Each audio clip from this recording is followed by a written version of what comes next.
never saying never. I get what I want, so they call me go-getter. Yeah, I know he does it good, but you know I do it better. So misunderstood, if she wanted then I let her. Everybody knows if I want her then I get her. She gave me that look, yeah, she knows she thinks I'm clever. I don't think I do it good, no, I think I do it great. They would do it if they could, they can't do it so they hate. Everybody wanna look, but nobody wanna play. Stealing eyes like a crook while I put it on display. I don't do it by the book, no, I do my own thing. That's why every single hook got them singing like me. And I ain't in any rush, cause I'm finally getting paid. Don't believe in any luck, I believe I'm self-made, yeah.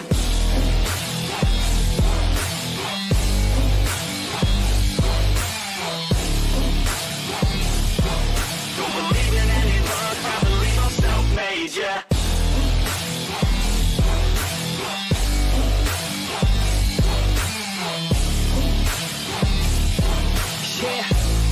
Let's go. Catch me at the top, sipping shots of Patron. I will never stop till the road is my home. I'm about to pop, everybody's gonna know. When the beat drops, they be yelling B-ho. Girls in crop tops, drop tops at our shows. Mini skirts rock, got us all like whoa. All the pretty ladies lined up front row. Driving me crazy, I just wanna take them home. Got it on lock, yeah, you could call me pro. Parties on the blocks, make sure the girls know. Now it's getting hot up in here, oh no. Think Nelly had it right, better take off all your clothes. Future's looking bright, now I'm finally in the zone. 3 years of my life, I committed to the growth. Soldier boy, tell him #1 ringtone. I'm the reason people texting, cause they're blowing up your phone. I don't think I do it good, no, I think I do it great. They would do it if they could, they can't do it so they hate. Everybody wanna look, but nobody wanna play. Stealing eyes like a crook while I put it on display. I don't do it by the book, no, I do my own thing. That's why every single hook got them singing like me. And I ain't in any rush, cause I'm finally getting paid. Don't believe in any luck, I believe I'm self-made, yeah.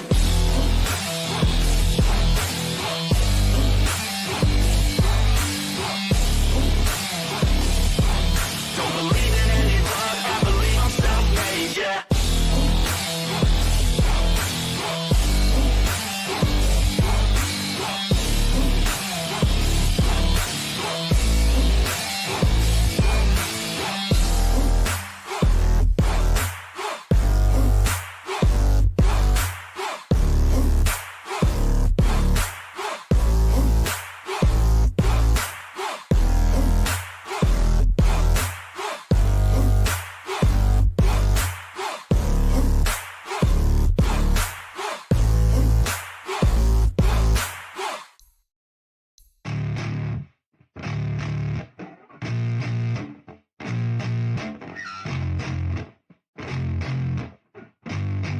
Yeah, I spit raps like a heart attack. Fast, fatal, hard impact. Past painful scars. In fact, I blast tasteful bars and pass. I back up my actions. Fact, don't ask, grab reactions. Jacked attack with every word, then act with class as they hear me snap. I got nothing to lose, cause I fought and felt the bruise. Now I'm not the one confused. Call the shots and they produce. I ain't lost, I'm finally loose. Pick a new silver excuse. I need the views to boost me to a new abuse of being used. Everybody wants a piece now. Y'all can rest in peace now. You're dead to me, so peace out. Remember, you're just freaked out. Get ready for defeat now. I'm gonna make you bleed out. Listen on repeat now and weed out all the weak now. Get up and make a change. Don't remember yesterday. If you got something to say, speak your mind before your grave. Cause your life is yours to save. Ain't nobody gonna change. Everybody stays the same. So be different, make a name, like a soldier, I keep on moving forward.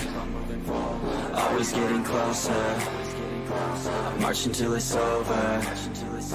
And just like a soldier, I keep on moving forward. Always getting closer.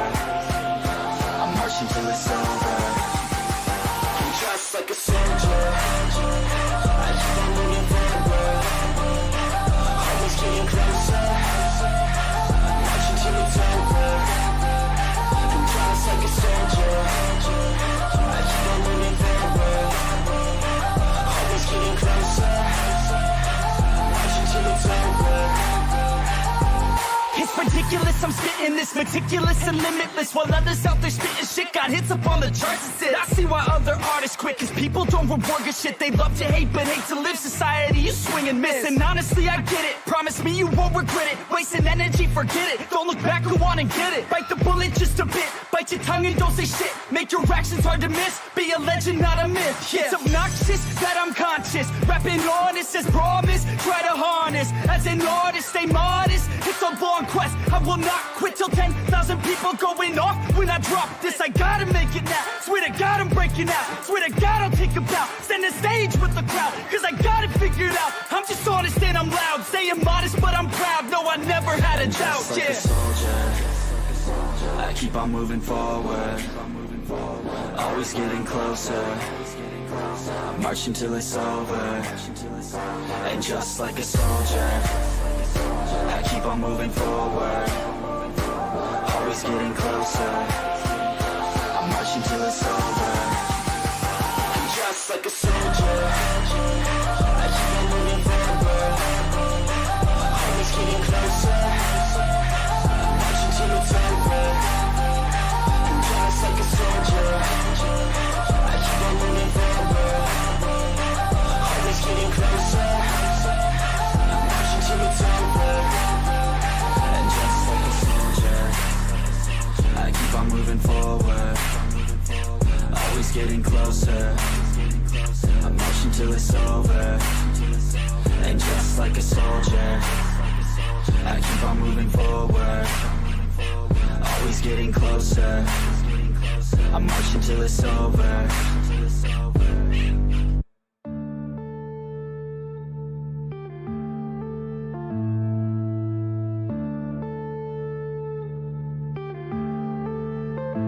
Yeah.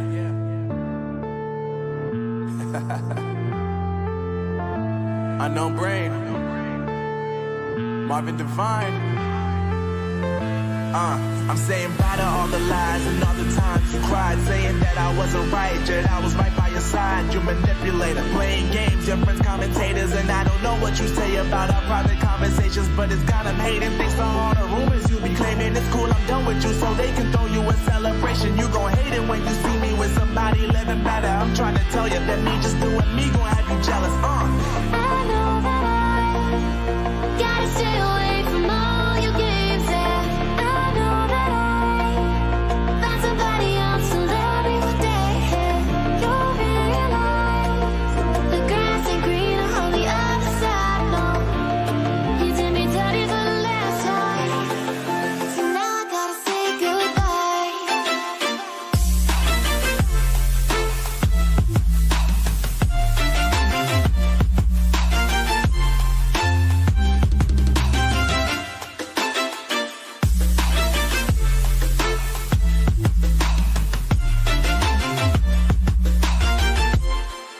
So now I gotta say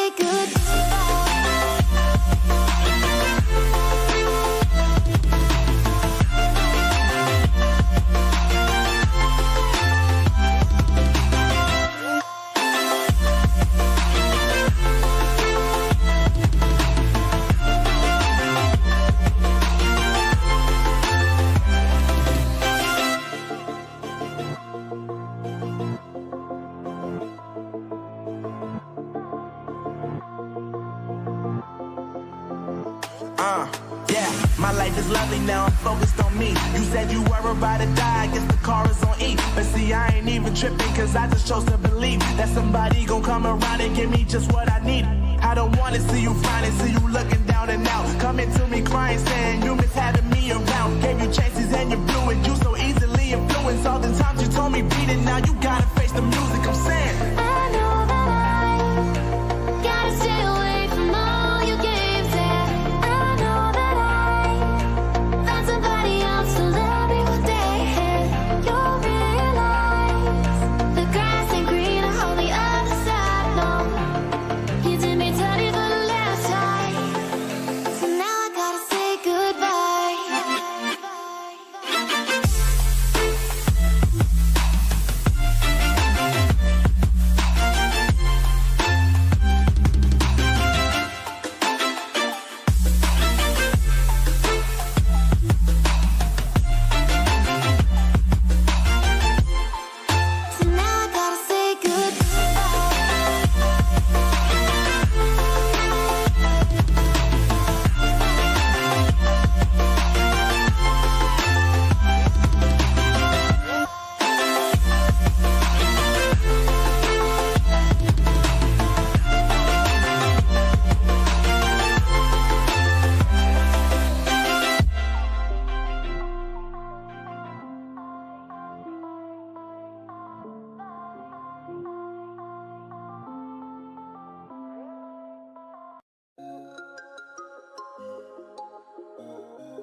Hey, say something just so I can hear myself, please. What? There we go. There's a helicopter noise when you don't speak for a while, like a absolutely so loud buzzing. It's kind of hard to ignore. So just speak every once in a while so I don't.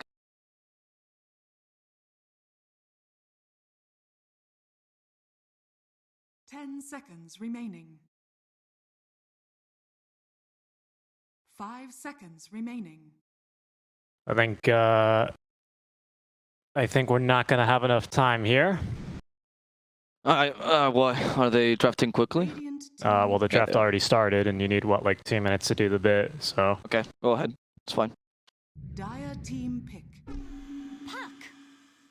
Okay. Just go from you to the draft then. Yeah, I know. Next time, if you're gonna be late, just give me a heads up so I can, you know, prepare things in ahead of time. Yeah, I just can't do that though, because I just got a last minute thing from SA that I needed to do before this started, so... Sure, but I imagine you could have been like, hey, I'm gonna be late. I didn't know I was gonna be late though, it took longer than I expected. 5 seconds remaining. Alright, well, either way, I guess next time any sort of message would have been nice to have. I mean, whatever. I guess if it was impossible, Sure. it was impossible.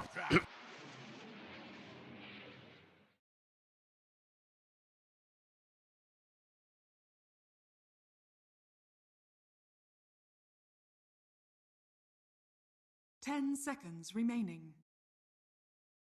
Good afternoon, ladies and gentlemen. Welcome back to DTNN2. It is Friday, April 30th. We're now returning for our 10th day of coverage here for the ESL 1 Eastern European DPC Lower Division Season 2, powered by Intel. I'm Richard Garcia, here to bring you today's headlines. We're going to have Bait versus HellRaisers starting in just a bit. Our brief headline today, the axe prices currently are plummeting. They're going absolutely wild after the 7.29C patch that we've had overnight. Lots of markets trying to recover here as, well, that's about it. That was the entire intro that I had. Let's go and get started right with our draft straight away as we have our opening picks already starting to develop. So we can see here, HellRaisers over on the Radiant side, and we got Bait on the Dire. Welcome, Mr. Avo Plus. How's it going? 5 seconds remaining. Oh, okay. He's not here right now, but Baits are going to be... I'm back.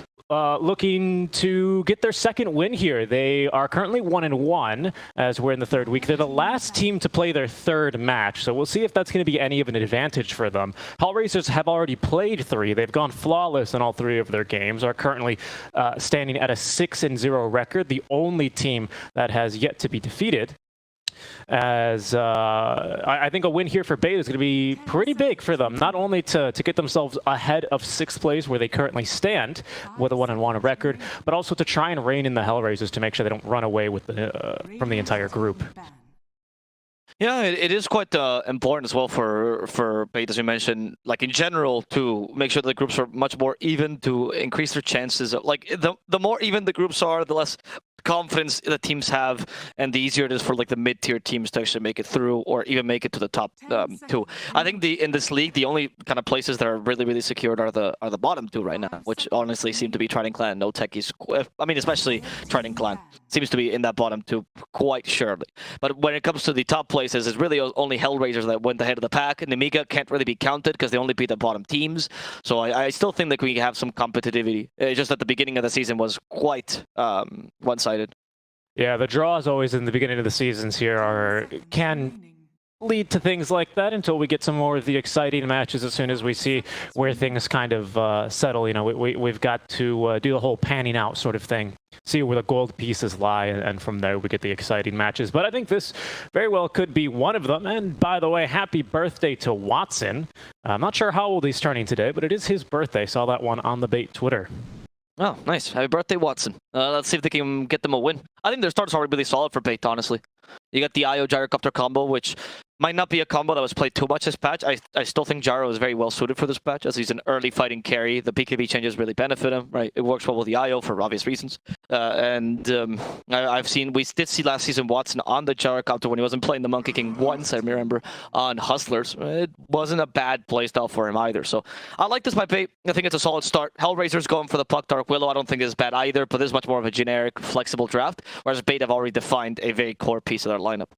Yep, Puck receiving some slight adjustments during, or overnight, I suppose. Depends on what time zone you're in, but overnight for me, as the Dream Coil having a bit of a longer cooldown, I believe 80 seconds, 70 seconds at max level or something like that. Yep. And the damage reduced quite a bit early on. Only the snap, as well for the break. Yeah, exactly. So the snap is not that important, I would think. Like it was like a nerf that you're like, oh, okay, that seems like he's trying to convince you not to play Puck. But unlike a Beast Mask, they didn't neuter the hero, right? So I think it was, yeah, it's okay. I don't think it was that big a deal, if I'm honest with you. The snap nerf, it was Puck trying to nudge people away from this hero, which won't change until you buff other mid heroes, to be honest. Because I don't think Puck is like the strongest hero in the world. I just think that Puck has two good matchups, and there's not all his counters are not particularly too useful in the meta. Like the DKs, the TAs, for example, used to be his counters, aren't so huge right now. Yeah, it feels like not having especially with the mobility aspect that Puck brings you, it's just such a huge benefit to have in your team fight. Some small interactions that we might see this game, you can relocate people out of coil, of course. It'll just snap, so sometimes going for the relocate save, if you're trying to time it really closely, you might just end up bringing back a dead body into the fountain, because you do snap coil if you relocate far enough, which usually you do anyway. On the Wisp, yeah. Some more interaction with the TP, right? If you try to do that, and it obviously snaps on your way out, and that could kill you in some situation. Used to kill you now.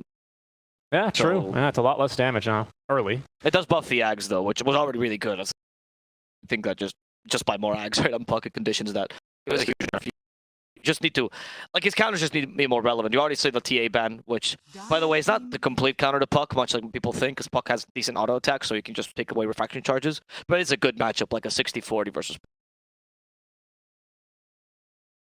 Yeah, like you said, that we don't just see a lot of the Puck counters. I think we saw DK yesterday. I don't remember if it won or lost, but it did all right versus the Puck. It just does DK things. It farms, Puck farms. And that's kind of the issue, is the DK is a pick that doesn't really threaten the Puck. Threatens the tower, but all you have to do is just pick some strong side laners, and then you can afford to rotate your supports over to the mid lane to help counter the push during the Elder Dragon form, and that's that. It's kind of just that simple, and all of a sudden the pick feels really, really weak. He's a bit of a slow hero in the mid lane, because you're supposed, like, the way he's played right now is kind of a pseudo initiator with a bit of push, right? Very similar to like a. But the issue is that his initiation requires a blink dagger. Until you get that, you can't really play the hero. So it sucks. These heroes just aren't that useful compared to something like Puck or Void Spirit or whatever that are immediately active. Ember as well, you know, they're immediately active once the mid lane ends without the consideration of did I farm well, did I not, etc., etc. And of course, also Razor being quite a solid hero makes DK not the most viable early. I would still like it here for bait trap though. I mean, you're up against Dark Willow Puck. You go for like a Hooded Defiance DK. You can build him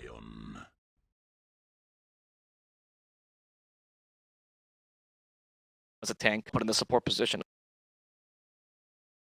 Very popular hero this time around. He's kind of taken over the crown, if you will, from the Shadow Shaman, who was normally the answer to the Puck. Shaman receiving some pretty heavy nerfs. I would say probably the cast range removals from talents, I think, are the biggest reason why we don't see the hero as much anymore. It was pretty important for him. Like I always say every time we see a Shaman, he really excels, or he's really weak if you can get into melee range of him, and he needs to get into melee range for everything until he gets Aether Blink. So it really delays his time and makes Lion a much more lucrative pick. Interesting choice to go for the Tiny. I'm wondering if... Okay, so that's going to be a mid-Tiny, I presume. You don't think you can flex the IO as a carry if the Gyrocopter is already carry, right? So, well, it could be like a Gyro. I mean, I don't think it will be, but it could be like a Gyro position 5 and a Wisp 4. I mean, that could be a thing. I mean, they have some flexibility. I'm going to assume Tiny mid for the case, right? Me too. He is... all red against the Puck, fulfills a similar role as the DK. The only issue is Puck can just harass you physically, and Tiny can't really do much against that. But once you get into the mid game, if you have some sort of setup stun like Hex or whatever, Tiny's very effective to burst on the Puck. Tiny's pretty good against PA too. PA can burst him down for obvious reasons, but Tiny can also do the same thing with PA. And if it's like Tiny going in versus PA going in, Tiny has much less risk of blinking in, Avatossing, and murdering the PA than PA does when she has to jump in. Essentially needs a beacon. That said, though, the PA versus Gyro matchup is a really, really good one. It's one of the better matchups that PA has. It's very difficult as Gyrocopter to deal with her once she comes online, because you just don't have the damage. And you can go for MKB, but it's just not enough, because you need a longer team fight as Gyro, and PA never gives you.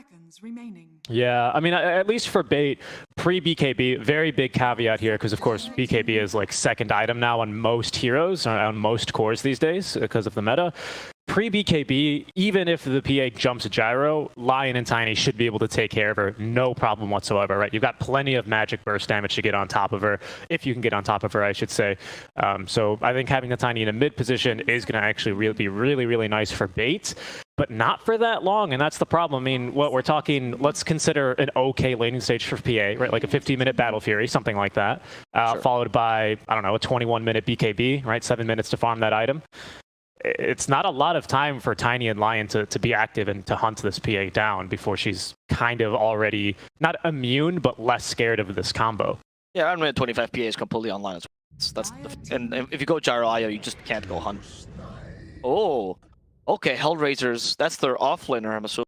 Yeah? Very interesting pickup of the CK. Used to be considered also a gyro counter for some more reasons.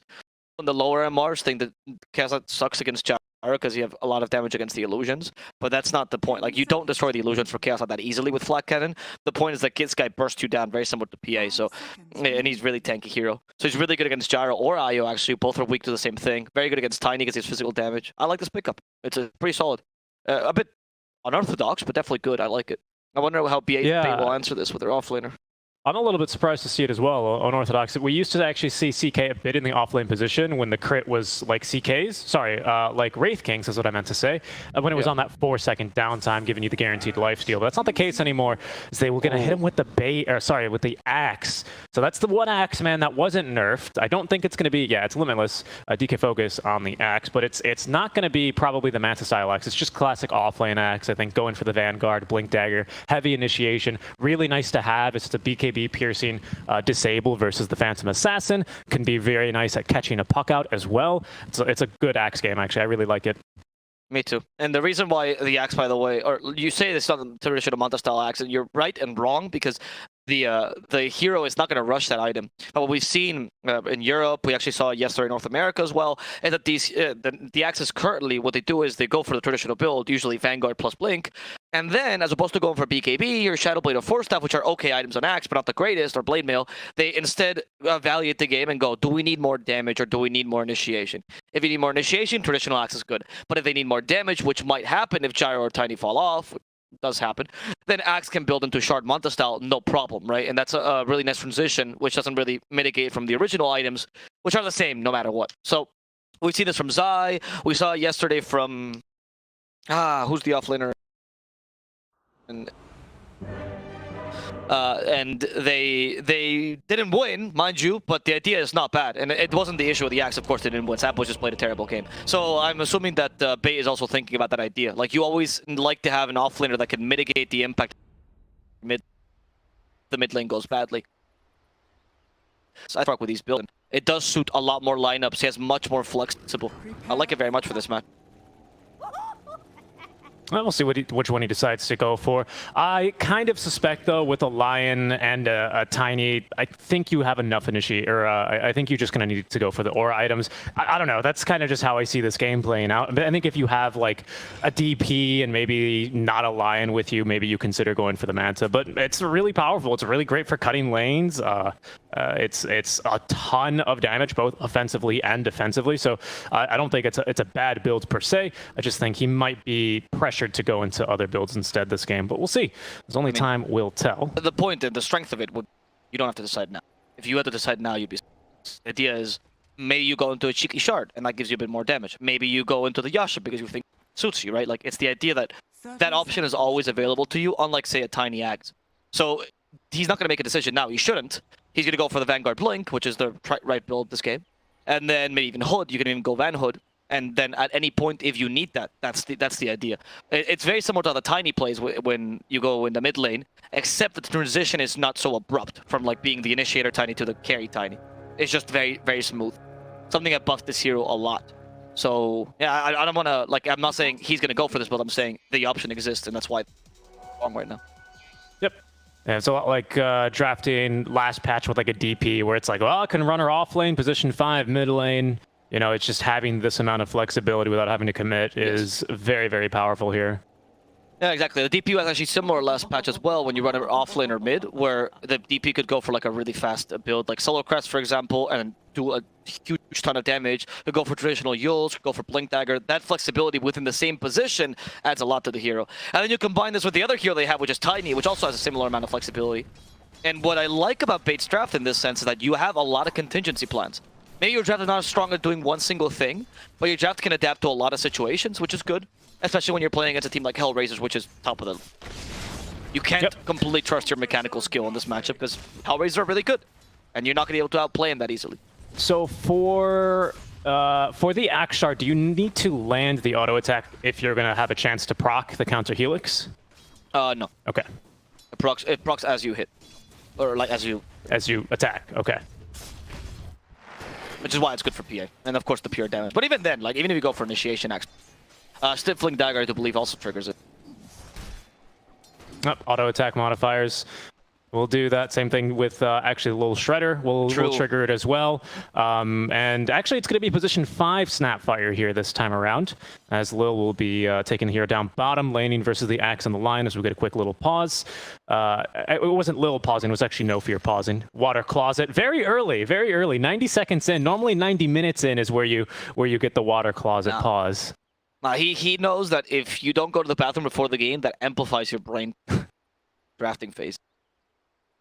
Secret technique for no. That's why they have such a good draft. Mana cost slightly increased as you go on later. The buff duration decreased on Little Shredder. Those are the only changes to the Snapfire.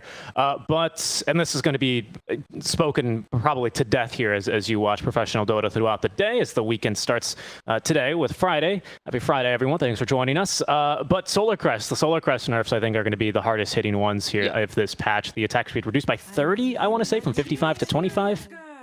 Don't remember off the top of my head. Something like that. A pretty heavy nerf to the Solar Crest. Much needed, though, because the item was way too cheap for the amount of utility it gave 10. Yeah.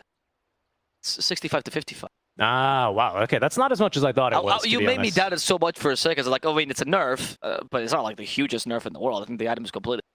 Oh, yeah, of course. I think it was still viable before anyway. It was just such a good item, and I don't know, I feel like Urn is in a weird spot where you only want to build it if you can upgrade it to the Vessel, and there's not that many games where you really want to upgrade to the Vessel, especially on a position 5 support. Other heroes getting hit really hard in the patch. Invoker with the, the Quas Orb attack speed, I think, getting halved, which was, I think, much not needed change, but a nice change to have for the Invoker. Hopefully we'll allow some Exort Invokers to pop up as we get going yet again. Yeah, it's true. I mean, I think that nudge was just literally going, hey, please play Exort Invoker, like I've been buffing him non-stop for the past few patches. Someone try it. I don't think the hero's that bad. I just think Quaswex was so much better. Like, I think it's very similar to how the Puck is being played right now. Like, it's not that Ice Frog wants to nerf the hero because he's not overpowered. It's just that other mid laners just don't do as well as him, you know? And you need to kind of buff the others. The traditional Ice Frog way of balancing the game, right? Buff the others, don't nerf him. Yeah, or just kind of make the responses to Puck a bit scarier, right? Like if a DK is a viable pick, like at least make that.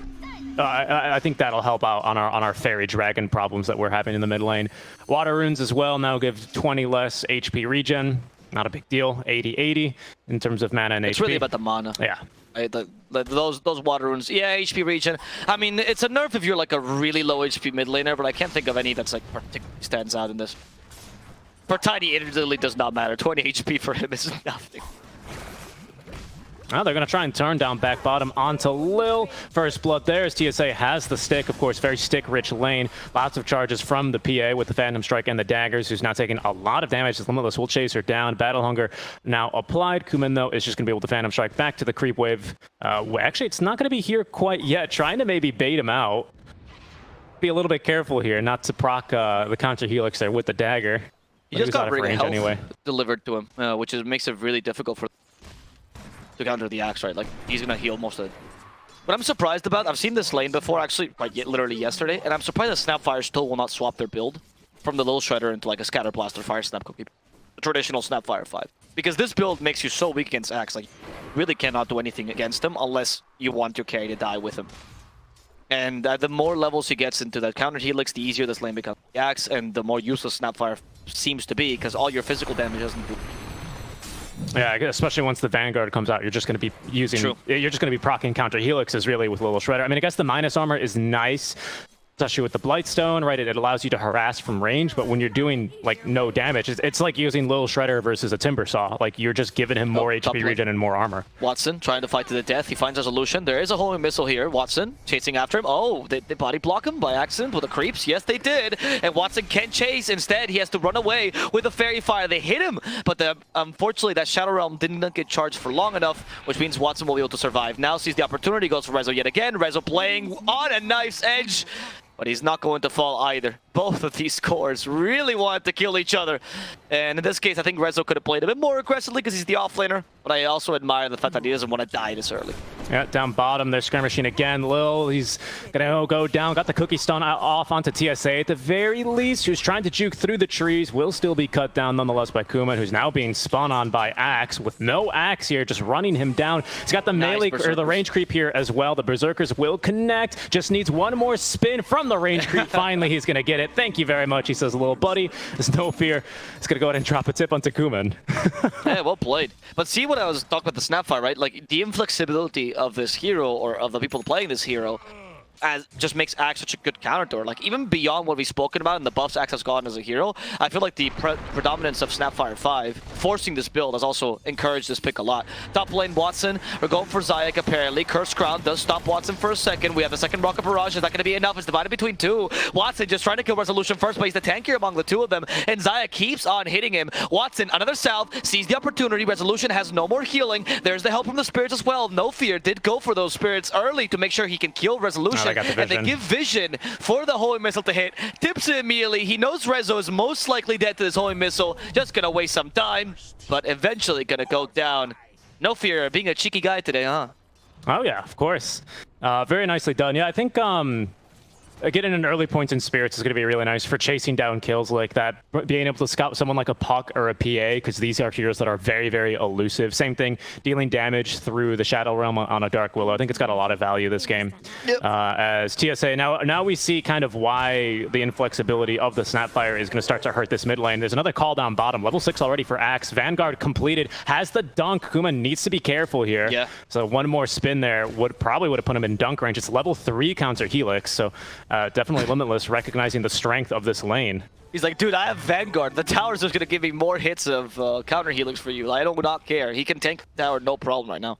But yeah, like I was saying, TSA, as he misses the Earth Spike mid, this allows him to just gank the mid lane very freely. He's got a D-Ward down, so he's also securing Dendy's lane, who is off sniping a couple of bounty runes here as well over from the Radiant Triangle. So HellRaisers not having a great time in either lane. They've yet to get a kill top lane. In fact, they've dropped 2. I mean, I think they killed Wisp once, maybe. They got Gyro once, but down bottom, Kuman, he can't even go in jungle yet. It's too early. Yeah, exactly. I mean, yeah, as a PA, you're not a good hero to do that, right? The idea is that you're going to stay in lane kind of perpetually, but not if Axe can dive your tower, because even if you have range with Stifling Dire, who cares? Axe just goes under tower to kill you, and they see an opportunity here. Now with the creep wave, they could try. And you've seen that Axe is putting a lot of pressure here, Limitless, hoping to push this tower thanks to the catapult. Snapfire comes in, and one of the advantages Snapfire has is that she trades really well with Lion, so you can't really fight her head on like this. Instead, you need the help of your Axe, Limitless. Almost got Berserker's Call off, but saw the cookie in time. He's like, well, I guess I'll just kill Kuman then. Oh look, I'm invulnerable. Berserker's Call, but a TP from the Puck. This could be dangerous. A TP here coming from the Dark Willow as well. The longest range possible, and both get cancelled. Now you know there's no TPs available to help the the PA, sorry. Yeah, Dendy did a good job there. I mean, just because of the vision. Look at the wards they have here. A little bit of spent of the wards. Oh wow, yes. But they just have, like, no matter where this Puck is, you're going to be scouted. So, and there's the dunk down bottom onto Lil, as TSA and Limitless are very easily able to cut the wave and cut the Snapfire at the same time. Now there's no TP for 2 heroes on the mid laner as well as on the Willow. So Kuman, he's not going to be able to stick around in this lane very long. Limitless really starting to apply the pressure as well with the max counter Helix. Oh, never mind. Sorry, I thought it was but I guess.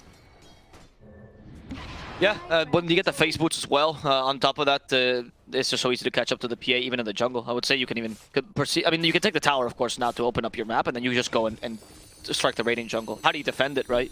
The wards for the raiding jungle, like, what, are you going to waste 2-3 wards just to defend your raiding jungle so PA can farm?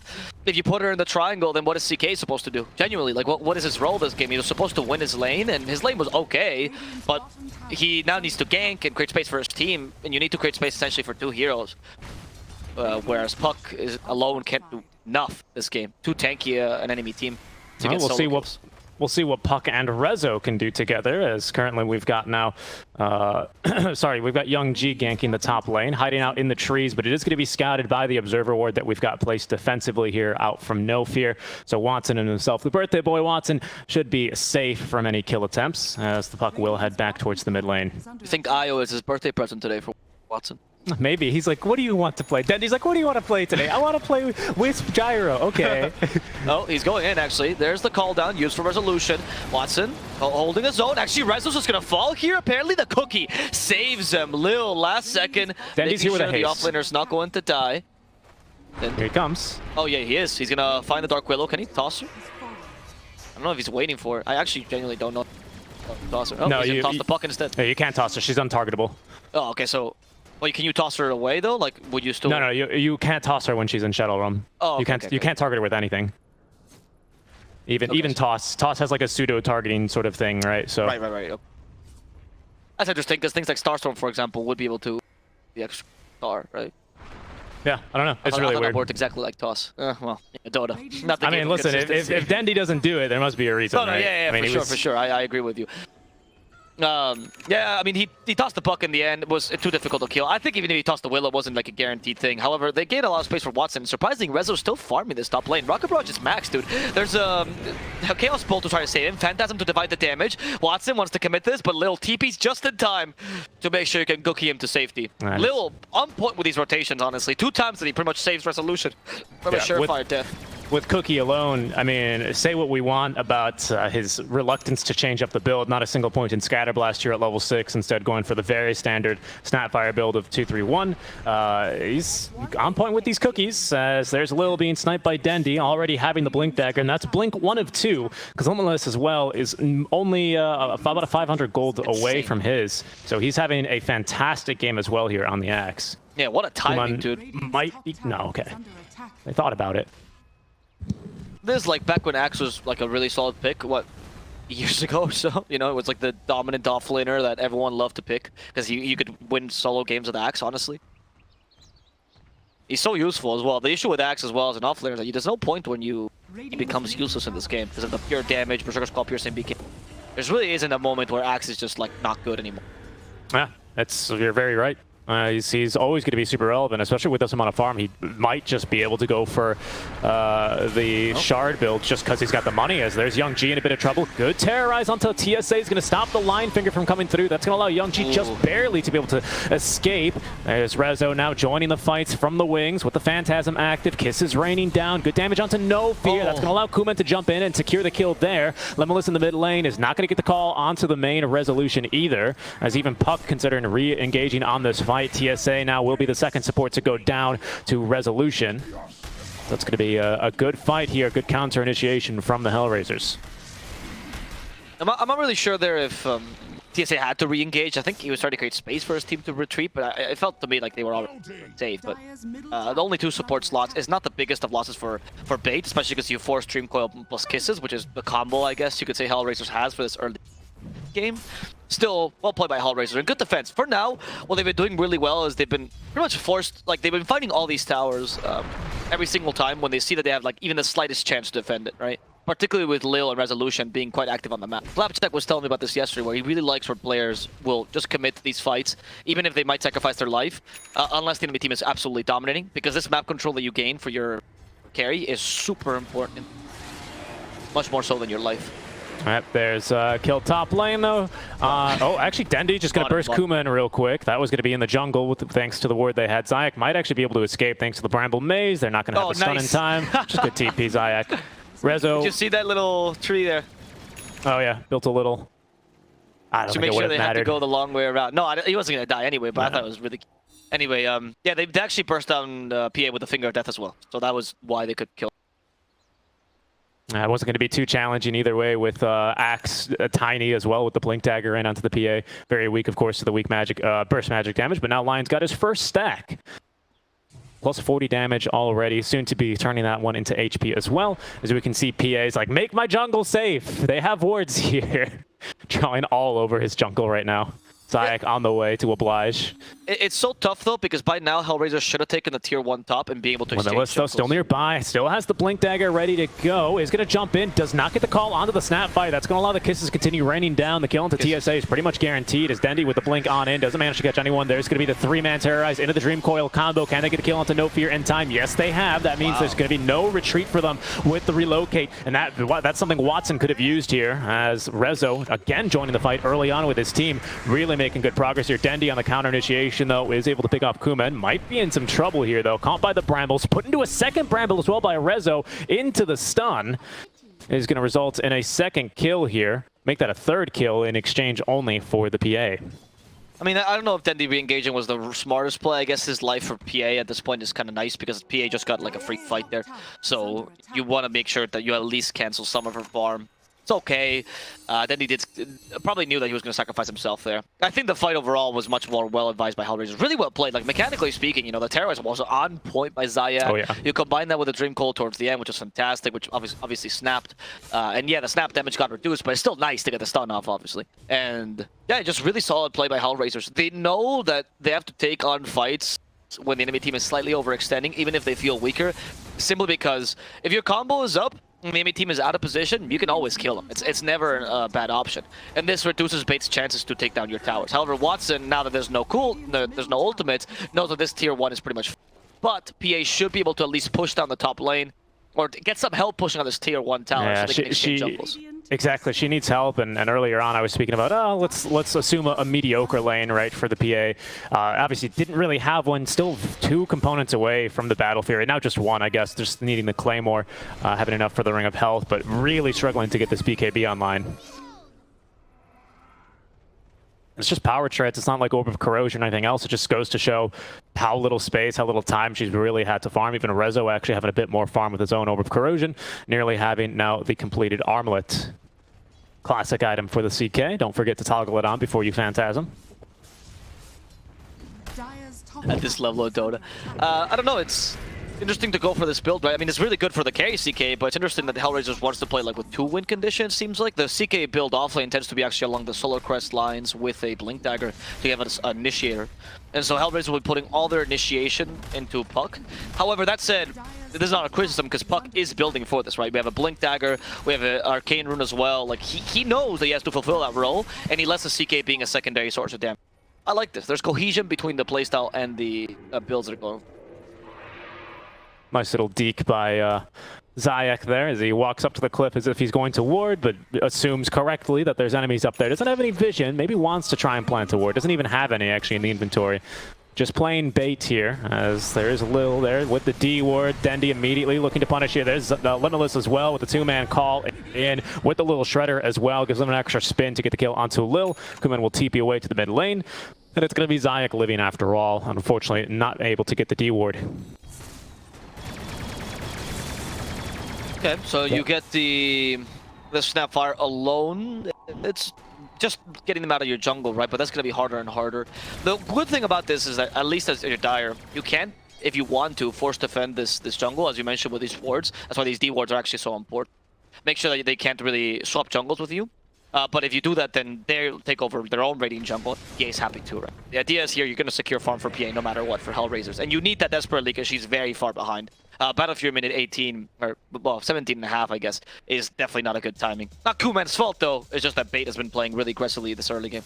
Yeah, no, you're completely right. Koi, you're already in the secret shop, ready to purchase the Void Stone. That'll be flying on its way here to Kuman immediately to make sure he can actually start farming. Again, he's just ahead of Rezo, but Rezo even is what, 2k behind the enemy offlaner? I mean, that's not a very fair comparison considering the lane that Axe had, but he's actually immediately going into BKB next year for our Axe. So not even the Puck's going to be able to stop him shortly.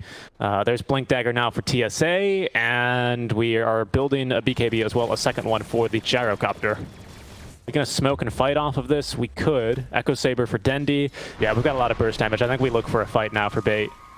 And look, it's the triple BKBs, right? The Axe, Tiny, and Gyro all building. So the idea here is to try to just keep the pressure up, right? We spoke about how he saw something invisible there. Yeah, I think he maybe juked himself out there because he started digging with the shovel. So he's like, oh, maybe it was a stupid animation or whatever, but it's always scary. Yeah, it's always scary when that happens. When you feel a random body block, you go, is Dota broken or is someone nearby? And then Ricky appear, or in this case, Puck, I guess. That's why you need to talk to the spirits. Hello, is there anyone here? You need to get the ghost box out, you know, the dust. The Ouija board, right? The Ouija board, All of a sudden you hear, oh, the dream coil. Oh, yes, I guess there was someone here the whole time. Yeah, so the triple BKB for Bait, huge point of inflection if they get them all around the same time. If you can actually time their BKB timings, like, of all your cores together, it's probably one of the biggest power spikes you can get game, even despite the nerf to the 10 to 9 seconds. Still a huge deal. And now it's like 9 to 6, as we always mention. It's much less commitment to go for these things, right? You don't need to wait for longer time to get Gyrocopter's BKB later because you want it for the late game potential. 6 seconds is enough for him, so it's much less risky to go for these kind of builds and try to keep putting the pressure, which I like by Bait. I love this. HellRaisers, who is that? It's Kuman just pinging, fight around ward, fight around ward. They're going to fight around the observer ward that they have, where they have vision on Limitless, who cannot blink. He's going to be pulled now back with the Phantasm. Illusion, the call is going to come through. There's the mech heal out from No Fear as well, but there's going to be the Terrorize now out from our Dark Willow. Kisses as well, raining down to secure the kill onto one. They've already dispatched up the Axe as Watson does not have his Wisp, but he's got TSA here to protect him. They've bursted through now the PA using the line finger, but Dendy onto the back lines completely alone is going to be 4v1 and taken down. Okay, not too bad for Bait because they managed to take down the PA at least, and now they can take out Rezo. This is pretty huge. The cookie yet again saving Rezo. Rezo has been saved by these cookies time and time again. So at least taking the PA is pretty good, but you gave her the early kills, of course, and I think Axe might even be considered to some degree your carry. The loss of Dendy there towards the end was quite major there. So HellRaisers still win this fight, especially considering their position, but at least Bait bring down the PA. The only issue is they bring her down a bit too late, so she still got the gold from the early kills, and this helps her to recover a lot. Now matching with the Gyrocopter despite being quite far behind earlier. And HellRaisers, they're playing these team fights so well. They understand their team fight is relatively easy to execute, so you can play really chaotically, making it really difficult for Bait to keep the 3 lines. Tiny and Axe initiating, the middle line where Gyrocopter should be, and the back lines of the IO and Lion to protect the Gyrocopter. It's not happening because they're playing in the wrong positions, and they're also playing really haphazard chaotic engagements, which allow HellRaisers to take advantage of their more mobile lineup. Yep, I mean, both teams fight underneath a ward, but the terrain, I think they're just favoring HellRaisers a bit, as well as with the preemptive TPs. They had 5 people there ready to go, and Bait weren't really quite in position. They weren't really expecting a full 5v5 formal engagement as HellRaisers were. But now we've got a BKB for Watson. That's going to do nicely for him. We're closing in kind of on Axes. He's still 1,400 gold away, needing 1 component. I think Dendy, yeah, Dendy's still going to be the farthest of the pack, needing another 800 gold after the Axe. I mean, Tiny just tends to fall off right at this point because you kind of want the Axe to get more farm than you. Unless you're transitioning immediately into like Shard Axe or some sort of carry Tiny build. The Axe is just more with the farm. Gonna try for Roshan here. Phantasm level 2 is gonna speed it up. They might not know. Bottom. Missed. They might not know. Young G just creating space, and with all the minus armor that they have here, they are really blowing through this Roche. Should end up going down here relatively quickly. Baits, they are not even going to scan it. They don't know. They're completely caught off guards, and Aegis now for the PA. Okay. I mean, the HellRaisers is completely recovering with these kind of... Honestly, it's on point. It's very difficult for... Like, we've talked about this before, right? Even though the draft of Bait was well executed and well played, I feel like HellRaisers are still playing, as per usual, just a bit above them. They seem to be outplaying them in the team. There's not much you can do against that. If you can't execute your team fight as it should be, and the enemy team is executing theirs, even if your draft would be a bit better, it's not very... The G from Young G and Cyrillic. So he forgot to change the keyboard. That's P. No, I know, but it's a G, but he just forgot to change the keyboard into English. Yes. That's true, actually. That's very funny that the P is spot. So sometimes if you see this at the end of a match, you'll see a PP, yeah, instead of GG. There it is. This new official wisely picking up. Seems like Bait might have actually muted all of HellRaisers because they didn't respond to the G call. It is possible. I mean, I don't know. Does Dendy even mute players? Probably. Does he not just convince them to join happy? Listen, man, I know Dendy's a ray of sunshine, but some people in Dota are just, you know, thick cumulonimbus clouds that are going to block even the strongest ray of sunshine. And, you know, you got to put on the sunblock for those. As to the black holes of Dota, where not even light can escape it. or penetrate it. All right, there's a smoke play here. HellRaisers are going to maybe walk into quite the trap set by Bait. Okay, nice little Dream Coil again. Good bite to TSA. And the Axe, I mean, Berserker's Call will keep him alive for a bit longer, but not for too much longer, as they can just slow him down and finish him off with a nice little cookie there from Lil. Bait, again, you're kind of losing people left, right, and center. This constant desire to fight the raiding jungle, it's just not very wise. When you're winning, that jungle is better. When you're losing, that jungle's worse. There's not a very clear way of getting defense on it. And you can even see HellRaisers committing a hell of an amount of wards here to make sure that this jungle is... Yeah, it's actually, this ward has been really winning them games right here. This is the ward that scouted people that were obviously standing next to the cliff. This is the ward that helped them win the engagement that we had here that was a bit bigger. So yeah, that ward is absolutely huge. I was always questioning this ward. I was like, why would you ward here? You already have some ancillary vision thanks to the outpost, you know, but no, it actually makes a lot of sense. It's not going to be dewarded by any sentries placed to deward this cliff, so you're not expecting it. It's a really nice ward to have when you're playing from behind, because especially in a draft where you know Bait, Dendi, you know, wants to be jumping in, Axe wants to be jumping in, now TSA with a Blink Dagger wants to be setting traps. So having this ward to give you a heads up over those is actually coming in really clutch. And now actually even Kuman is the richest hero in the game. Went for Deso before BKB, even surprising me. Yeah, I mean, he can afford it, dude. Like, he's not really being stopped whatsoever. BKB still gets cancelled to some degree by Axe. He doesn't feel like the Tiny's really a threat, so I think it's fine. Also, Deso increases his farming speed. And yeah, I want to mention about the ward that, because this raiding jungle, the changes that made, is actually really hard to deward, because you can put wards all around this area, and really, unless you commit a bunch of sentries to this, you're not going to deward it effectively. So the raiding jungle ends up becoming, who wants to commit more resources to it, you know? And that's an advantage to Radiant, because they often can, if they're winning, just come in more resources to it as it's closer to the jungle. As opposed to the last patch where jungle swapping was very common. Nowadays, especially if you're Radiant, not the same thing, unless Dire starts winning relatively early. I think Rezo, does Rezo have Ags already? I think it's coming his way. Yeah, he's got Ags coming for the CK. Nice. So the Dispel for all of his team is going to be ready to go. Is that what it's going to be used for? I don't see anything you're dodging or just... I think it's really just them. Or like the, well, I mean, the teamfight potential to push, you know, the actual having the illusion seems... I can't really dispel much this game. It's a good point. They all are strong illusions as well, so Lion cannot destroy them or Hex. True. True. Axe so can call them though. That's the concern. That is true. That is true. But I mean, how many... No, I guess, yeah, if Axe gets like a massive call into a bunch of illusions, you could potentially deal a bunch of damage. Yeah. I just feel like you have enough to kill the Axe before he does that. He didn't go for the Hooded Defiance at all in the end. Until he gets BKB, he's going to be kind of weak to the puck, but he's very close to that BKB. This might be the turning point for Bait. They might be able to turn this around with the BKB timing for them. Yeah. Jara is also about to finish off his Ags. Dendi's about to finish his BKB, so now we have the triple BKB threat. That oh no, sorry, I'm just kidding. After Axe, we have the triple BKB threat. It's unfortunate the way that Axe goes. You know, if you know, to tell the story of the Axe, a very strong early game, pretty much was immediately the richest hero in the game, the most relevant hero in the game for the first 15 minutes. All of a sudden, the poorest core of them all.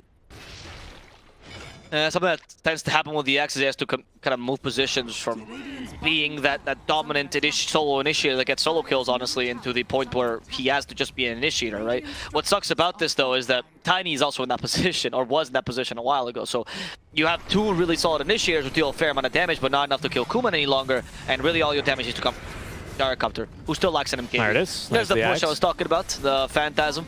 He's just like, yeah, sure, let's just bring all the illusions in. These towers fall like they're made out of butter.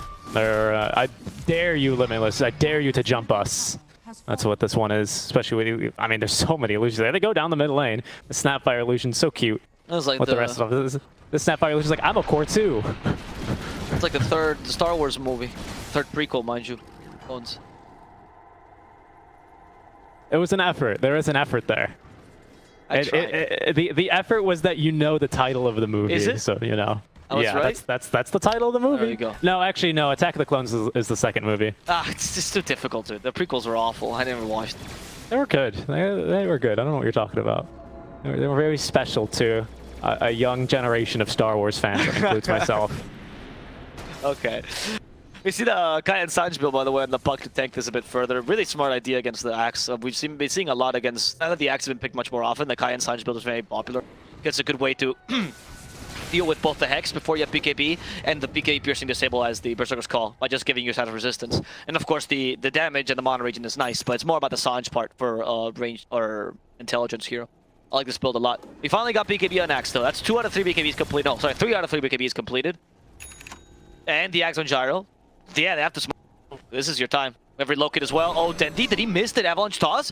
He didn't see the puck using the jaunt from the Illusory Orb, and Dendi now is stuck. No, they don't have enough to catch him. They don't want to commit the Dream Coil there. Yeah, I wonder if after the Ags on puck, we're going to see like the Aeon Disc builds. Kind of like the, like just the jaunting in, being super annoying in fights, and always having the hard dispel for yourself to give you the confidence of either jumping in first onto the line, or eventually, if you're pushing high ground, to just stand on high ground and be confident that you have the hard dispel to get yourself out of a pinch. After the X, it seems kind of natural with the Kaya and Sanj build. Zayak is going to lead them uphill. Lots of mangoes for him. I think he's been really using the shovel, only getting mangoes. His smoke will break. Applying the Curse Crown onto No Fear. There's going to be the Phantasm as Axe managing to jump the Snapfire with the BKB active, but doesn't get enough damage for the kill. Dendi as well trying to find someone to jump on, but Kuman's not a target here thanks to his BKB. It looks like they're now going to focus onto No Fear taken down. That's going to be the dieback penalty applied. Down for 60, 70 seconds to make it, and Axe will be caught off guard completely alone. He's going to be the second one to go down, as the only one to drop, is going to be Zayak on the side of the HellRaisers. Not really much gain there for Bait. Another really great fight from HellRaisers. They just kind of make these fights really awkward. Like you were saying earlier, they want to kind of have like 3 lines, quote unquote, in these fights. But as soon as Axe wants to set up his first line, HellRaisers, basically Kuman, just immediately stop the reinforcements that the Axe needs. It's... I don't know, I do feel like HellRaisers has a lot of credit to this. Like, they are doing a really good job for this, but I also feel like Bait is falling into these traps. These initiations that they constantly are clearly positioned for that, for the Bait, it's working against them, ironically. Not for Bait, like to bait. And they're falling for it every single time. It's been multiple times that we see the Axe initiate with no really follow-up. They always seem to want to use the IO relocate, which is fine if Gyro's like farming all across the map. It's like, okay, Gyro's farming like crazy, he joins fights.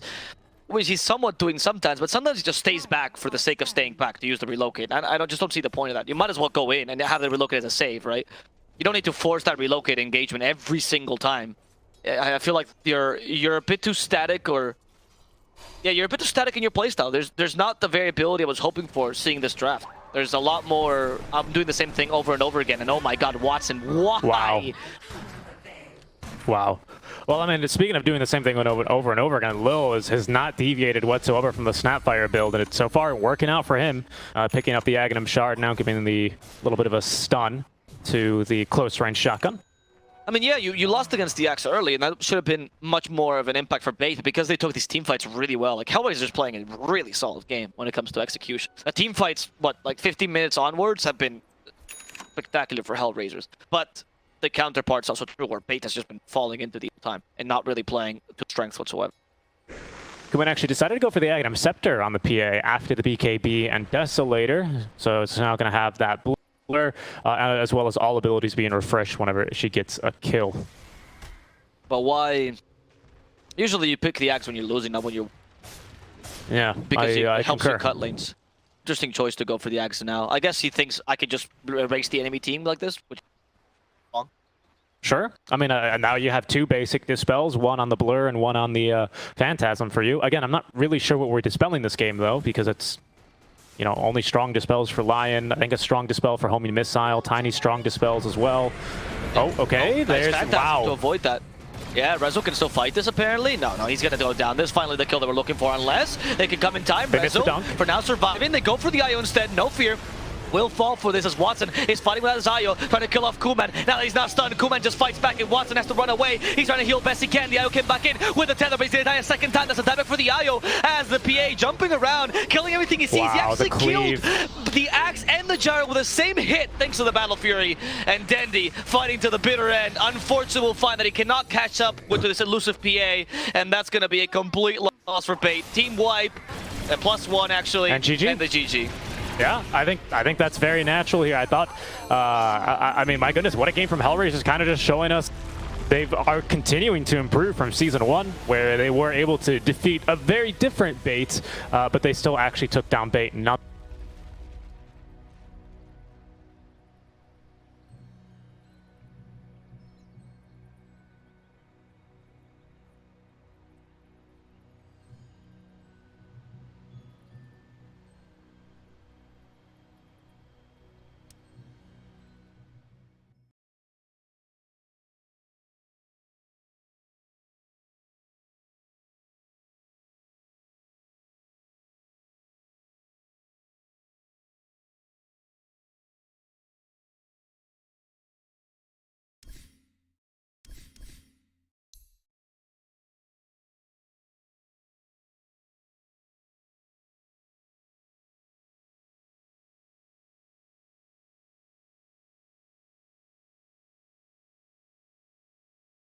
like me. And I ain't in any rush, cause I'm finally getting paid. Don't believe in any luck, I believe I'm self-made, yeah.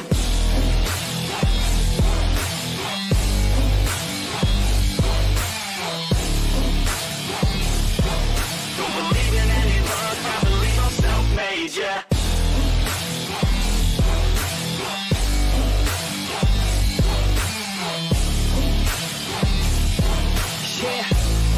Let's go.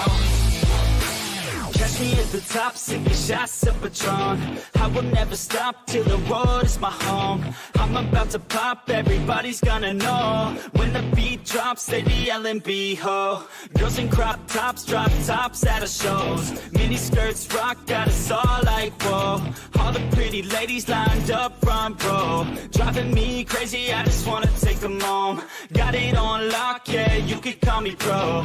Parties on the blocks, make sure the girls know.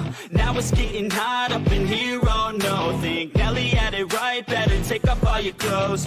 Future's looking bright, now I'm finally in the zone. 3 years of my life, I committed to the growth. Soldier boy, tell him #1 ringtone. I'm the reason people texting, cause I'm blowing up your phone. I don't think I do it good, no, I think I do it great. They would do it if they could, they can't do it so they hate. Everybody wanna look, but nobody wanna play. Stealing eyes like a crook while I put it on display. I don't do it by the book, no, I do my own thing. That's why every single hook got them singing like me. And I ain't in any rush, cause I'm finally getting paid. Don't believe in any luck, I believe I'm self-made, yeah.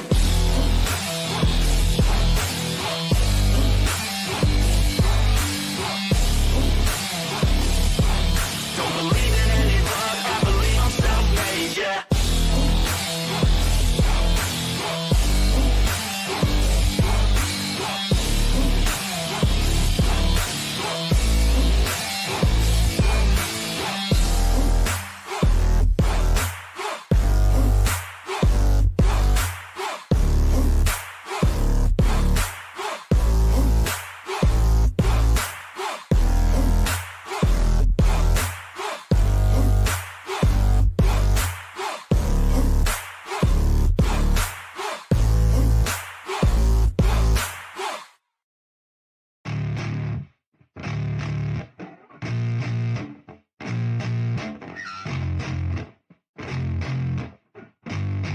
Yeah, I spit raps like a heart attack. Fast, fatal, hard impact. Past painful scars. In fact, I blast tasteful bars and packs. I back up my actions. Fact, don't ask. Grab reactions. Jacked attack with every word. Then act with class as they hear me snap. I got nothing to lose, cause I fought and felt the bruise. Now I'm not the one confused. Call the shots and they produce. I ain't lost, I'm finally loose. Pick a new silver excuse. I need the views to boost me to a new abuse of being used. Everybody wants a piece now. Y'all can rest in peace now. You're dead to me, so peace out. Remember, you're just freaked out. Get ready for defeat now. I'm gonna make you bleed out. Listen on repeat now and weed out all the weak now. Get up and make a change. Don't remember yesterday. If you got something to say, speak your mind before your grave. Cause your life is yours to save. Ain't nobody gonna change. Everybody stays the same. So be different, make a name, like huh? A soldier, I keep on moving forward. Always getting closer. I'm marching till it's over. And just like a soldier, I keep on moving forward. Always getting closer. I'm marching till it's over. And just like a soldier, I keep on moving forward. Always getting closer. I'm marching till it's over. And just like a soldier, I keep on moving forward. Always getting closer. I'm marching till it's over. It's ridiculous, I'm spitting this meticulous and limitless. While others out there spitting shit got hits up on the charts and shit. I see why other artists quit, cause people don't reward good shit. They love to hate but hate to live. Society is swing and miss. And honestly I get it, promise me you won't regret it. Wasting energy, forget it, don't look back, go on and get it. Bite the bullet just a bit, bite your tongue and don't say shit. Make your actions hard to miss, be a legend not a myth, yeah. It's obnoxious that I'm conscious, rapping honest as promise. Try to harness, as an artist stay modest. It's a long quest, I will not quit till 10,000 people going off. When I drop this I gotta make it now. Swear to God I'm breaking out, swear to God I'll take a bow. Stand the stage with the crowd, cause I got it figured out. I'm just honest and I'm loud, saying modest but I'm proud. No, I never had a doubt, Just like yeah. a soldier, I keep on moving forward, always getting closer. I march until it's over, and just like a soldier, I keep on moving forward, always getting closer. I march until it's over, and just like a soldier, I keep on moving forward, always getting closer. I march until it's over, and just like a soldier, I keep on moving forward, always getting closer. I march until it's over, and just like a soldier, I keep on moving forward, always getting closer. I march until it's over, and just like a soldier, I keep on moving forward, always getting closer. I march until it's over.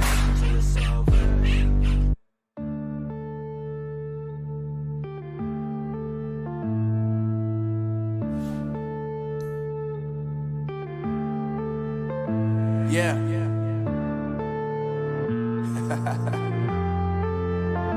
Unknown Brain, Marvin Devine. I'm saying bye to all the lies and all the times you cried, saying that I wasn't right, yet I was right by your side. You manipulator, playing games, your friends commentators, and I don't know what you say about our private conversations, but it's got them hating. Thanks to all the rumors you be claiming. It's cool, I'm done with you, so they can throw you a celebration. You gon' hate it when you see me with somebody living better. I'm trying to tell you that me just doing me gon' have you jealous. I know that I gotta stay away from all your games, yeah. I know that I found somebody else to love me one day, yeah. You'll realize the grass ain't greener on the other side, no. You did me dirty for the last time, so now I gotta say goodbye.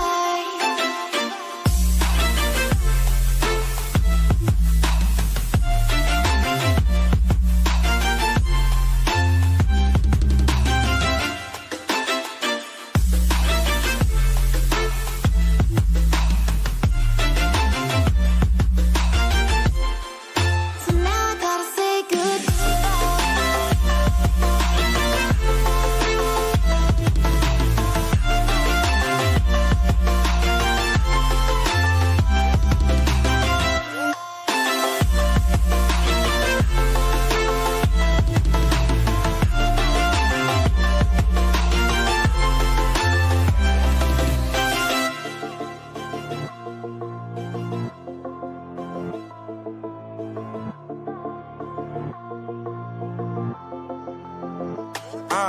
Yeah, my life is lovely now, I'm focused on me. You said you were about to die, I guess the car is on E. But see, I ain't even tripping, cause I just chose to believe that somebody gon' come around and give me just what I need. I don't wanna see you finding, see you looking down and out, coming to me crying, saying you miss having me around. Gave you chances and you blew it, you so easily influenced. All the times you told me beat it, now you gotta face the music. I'm saying I know that I gotta stay away from all your games, yeah. I know that I found somebody else to love me one day, yeah. You'll realize the grass ain't greener on the other side, no.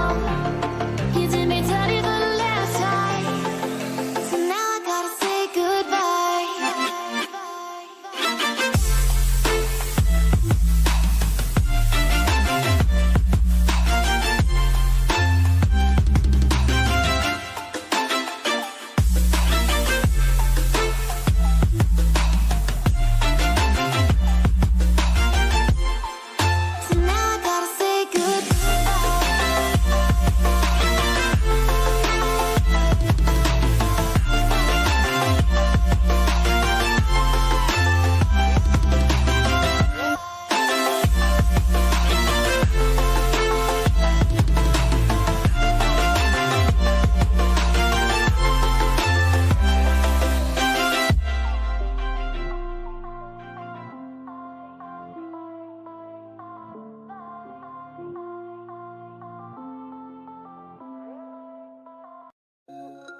to consult with the spirits. That's right, Earth, Ember, Storm, and Void all here. Going to be speaking through us, but not directly, because our puny human ears just cannot fathom. We're not on the same wavelength. So we have to go to our local spiritual expert, Avo Oracle. Hello, Mr. Avo Oracle. How are you doing today? Hello, Richie. It's very nice to join you here, Moonchild. I will be the cards today, the tarot cards, as you speakers call them. I have 2 stacks already prepared, Richie, and I first need to ask you, whose fortune? What team, HellRaisers or Bait? Well, I think I would want to go with Bait. You know, Opa Dendi. Any player specifically in Bait? Opa Dendi. Okay, all right. Now I must ask you to pick from the left or right set up. Well, I put Bait on the left in the overlay, so let's go with the left side, shall we? Okay, now cards from the and these will determine the past, present, and future of Dendi. In case, by the way, you are missing this, we also need to have the little call card. You guys can call for your own predictions if you're looking to win your Dota. Call now for a free read. So, let's get and see what the cards say.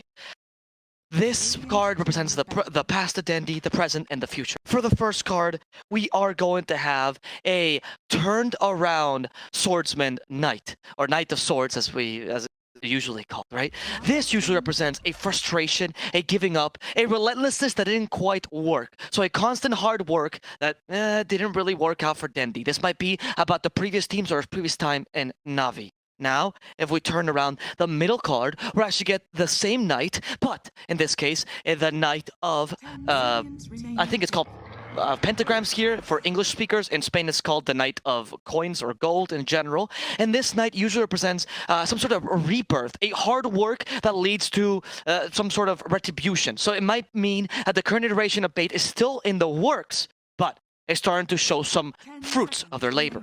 And then for the future at Dendi, we're going to turn this around. Oh, we get one of the major arcana, Temperance. This usually means the overcoming, the fact that Dendi is finally going to achieve something in the future, maybe not with the current iteration. Some sort of spiritual fulfillment that will come as Bait reforms and reforms itself to its final form. So if we see this complete reading, we can see that Dendi was frustrated in the past, is now hard working to make sure that something can come of the present, and now in the future will find a spiritual guidance that would lead him to actual success. Back to you, Richie. Thank you very much, Avo Oracle. Always a pleasure to have him here to read the cards and give us some semblance into what the teams are really doing behind the scenes.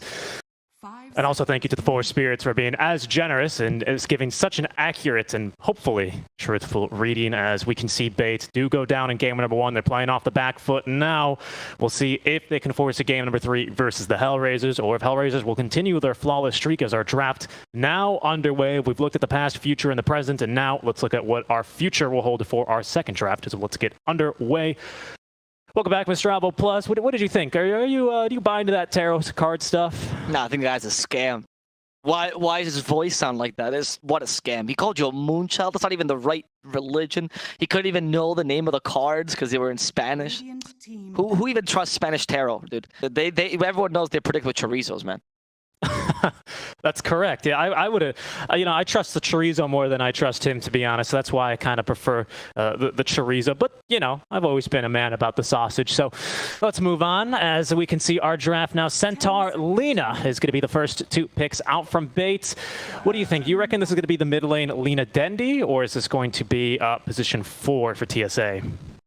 Obviously, we can still I think position 4, honestly, because TSA does like the Dark Willow plus the Dark Willow plus the Lina and the Rubik combos, right? It's something that TSA really likes running. I think he excels because of this, particularly because he is a player that likes these kind of ranged 4s that also dominate the lane, and it's a relatively unique style among 4s that, most 4s like the Air Spirits, the Tusks, the Playmakers, and I really would like to see that in the 4 position, especially because I like the Centaur Lina combination. Centaur Lina, pretty strong lane. We've got a very tanky frontliner to protect a softer target behind that can just pump out magic damage as well as a ton of physical damage. lots and lots of damage. Gotta love it. It's a very strong lane, as you say. We also have the Mars Snapfire. Now, last time Lil did end up taking the hero as a position 5, going for a pretty standard build. So this could be the off lane out from HellRaisers in this first phase, but I think Lil, after the changes on Snapfire, maybe he just likes to play the Snap himself, is going to be bringing it into the safe lane. Okay, so I like the start by HellRaisers as well. Very similarly, I think we've seen actually NoTechies run this start before, except it was with Witch Doctor, not Snapfire, but the same idea of Mars +1 combo, and it's very common when you see in the second pick. It's just really solid, honestly. I feel like when you have this duo, you already have a decent enough lanes, but then on top of that, you have a really reliable team fight that can easily secure your mid game without a big commitment, right? Because these are not long cooldown ultimates. And this really helps because if you completely commit to this wombo combo draft, like say a Void, you can, as bait, pick up heroes that counter this, but if you pick up heroes that counter this very small combo of Mars Snapfire, then you're going to be styling your whole draft around maybe heroes are not the win condition on HellRaisers. So it's something that I saw NoTechies do a lot, and I did like it about them. I think the execution needs to be a bit better for them, but HellRaisers, I'm sure, can pull this off. Now we're going to go with the Shadow Demon here for the HellRaisers. So I think that is going to be Zayak. He does like playing, like you said previously in our last cast, he loves these ranged spell casting position 4s. I think he really showed his stuff on the Dark Willow, for example. His Terrorize is on point all game. Not only that, but he got a super early shard and was able to really pop off with even the Cursed Crown on the hero. But the Shadow Demon as well is definitely within his wheelhouse. Super strong as well versus the Centaur, because I believe it with Stampede, your move speed is still going to be reduced by the Demonic Purge. Isn't that correct? Yeah. You made me doubt I think I'm trying to remember. Right? I think it is undispellable, but yeah, so it shouldn't be. It shouldn't be then. So it's actually a little bit weak. I always mix myself up on those, but you still have the option of disrupting the people that are in the Stampede, right? Soul Catchers are pretty good as well. I do find that. Oh no, it is this.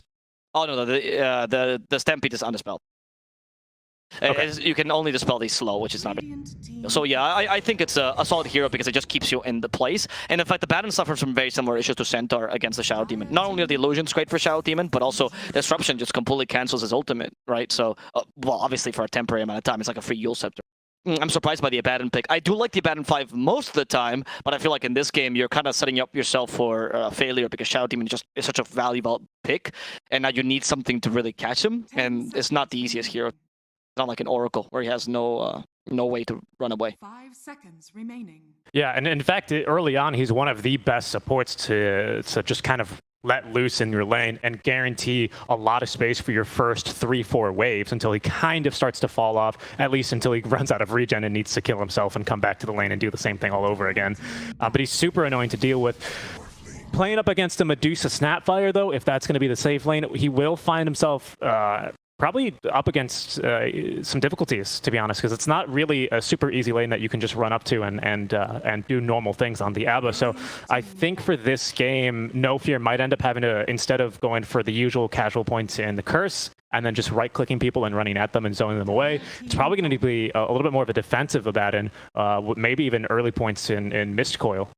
Yeah, it might be an idea of just go full healing, right? That we have seen that build before, like a 3-1-1 build, where you only go for 1 point in Photic Shield, and you still have to go for the point in Curse, I believe, if you really want to utilize this.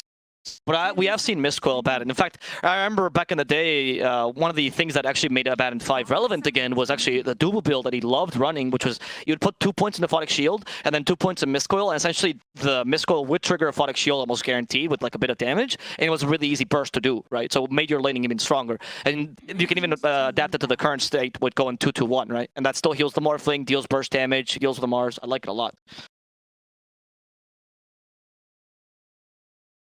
Having the natural Scotty builder. I'm kind of... Are you a little bit surprised that they picked the Morphling into the Dusa, though? No, I think it's fine. I think the Morphling is not the worst matchup against the Dusa. You go for stats Morphling more in this matchup on the E burst, right? But I still think it's fine. I don't have much of an issue with this. I think the Morphling as well is one of those heroes that, unless I see him really countered, like an AA, for example, he's always kind of viable if your team can play it. Right, so like if Watson is confident as Morphling, which I know he is because we saw it in Hustlers last season as well, just go ahead. You know, you could really solo carry games. My concern though is overall, I find HellRaisers draft still stronger than Bait. Even if Morphling can solo carry this or not, that's not my question. Yeah, I think to me, it comes down to, yes, we have good save and good kind of escape with the Stampede for Centaur. But the issue is, much like Mars versus Lycan, having the arena to just fence in a lot of the enemies and prevent them from running away is going to kind of render this Stampede useless if you're trying to use it to leave a bad fight. You're not going to really have that option. We also got Snapfire Kisses for Inside the Pit, Shadowed even with a lot of AoE spells, and Dusa with the AoE damage and Stone Gaze. So I agree with you. I'm liking this draft so far from HellRaisers, as we'll see most likely a Quas, Wex, Invoker come through. A little bit nerfed, of course, with the attack speed on the orbs, but overall I think still very strong this game. That was a very gratuitous nerf as well. We were talking about it earlier, like it wasn't as strong. I think he got nerfed almost as strong as the Beastmaster. You're like, why? But I do like the Quasvex Invoker for this draft. It's really solid. You needed some counter initiation as well to go with you, and you already have the Stampede, which is solid, but can be stopped by a lot of HellRaisers tactics, so either the arena or the disruption, you know, so it's kind of annoying in that sense. Now Tornado gives you a freebie to leave and enough time to actually activate Stampede without worrying about arena. I mean, I think they fixed their draft nicely. I just still like HellRaisers draft a bit more. I think their team fight's very solid. They have a really nice core to play around. It's just really easy to execute as well for them. What's their mid laner going to be against this Invoker? Storm's banned. I mean, let's see. What do you want to pick versus the Invoker? I mean, in this matchup, I really like the Viper, to be honest. I always like the Viper against the matchup. He's a very solid hero. Unless you get caught by the Tornado EMP. Because the only thing the only thing I don't like about the Viper is what I was going to say is, even though the lane is super strong, it feels like you're going to really struggle to get kills as Viper, because they're always going to have Stampede. Like, Viper really relies on having Viper Strike. You need to go for like Atos build. Exactly, and I feel like that's going to limit you just a little bit. I think Atos is actually fine this game, to be honest, but I think being forced to go in one particular play style makes you predictable, and better teams will take advantage of that. Right, like in a similar vein, I was thinking something like a DK, but I don't love the DK because the Abandon, of course. Yeah. Kunkka might actually be kind of decent, though, because you can't dispel that X. That's a really good point. Yeah, only the BKB is going to be able to do that. Yeah, there it is. There it is. Strong lane as well. I like there that. It is. Look at that. When we butt heads together on this, we end up putting together some smart last picks. Two heads equals at least like almost one 5k MR person. One of 10 heroes correctly predicted. And so proud about it as well. I love the Kunkka pick, though. I think it stops the potential burst that you can have on bait. Like, if you get someone with like Morphling, Lina, Centaur, you can burst to most people, including Medusa in the early. So Kunkka helps a lot with the damage mitigation in that sense. Similarly, if Invoker, like we've seen Denti Invoker a lot go for either full Quas Wex old style with Orchid, or you go for the Quas Wex and then you kind of transition with a Midas into the Cataclysm build, which works this game, by the way, because you have a Centaur and a Lina. So either build is kind of neutered by the Kunkka damage mitigation, which is fantastic. Your lane is very solid. You can actually stop the Stampede super easily with X. It's not dispellable, so you can just wait for the Abandon to waste the Photic Shield. I like this pick a lot. I think HellRaisers is a much better draft this time around. Yeah, I agree. And even last time, I think their draft prevailed, and this time with the ease of execution like we've highlighted, I think they're going to be maybe perhaps even a shoe-in to get their, what is this going to be, their 4th victory? So their 8th win in a row in this season. You know, there's not much left to stop them after that here for the HellRaisers. Just how strong that they're looking. What are the strengths of Bates' draft seeing this? I mean, their lanes are pretty good for the most part, right? I don't think they're going to lose their lanes by too much. Minor, except for the mid lane. Quasvex and Invoker need to win. I guess your early game is kind of decent if you want to activate the Morphling early. Like, if you play... The issue is that if the Morphling matchup that beats the Dusa, right? The stats Morphling, which is slightly better, where you can go Montascati, etc., struggles to play it fast. You kind of are a slower Morphling, whereas the E-Blade Morphling gets online immediately. Oh, well, immediately once you get the E-Blade, right? So it's kind of a gamble here on the Morphling. You either try to out-tempo the Dusa, but then you acknowledge that the late game is going to be tougher for you, or you can, like, you know, swap from the E-Blade Morphling to like a more Monta-style Scotty Morphling as the game goes on, which is also an issue. Or you go for the straight stats Morphling and try to beat them in the late game, which is also a difficult idea because the enemy team has, I would argue, better team fight than you, honestly. I don't know what Bait should be doing to really take advantage of this draft that they've done for themselves. It's not a bad draft, mind you. It's just HellRaisers very solid. It's the double, the double captain combo. The whole Lil being captain before, Zayed's coming in with a lot of ideas about the drafting stage, because he used to be a drafter for No Lifers, which was his first team when he played 2 years there with the Kyrgyzstan people. He really knows Kyrgyzstani people. Sorry, he really knows his way around a draft, and I think has added a lot to HellRaisers. Yeah, and just like focusing on hit and here's the hero of this match. I think something that Bait is going to do extremely well this game is buffs. Like they're buffs that they can provide with Alacrity, a Solar Crest to be on someone, a Photic Shield is going to be really nice. But you look at Zayak, he can dispel all of those constantly with the ultimate, right? So I think this Morphling is actually really going to struggle here, basically depending on the position of Zayak. And because he's positioned 4 this game, he has the luxury of farm, or at least a little bit more farm than he would normally be afforded on a position 5 Shadow Demon. So I do expect him to have a really, really impactful game here. I don't think like you know his team is relying on him to carry the game with his performance, but making sure he can get off really impactful demonic purges are going to be the name of the game here for him. I do agree with your point about the buffs here though, and Bait's strength. Like you don't have any. Yeah, Demonic Purge, of course, is your only offensive dispel. You can use it on the Morphling, maybe not the best target, but you can. However, the Morphling might just be able to burst him down, right? If you go for like an E-Blade plus Manta style build early, you know, and you just burst the Shadow Demon before he can do much, or you force him to disrupt himself when you have a couple free seconds of Alacrity. And then, of course, you have a lot of save for your carry. Like, it's a really good game to play on your Morphling, right? The issue is, it's really just Morphling plus 4. A whole team made to buff him or make him stronger here. Yeah, exactly. I mean, and again, I don't think your draft is too bad at that. You've got some squishy backliners that you might prefer to jump, you know, and if you don't, they're going to cause you troubles. Yep. Those being the Abba and the Lina, you know, have to kind of be taken care of. Lina, very capable of doing a lot of damage if left unchecked. Careful here, Watson. So the poison's not going to be enough, and down bottom, actually, they get the kill first on Takuman. That was very surprising. I know the Centaur Lina lane is strong, but not too strong. The Dusa is slightly out of position. No, Kuman thought he could just play this aggressively. The lane is not bad for them either. You know, you have 2 ranged heroes against Centaur. Usually you can deal well with him, but in this case, the Lightstrike Array just catches him. And yeah, there we go, another one by TSA. Gonna go for the no build as well. Got the deny though. Yeah, null talisman build, which implies to me we're going to see that second point that we always see on support Linas in the Fiery Soul. Yes. Normally that was largely ignored until you had LSA maxed, but since they increased the duration by 2 extra seconds, getting that first value point, here we go, is just that. It's super valuable in the lane, allows you to really easily trade harass with a Snapfire, who's normally the queen of doing this, of course, with the cookie combo there onto TSA. He can return a fair chunk of damage himself. Does need to be careful not to die, though. Fairy Fire keeping him alive. We also have the healing salve, but he's within 1-hit range. Not of the Dusa, though.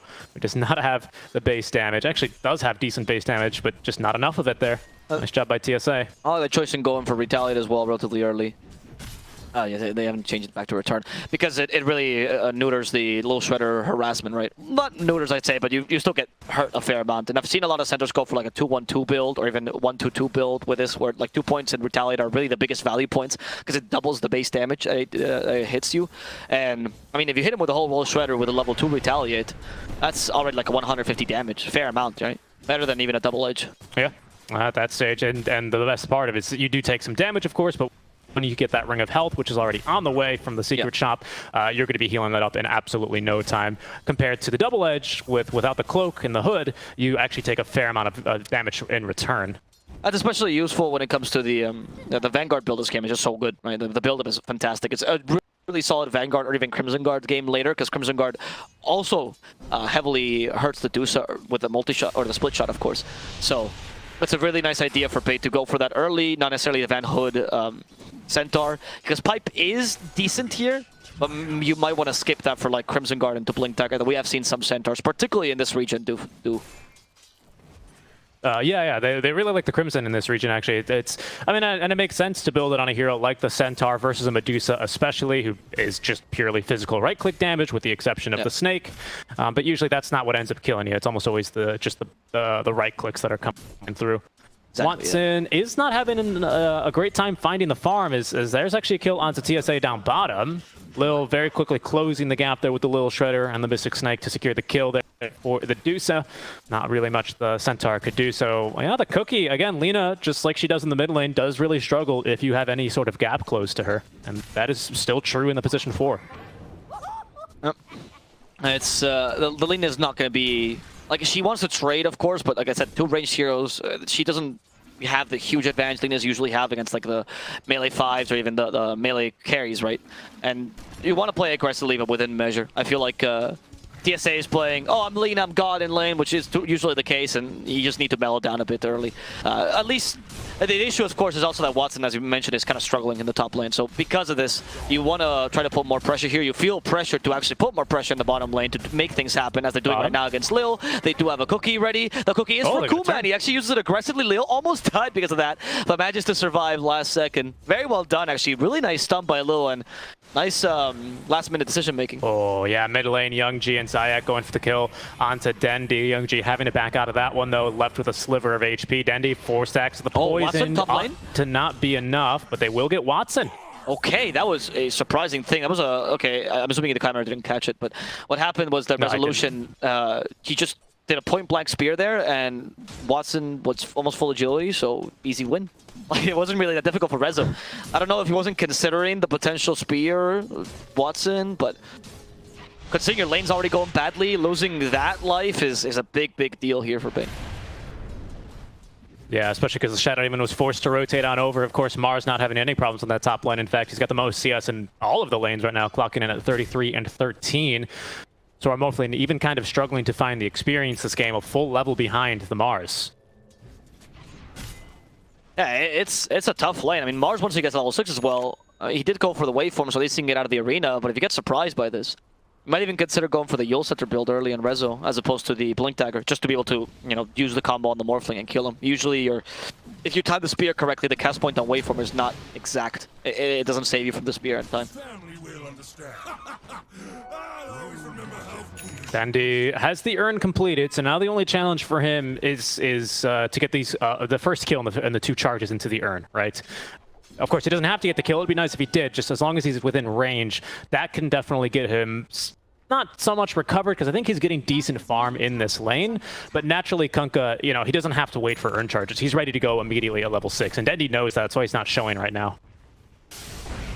Yeah, he sees Youngji and just wants to make sure that he can't push the tower for free at least, right? But as you mentioned, you just want to try to gank here if you can, or get someone to gank you actually so you can kill Youngji. Youngji's just a very difficult hero to murder, and you don't really have the team to do that either. Like, maybe TSA could do that, but the moment TSA leaves the lane, not only is Limitless screwed, but also at the same time, they'll know. Like, they're going to tell Youngji, like, hey, they're coming for you. There's no other lane you can really gank right now as a lean. Yeah, and the Abba is just not going to be good enough yet. He can't really just run at the Kunkka pre-level 6 without having the borrowed time ready to go, otherwise you just die.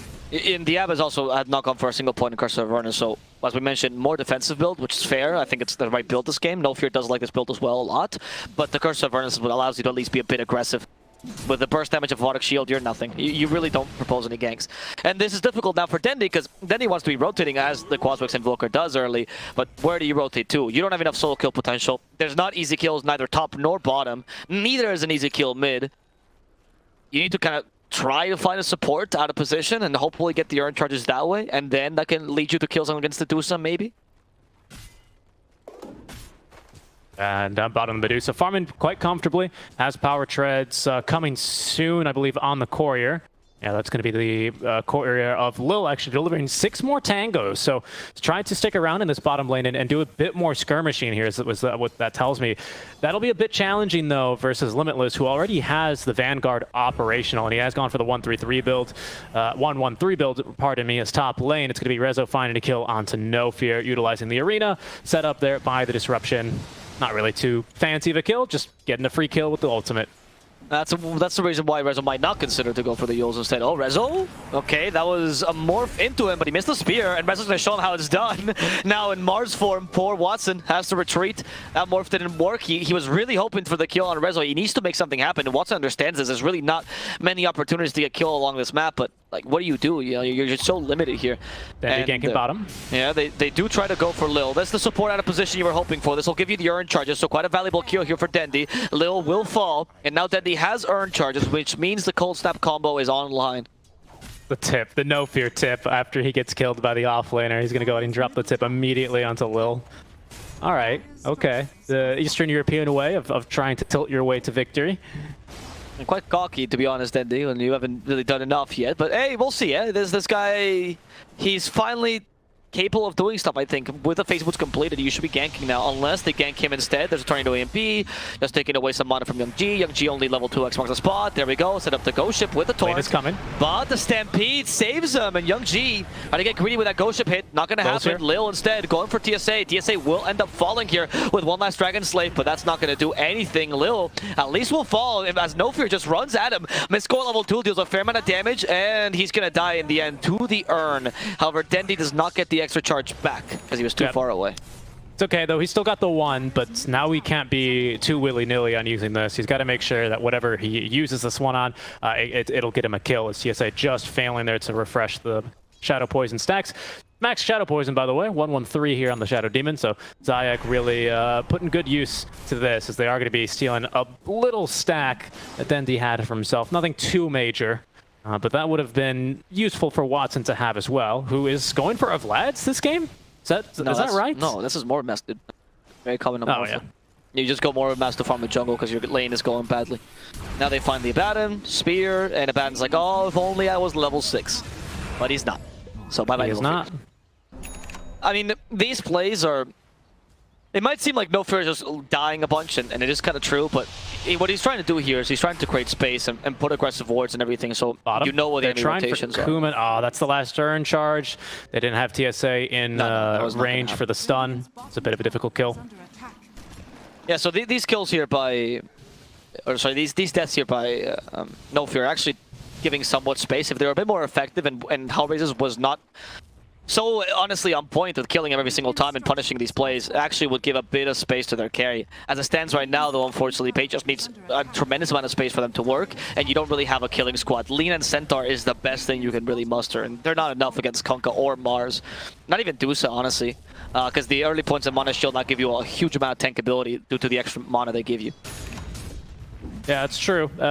At least the Centaur is having a pretty solid game. Very similar as of last game, though. Very reminiscent, where he's among the richer heroes in the entire game, not only on his team, as he will now rotate top along with TSA, trying to defend the tower. Tornado, EMP onto Young G. There's Cold Snap, Stampede into the LSA. Stomp as well. They will be able to find and kill the Kunkka. Nicely done. They're going to lose the tower for that, but a very worthwhile kill in exchange.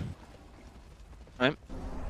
So, HellRaisers, they lose the Kunkka. It's a pretty big deal, honestly, for Bait, and the kill squad kind of works. They're using Stampede also effectively. I love when I watch Eastern European Centaurs because I feel like these are the best Centaurs, honestly. This region absolutely loves the hero, and they abuse Stampede to a ridiculous degree. Going in for these kills that usually would not be possible according to your draft. Made possible because you can run away so easily with a Stampede, or even initiate with a Stampede relatively easily. HellRaisers, they haven't lost too much with this, but they now have to acknowledge that their tempo is a bit whack, right? And they need to play a bit more defensively, make sure that you don't give enough space for Bait to recover into the game. Yeah, I wonder what Young G's second item is going to be. Obviously, the first item, Armlets. Attacker usually likes to go for the Orchid and kind of just solo gank. It's kind of tempting to have one versus Morphling as well, but we'll see what he ends up deciding to build. I like BKB this game, honestly. Armlet into BKB is always solid. Either that or Heaven's Halberd. Oh, No Fear. Okay, they bring him back with X. He uses the... I think that was too early on the borrowed time, because he didn't dispel anything in the end. The Tornado to give him more space. No Fear has no ultimate. So much effort just to try to save the 5. And in the end, at least he wastes time and ultimates from the enemy team, so could be worse for them. Yeah, Mars was waiting in the wings there to jump in. He's got a Blink Dagger ready to go. So his Blink reveal was going to be actually not scouted, I believe.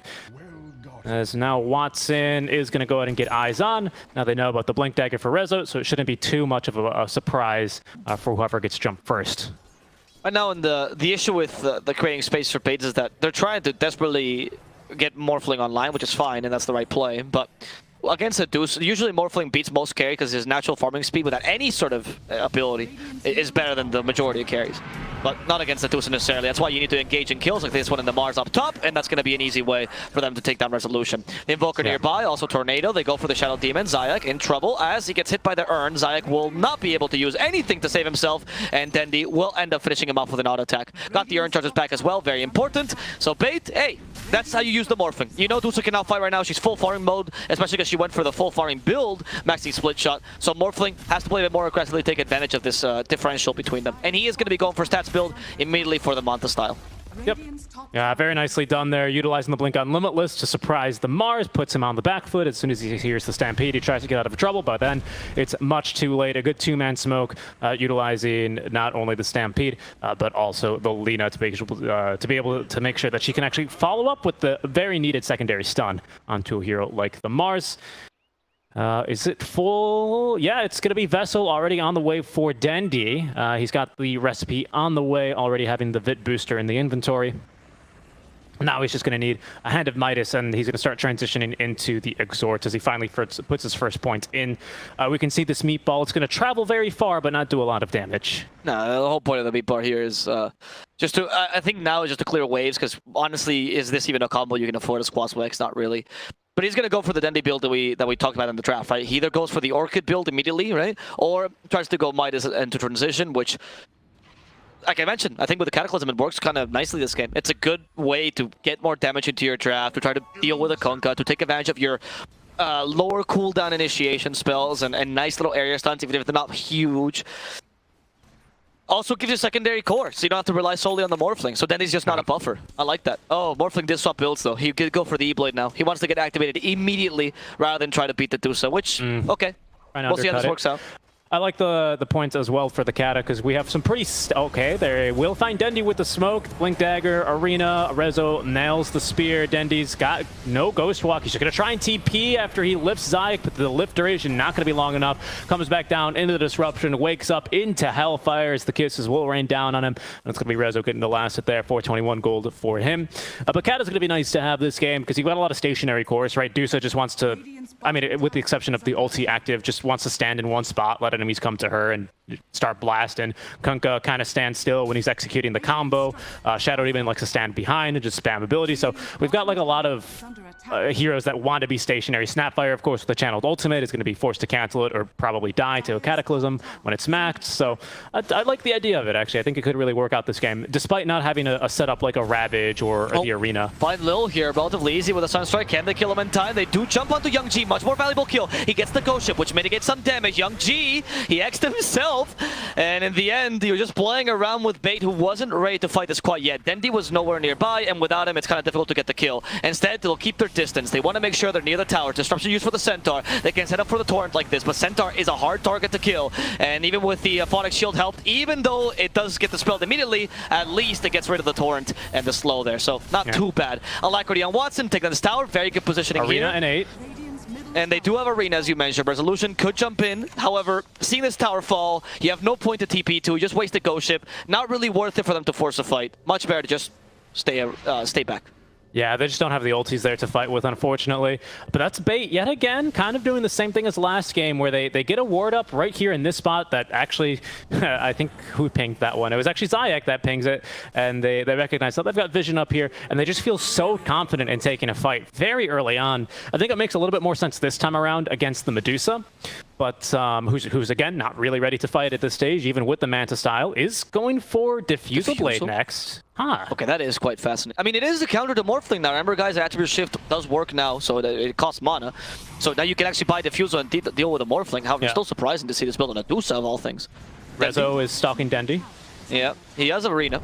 So I think Dendi is dead. Yeah, there we go. Nice spear, by the way. Point blank spear as always, so Dendi can't avoid it. Torrent, the Ghost Ship. Dendi's dead, dead, dead. Bye-bye. Like, there's no chance he'll survive that. They used 3 ultimates for him. Though I think that's kind of justified, because Dendi is trying to recover. He's trying to change builds. When you go from Quaswex Invoker to Exor with this Midas idea, it's a very expensive change, and any kill that happens right now is a huge detriment to your transition. Yeah, especially because we have not really been able to utilize the Vessel that we've spent 2,000 gold on, right? So it's kind of just being a bit of a sunk cost. Good stats for the Invoker, of course, but it's not really yielded any real gold or benefits. The ROI, if you will, not too high. You'd like to take that one to the moon. As Watson, already with E-Blade, very confident pushing down bottom without the Arena, without the kisses. They don't really have a great way to initiate on him, but the Spear is going to connect. He did not get off the Attribute Shift. The Cookie is not going to stun him up. There he goes. Counter initiation now from Limitless, who's going to use the E-Blade to amplify his double edge damage. As Watson and Limitless are maybe considering to go for more, but there's going to be now the full TPs. LSA catches Zayak. They're getting with the Laguna Blade now to try and put him down, as Young G just with a Torrent, a little casual Tidebringer cleave there to do a bit more damage. As They don't have detection here for Zayak, hiding using the Shadow Amulet in the trees, using the Overwatch method. And he's going to be put safe and sound. I've seen this play so many times from Eastern European players, Zayats by the way. The Shadow Amulet to save themselves. It's happened on multiple games. This has been a key point to save themselves. It's quite funny to see. It's really good obviously because Glimmer Cape is fantastic this game, especially now that you saw the Morphling going for E-Blade. If Watson had gone for Manta, this Glimmer Cape wouldn't have been as big a deal and maybe not even picked up. Maybe you go for Force Staff or something else, honestly. But seeing the Morphling go for this build is like the best thing. Now, I would even encourage the potential Hood even, or actually no, just BKB on the Conka. Yeah, just make sure you mitigate that damage because their physical damage is very lacking, even with Alacrity. Kuman Try to burst them down. Missile Dive Strike Array. Stone Gates has been used, by the way. And the Stomp for the Mars. We still have Arena. They try to control him for now. TSA will fall first. Watson sets up, Resolution sets up the Arena. As the Mortimer's gonna start raining down. Limitless is in trouble. So much magical damage. And even with his Hood, actually no, he's just barely able to tank it. They hit him with the X. And that will bring him back to the last bit of Torrent damage that they need to finish him off. Even with the Hood, I was correct the first time. He's unable to survive this onslaught. Yeah, Zayak just really starting to stack up the poison now. He had 4 stacks there towards the end, so there's no way he was going to be ended up living. And they don't have to commit anyone else maybe to possibly be traded off in return for the simple kill. No Fear unfortunately got turned into stone. Might have been able to actually save TSA from the high ground there. Pops the ulti manually, but he does so a little bit too late. So he wasn't able to save the Lina there, unfortunately. Centaur also gets caught by a great Arena by the Resolution. And Kuman is alive, and guess what? He's got Diffusal Blade on the way now. It's completed. Oh, that's true. And we'll see how this works out for them. I'm fascinated by this idea. I don't completely disagree with it. It's just interesting to see on a hero that's not particularly known for an incredible attack speed, right? That, I mean, Medusa's not bad. Her agility gain is pretty decent, and Diffusal Blade works with that. I don't think it's a bad item. What I like the most, though, about this idea is that it leads to a very good mid-game Dusa that can still abuse Manta style, as opposed to the SNY Dusa that is sometimes sees when you want to play her mid-game. And I think it is very good because if you mitigate Bait's impact now, especially seeing that the E-Blade was the build for the Morphling, they made a risk like this. They tried to out-tempo you, and now they can't because Dusa adapted to this. That's so smart. I honestly, I'm loving HellRaisers playing. Yes, you can criticize some of Bait's plays, and they are playing quite risky, as often not many contingency plans of this draft. However, HellRaisers is just like knocking them down one by one with an impeccable itemization execution. Yeah, and of course these ranged illusions will also do a little bit of mana burn. Only 8. It's not bad, but you have to remember we've got 2 from the Manta, an additional possibly 2 from the Shadow Demon, so it does start to add up. True. It does start to add up. What I'm kind of curious about though is I wonder like if maybe this was the game that we'd see that the one item that everyone's completely forgotten about, the Mage Slayer, possibly get picked up instead of the Diffusal Blade. Because the Mage Slayer to get rid of and reduce the Morphling's damage sounds tempting. I think it's a little bit far-fetched though, because you know you need to land the auto attack to do the -35 damage amp, and usually Morph is just way too fast to initiate onto you. So I don't know. I like the idea. I'm looking forward to seeing if it works. Mage Slayer is very similar to the Diffusal Blade in Duel, right? It's a mid-game, big agility item for like carries that want to just play a bit faster, right? So it's kind of useful for like the heroes that can pick up Diffusal Blade can definitely pick up a Mage Slayer as well. But the thing here, why I think even if it's not the best item, or maybe Mage Slayer is a bit better, it's so much better to go Diffusal Blade here, is that you're winning, you want to be aggressive, and you know that Morphling without mana will struggle. And he already went for a very mana-intensive build, which is why he's going for Linken's, right? Just to mitigate that a bit. So you know that the Diffusal Blade will punish that even further, whereas Mage Slayer will only give you a bit more defensive capability. Not really what you're looking for right now if you're winning. Centaur, he's been slow by the Purge, actually. There's another advantage of the Diffusal Blade, of course. Being able to get those skills. Arena would have been set up. I think he is just barely in the arena. They push him back. He's tanking a fair amount Limitless, thanks to that Vanguard, saving himself from most of the damage from the Dusa. However, he'll eventually die to the Purge. Oh no, they say with Deafening Blast Dandy here, making sure his newest addition to the team will not suffer. Resolution is now struggling to get away as the Light Strike Array finishes him off. Bait looking for more here as Watson turns into the Kunkka. They force the BKB from Young G, as Young G does not want to taste his own medicine here. No, he does not. Really, really nice fight there from Bait. I think they were super caught off guard there by the Diffusal Blade, because Centaur looked like he was going to turn and stomp or stampede, and he just found himself with 0 mana. he couldn't do anything, but as soon as his team showed up there, they were able to provide him the amount of support he needed. Stays alive. Mars wasn't really able to escape as easily as he thought. He kind of just runs up to the walls of the map and goes, well, I can't go any further from here. And then they even forced the 9-second BKB on the Kunkka. Good fight for Bait, all things considered. Yeah, but still really, like, Intimidation is clearly working for Deuce. Like, I like the idea here, especially when you get the split shot uses modifiers later on. It's going to be a nice little thing where you are constantly taking mana, as you mentioned. Not just from the Morphling, which is what I was concentrating on, but also a good way to deal with Centaur, a good way to deal with Abaddon. The thing about Bait, though, now is that you just got Midas on Invoker, and now Dendi's going to start to transition actually effectively this game into a solid Quasi-Sword Invoker. And when you have that, now you'll have a secondary core, and HellRaisers won't be able to just concentrate their efforts on the Morphling or kill the Centaur, which is what they're trying to do until now, but rather have to deal with the Invoker as well. Dark's gonna break. Rezo getting the jump in, but it's no fear he's caught. Hoof Stomp now to try and counter-initiate. There's Stampede earlier on. Disruption, though, to dodge a lot of the damage. Sunstrike and LSA both juked, as now Lina is going to be hit with the Demonic Purge. They're going to get the kill onto No Fear, who was stuck behind enemy lines, and TSA is going to drop to the Illusions. Kill going to Zayak. Watson with Lincoln Sphere proving a little bit difficult to catch, and he will be able to waveform away to safety. All right, I like the original play by No Fear. That was kind of like that was a disappointed parent sigh if I've ever heard one. Because I like what No Fear is doing constantly of like, hey, I'm Abaddon, I really don't need items, I'll just die. Like, sure, like let me die. But then Bait has this thing where like, oh, he's my teammate, I don't want him to die. Just let him die. I mean, he didn't create space, but he kind of tanked a gank where you had the disadvantage there, right? So just let that happen. Lina going in there, trying to save him. Just use Tornado if you really want to commit something, but that's it. Don't put anyone in harm's way, because you're Abaddon. Of all heroes, Abaddon is going to die. Who cares? It's he needs to learn the SSA Spartan way, where he's been very vocal in interviews, or rather his team's been very vocal on his behalf by saying things like, Spartan just yells at us in voice comms, don't worry about me, you don't need me. A couple of expletives in there as well. Leave me alone. You guys can win without me. I think that's what No Fear kind of needs to be. That's the tone he on the Abaddon, because this is very famously kind of how Spartan is likes to play, as they actually caught Limitless in the mid lane. They have expended a lot of the spells already, but with Demonic Purge, he can run absolutely nowhere. Will be killed off by the Dusa, who's now starting to pick up the components of the Eye of Scotty. Going to be a very scary item for the Morphling to be fighting into. As time goes on, the Pipe and Vanguard, what it covers you is worse and worse, right? Because obviously enemy team gets more damage and these stay very static. And Centaur didn't go first. Like, these are considered pseudo stats items, right? Because they give you stats, but not the actual stats, like strength, intelligence, agility. And so as the game goes on, these don't scale as well, and that's what HellRaisers are starting to take advantage of now. And if you can kill Centaur at the beginning of each fight, you lose Stampede. And that's much more valuable than a pesky Abaddon. The Stampede is crucial to Bait's lineup. Even if you can just burn all of his mana with the Illusions, it's like you say, the Stampede is absolutely crucial. You don't really need to be able to dispatch him.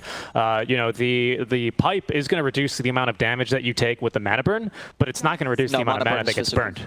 Oh, is it? Okay. Yeah, so then the Vanguard will help out. No, it doesn't reduce it either, because that's the point. That's why actually Diffusal Blade was also a good pickup. I was going to make that point earlier. It pierces right through the damage block. It's reduced by armor, yes, but Rezo? the Centaur doesn't build armor. Watson has vision here. No Fear is going to die this time around, and the Baits, they are picking up on the cues. They're going to absolutely just leave him alone. Torrance back into the X mark. Down he goes. Okay. I mean, again, this is good, though. This is what I want No Fear to be doing. Die alone. Right? Don't bother anyone while you're dying. Just stop asking for help. No. This is the only way you can really create space when you're losing in this game, because you don't have a hero that can get like solo kills easily. And also, HellRaisers knows that even if you're trying to look for that, they're going to just stay together, right? They have enough farm right now. They don't need to farm efficiently. They're happy just keep getting kills. Look at all the vision that they have right now. One of these is just timed out, but they've got a really nice ward placed on this cliff. It's a bit of an awkward ward spot on this cliff, but you can utilize it pretty nicely if enemies are kind of doing exactly what Dendi is, right? Oh, look at TSA. TSA's like, well, where do I go now? Like, I'm done. Just stands there, accepts his own death. That was so funny. He TP'd for a solid 3 seconds, like, I'm almost out, and then the spear comes last second to kill him. Rezo with a 9-second BKB, by the way. Of course, didn't need to use it for that kill. It was just a Lina, but he's going to have that one ready to go for the next fight. We've not really seen this E-Blade get any kills, if I'm not mistaken. I don't think he's found anyone with it. As Watson, yeah, I mean, he's 0, 1, and 2, so... It just isn't the build. You try to out-tempo them, and it worked for the first, or it should work for the first 20 minutes, but HellRaisers had better execution then, and then they just stopped you. Like, that's the problem, right? That's why I want him to go for the safer build of the Manta style into Scotty. Because you also have to go for Lincolns, literally just because you went for the E-Blade build, which is so mana-intensive. And Dendi just standing in the trees here under Ghost Walk. Will now just drop a meatball on the wave and TP away, trying to slow down the push as much as he can. Won't save the tier 1 tower, of course, but is going to delay the push coming for the tier 2, the last outer tower remaining for Bait, by about 30 seconds. Dusa not only has now the Eye of Scotty completed, also holding on to the Elven Tunic, so she's also got a little bit of evasion that they're now going to have to contend with. Solar Crest to buff her up. Means she can clear waves by kind of just Control A and backspace. It's that easy for her. Actually huge for him to cost the Shadow Amulet, but Lil is trolling. The Elven Tunic is huge because Morphling is not a good MKB builder. And Rapier in the long gives it True Strike, right? So... Yep, that's just gonna... for the Morphling to burst you. Maybe when you finally get Scotty, oh, you just got Enchanted Quiver. That might even be better than Paladin Sword for him. Or maybe yeah, give it to Dendi instead. Who's going Maybe. for Cataclysm, because then he's like, we need damage. Like, we need some to do so. He's almost got it, man. He's going to be holding on to the Enchanted Quiver, like you said. Oh, up until his courier has been murdered. That's going to make his getting the point booster a little bit of a challenge. Watson is closing in slowly but surely on the Eye of Scotty. He's got enough for the second point booster, or sorry, ultimate orb make it, but he's still a bit behind the 8-ball there. He's Limitless, just standing here awkwardly in the trees. What? I can't believe that. Okay, now Lil's going to scout him, but just gets the blink out. I mean, that was a miracle. I don't know how you got away with that. Jesus. Just standing in the trees. Casual tree watching in the middle of the game as he leaves. Actually, we're... Same with the Morphling. Can Abaddon get away in time? Oh, they no, missed. Youngji didn't see him. What was I going to go on about? They actually gave away the Elven Tunic. It was on the way to Young G and the Courier, but they've sniped that Courier. That's the reason HellRaisers have come back. So Dusa is now holding on to the Titan Sliver, and Young G is still stuck holding to the Nether Shawl. And that, ladies and gentlemen, is why if your enemies are, sorry, if your allies are close to you, just walk over and give them the neutral item. Don't send it home, even if it's easier for you. Sometimes the Courier is going to get killed. It's a whole minute. But unless the jump in, there's going to be now the Cataclysm. Good damage on Akuma, but he's still 90% HP. He's going to turn now with the ultimate active. Watson can't do the damage on anyone either. He's already used Waveform, has to turn into the Shadow Demon, disrupt himself to try and live a little bit longer. Now has Waveform ready to go, but there's X in 1 second. Boats incoming. There's a nice tornado out from Dendi, catching on a 3. Ice Wall placed down. Another big stomp up from Limitless here, but it's still just not enough damage as Watson has now been found by Resolution, pinning him to the tree. Buyback up from 2 heroes from Bait as Kuman and Zayak just running through the Ice Wall. TSA finished off as she's going to be caught on the backlines trying to snipe Lil, but is unable to pick up the kill there. Both supports living on a hair of HP for the HellRaisers, and Bates are going to take another fruitless fight for themselves. I don't know. I don't know what to say to that team. I don't think Bait played that badly, but you just saw Cataclysm and Dusa. It was nothing. I don't know if Dendi, I don't know if Bait thought that they could get through the walls of the arena by just hitting it harder, because they went into the arena walls like 3-4 times in a row with Stampede. They go for Rezo. Okay, at least you can burst him down. This is a very valuable kill.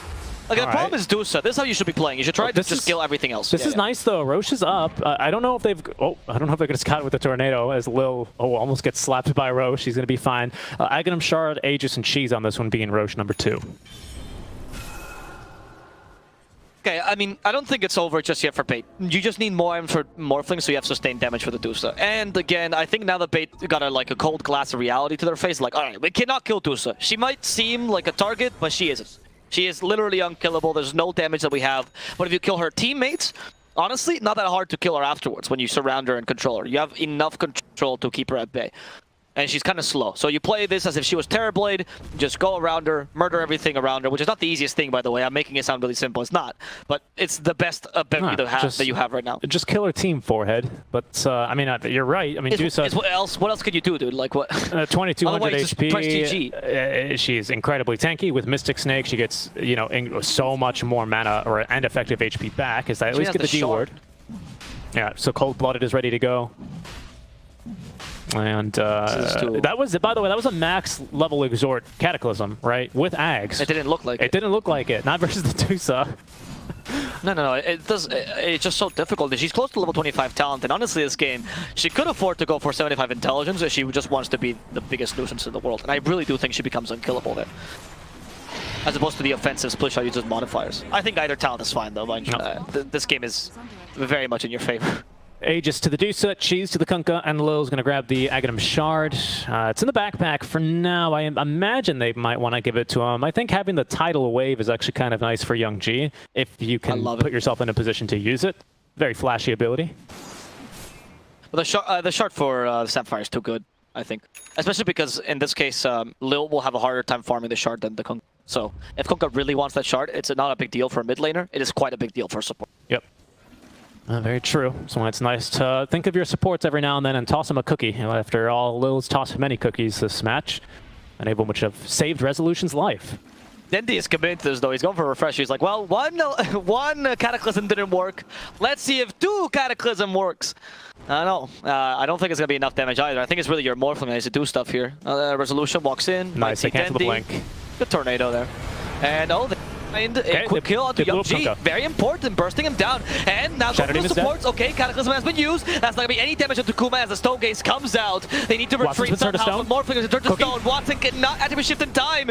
And they're all going to fall in quick succession. 3 kills the way of HellRaisers. Dendi setting up the ice wall, not knowing what to do to save his team because he had used pretty much all his defensive spells. Bait.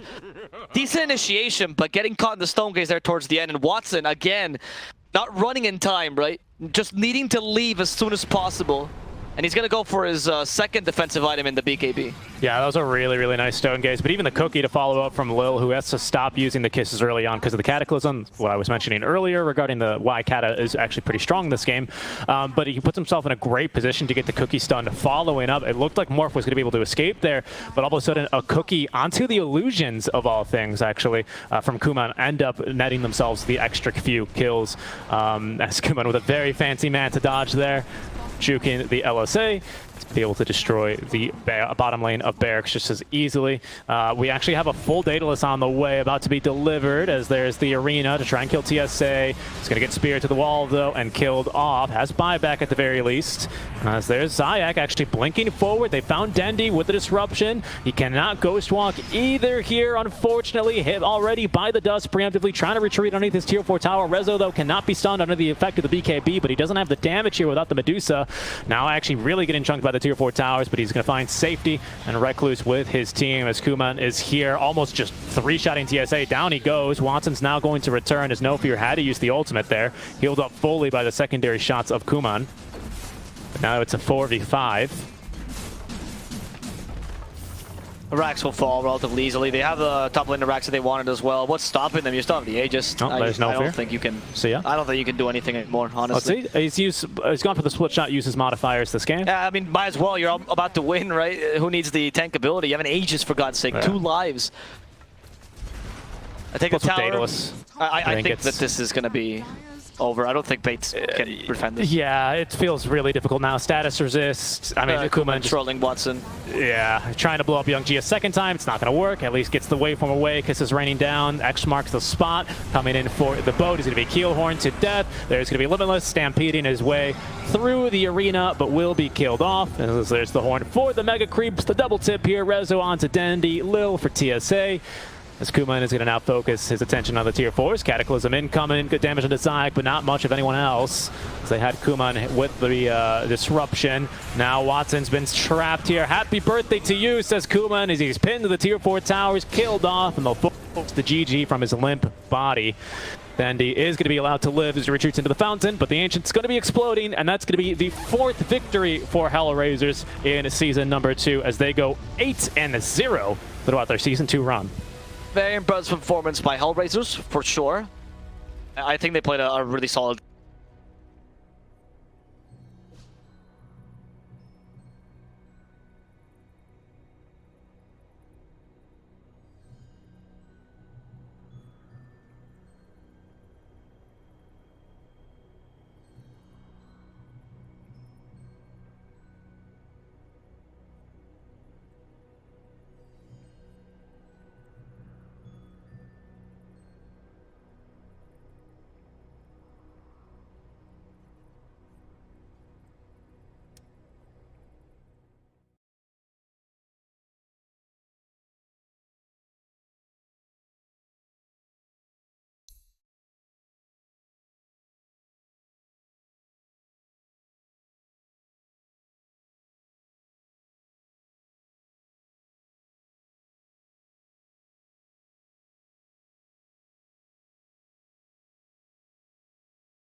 Dire's structures are fortified.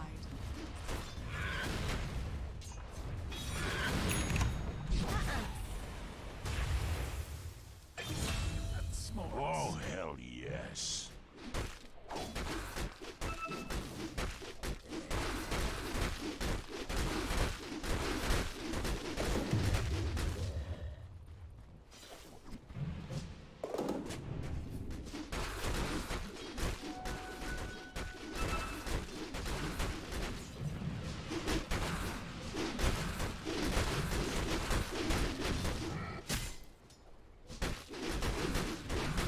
Dire's middle tower is under attack.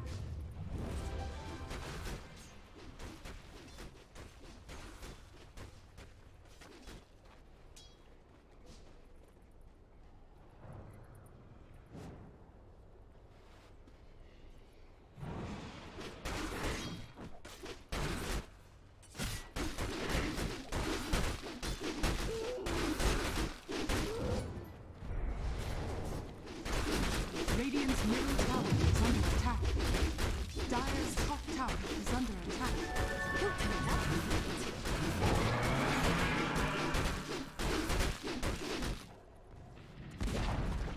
Dire's top tower has fallen. Radiant's middle tower is under attack.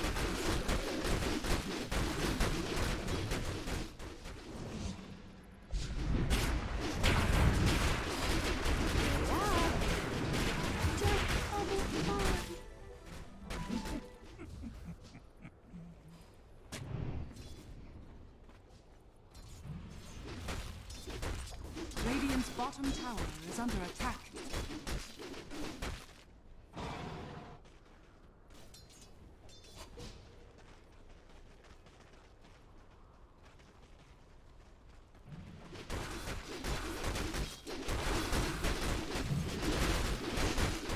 Radiant's bottom tower is under attack.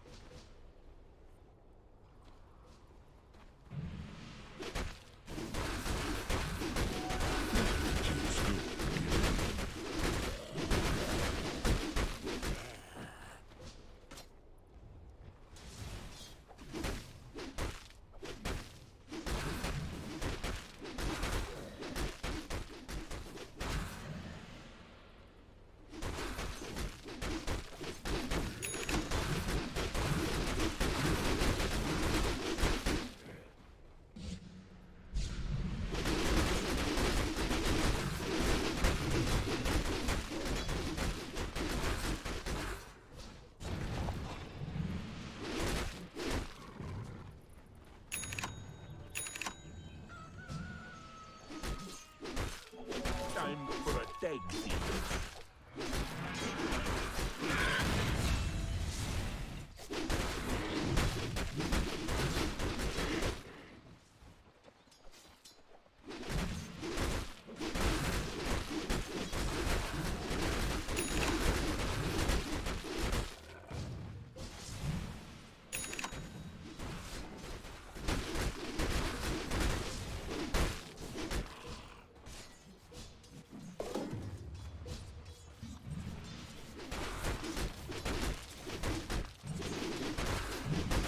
Radiant's middle tower is under attack.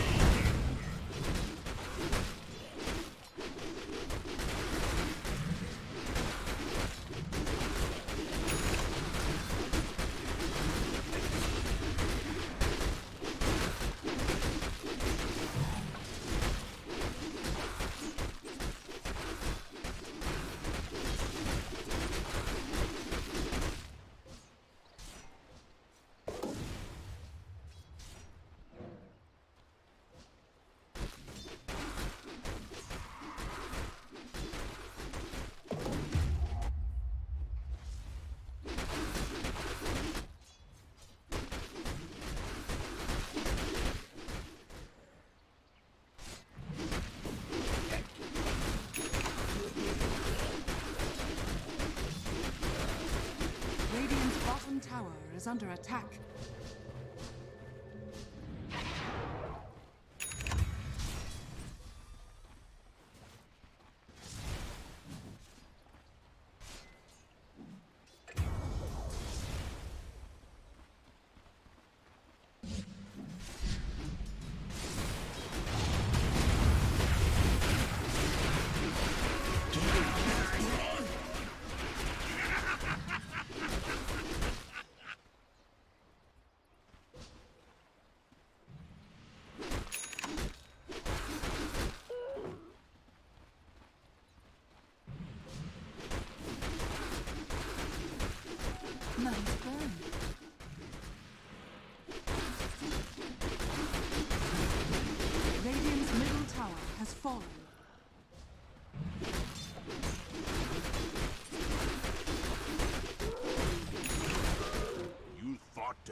Radiant's middle tower is under attack. Dire's middle tower is under attack.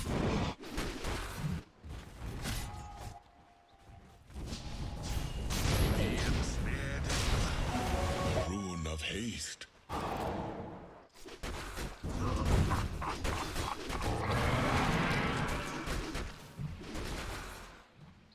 Radiant's bottom tower is under attack.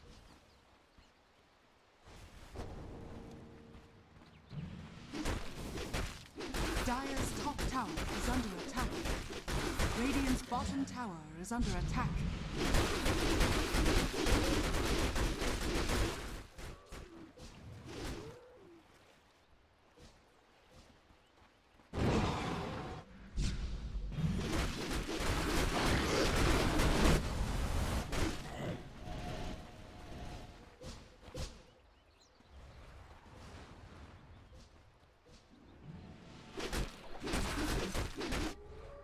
Dire are scanning.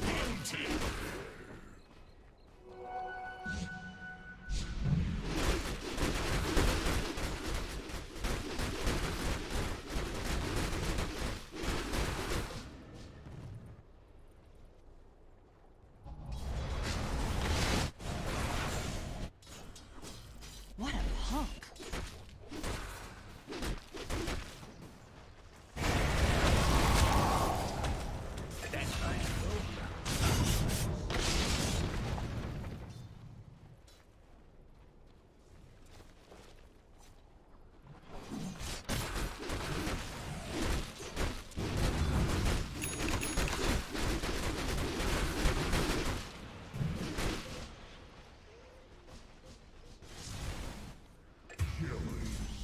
Wanna fan a fire? Radiant's middle tower is under attack.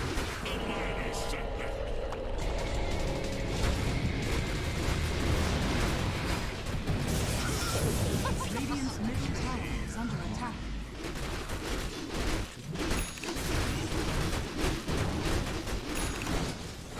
Radiant's top tower is under attack.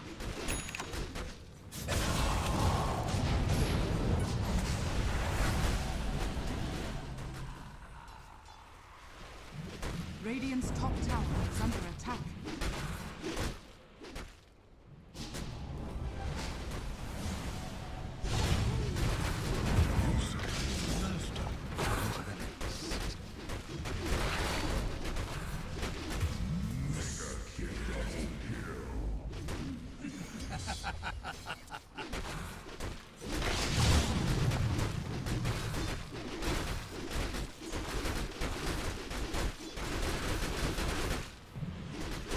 Radiant's top tower is under attack.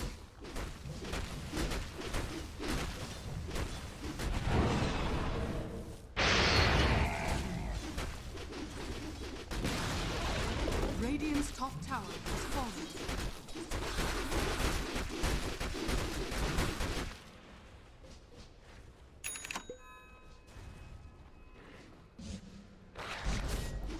Oh boy. Beast bomb.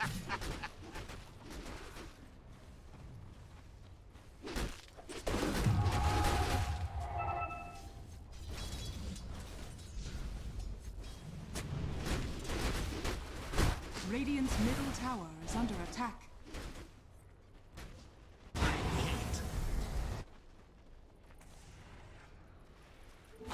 Illusion. Is even a master fortress.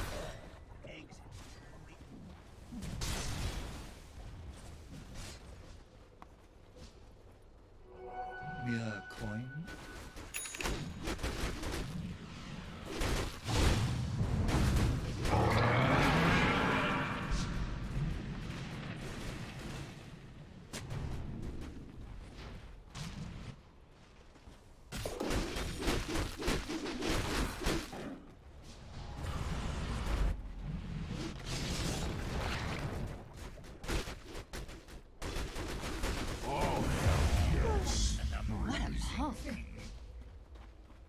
Oh, sorry to disappoint. What a punk!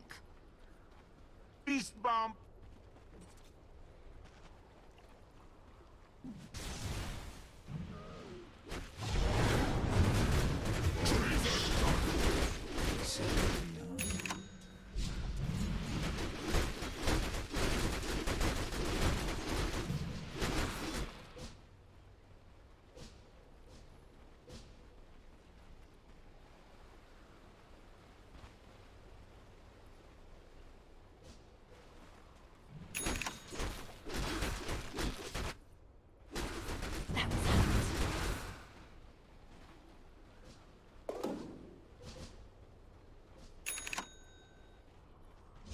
Money to burn. Radiant's top tower is under attack.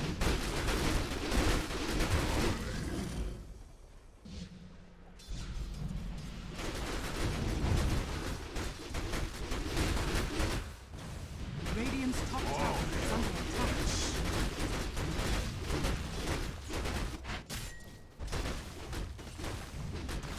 Radiant's middle tower is under attack. Dire's bottom tower is under attack. Dire's structures are fortified.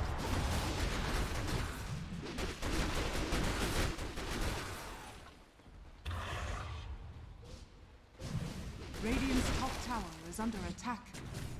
Dire's bottom tower is under attack.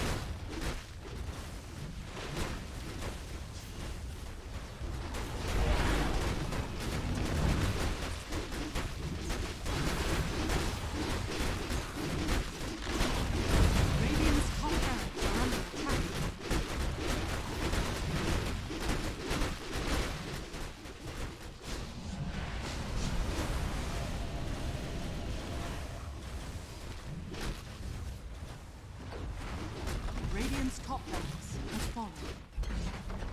Radiant's top barracks has fallen.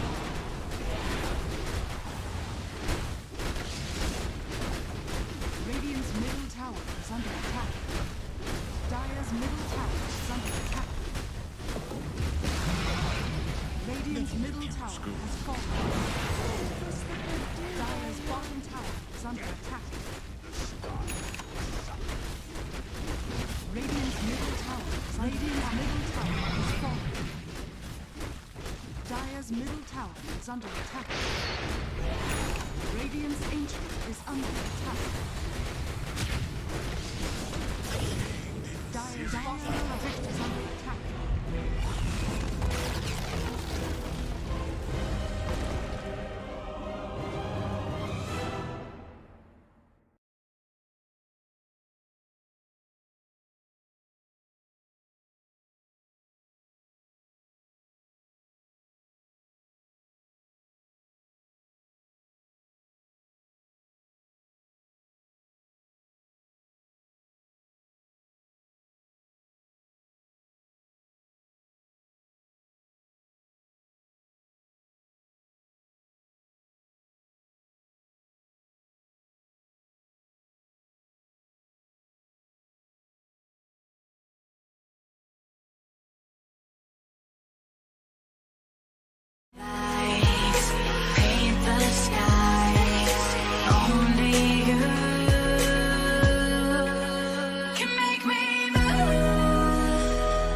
the sea for a getaway. Car top down and we're driving just to feel young. Moving away to the sea.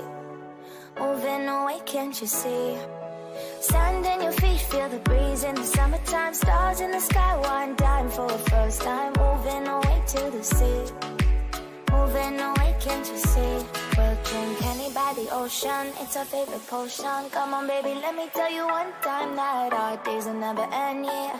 No, our days will never end, yeah. No. Come on baby, let me tell you one time that our fire got a love it till you never break apart. And we moving away to the sea. Moving away, can't you see? There won't be one more time, so we gonna do this tonight. There won't be one more time, so we gonna do this tonight. There won't be one more time, so we gonna do this tonight. There won't be one more time, so we gonna do this tonight.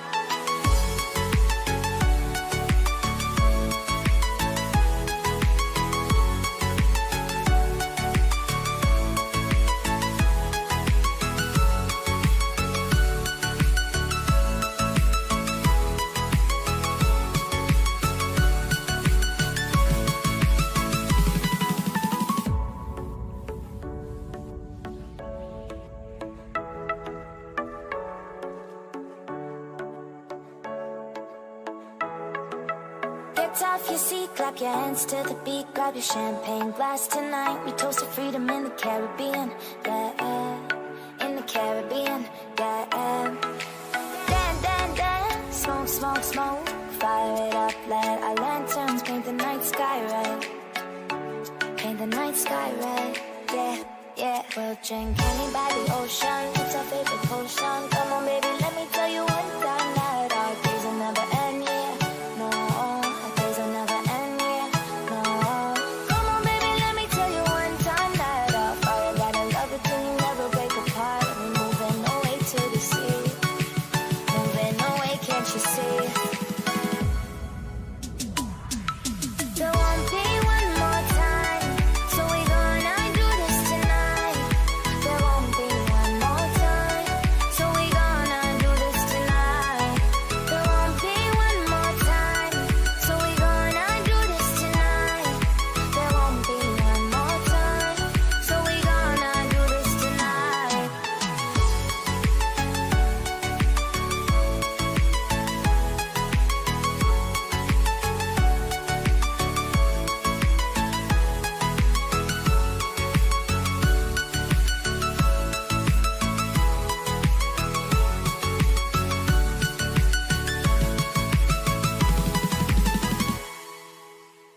But it's too late now. I remember you and me, and how careless we could Yeah. be. All day and all night, we'd stay up, it felt so right. We were so young, we were so dumb. We would get drunk and then hook up. We were okay, we were alright. Staying awake till the sunrise. We were in love, couldn't stop us. Like a good drug, never enough. We hook up in my car, driving so far. Play your guitar, you show me your art. Let down our guards, think with our hearts. Stare at the stars, we were never apart. Drinking too young, way too much fun. Out in the sun, no pain when it's gone. Took you to prom, dance to our song. Dance all night long till the lights come on.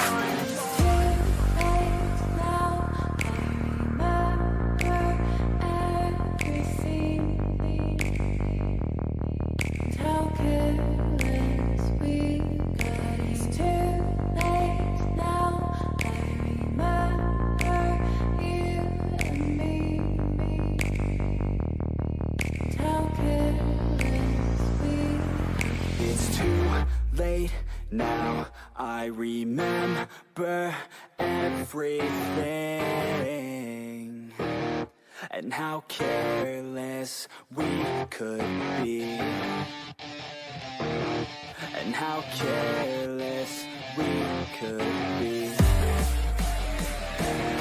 and how careless we could be.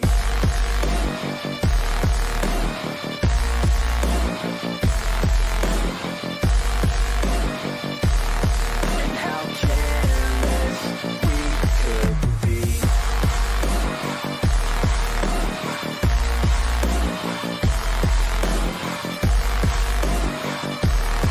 And how careless we could be.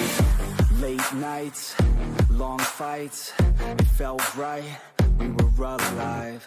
We would go out, we were so loud, we were so proud, we had no doubts. Weekends and weekdays, we'd spend our own way. We were careless, we were fearless, we were reckless, time was precious. We love to waste time, whiskey and wine, drinking all night, asleep by your side. Finally alive, we would just drive, never arrive. Our journey was live, staying out late, testing our fate, running away. We live for today, young and so bold, never get old. Screw what we're told, we can't be controlled.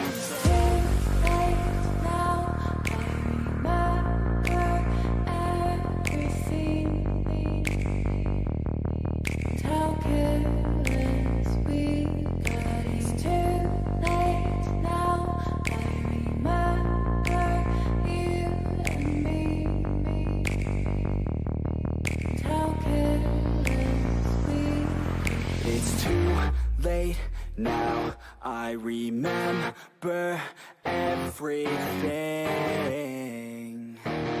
and how careless we could be, and how careless we could be, and how careless we could be.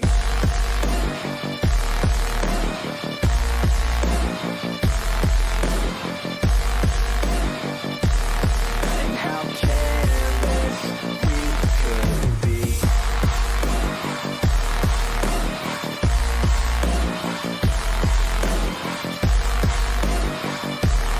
And how careless we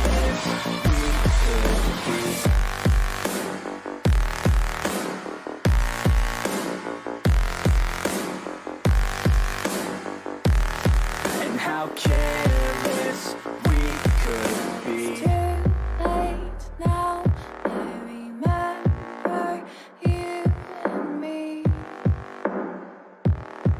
How careless we could be.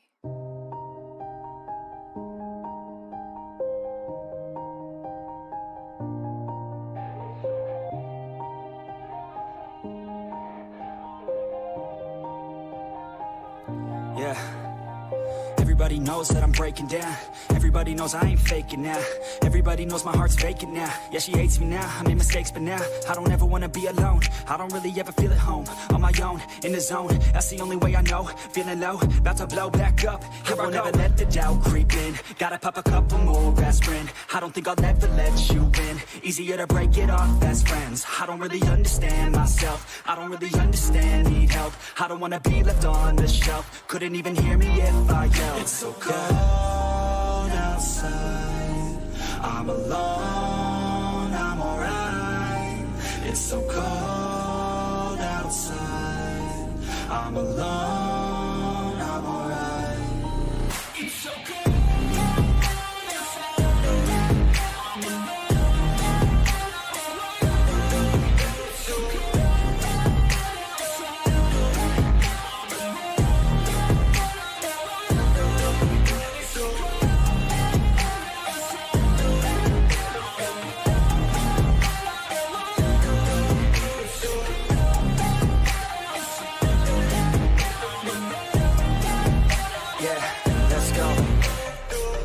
wanna break down. Always feel like I could break now, but I never let it take me to that place now. I won't ever let my thoughts get away now. I got better things to do, picking fate now. I just wanna be the best, call me great now. I don't know if I'm okay or insane now. I remember better days on the playground, hoping I can find my way even when I'm feeling down. I fight, even when I don't know what is right. I'ma pick a side, and I'ma take pride. I will decide my fate, and I will never let them tell me who I am. If you try to shake me, I'll be damned. Planet on the ground is where I stand. Never give up, that was always the plan. It's so cold outside, I'm alone, I'm alright.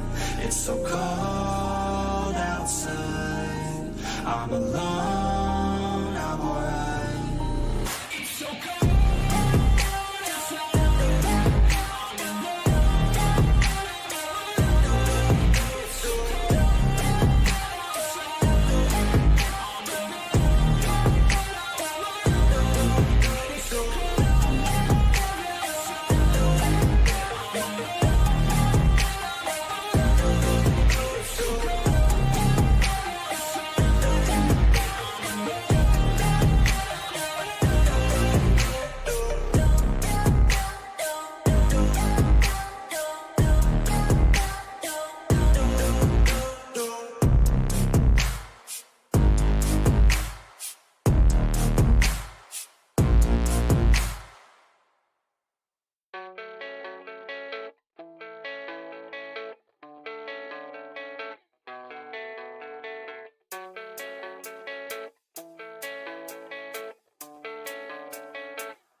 Yeah, I don't believe in destiny. I just do what's best for me. Don't listen to my enemies, they're just full of jealousy. Yeah, this legacy, you gon' see what's left of me. You gon' see success in me. You ain't seen the rest of me. I just wanna be the best at what I know. Better than the rest, just watch me grow. Put me to the test and watch me go. This is my quest, I'ma make it known. They call me obsessive, oh I know. Call me selective with my notes. Call me aggressive with my flow. Call me offensive even though Joe, I ain't gonna lie, life's tough. Try to get by, life's rough. Try to do it right, it's not enough. Even though you try, you still mess up. But I'm still gonna fight for what I love. Still gonna die for what I love. Still gonna try, I won't give up. Still gonna fight until I've won. They say I'm way too obsessed and I've got nothing left. And I'm not quite there yet, but those words they'll regret. Cause I've got something left and I'm not giving in. I will not let them win. I won't stop till the end, no.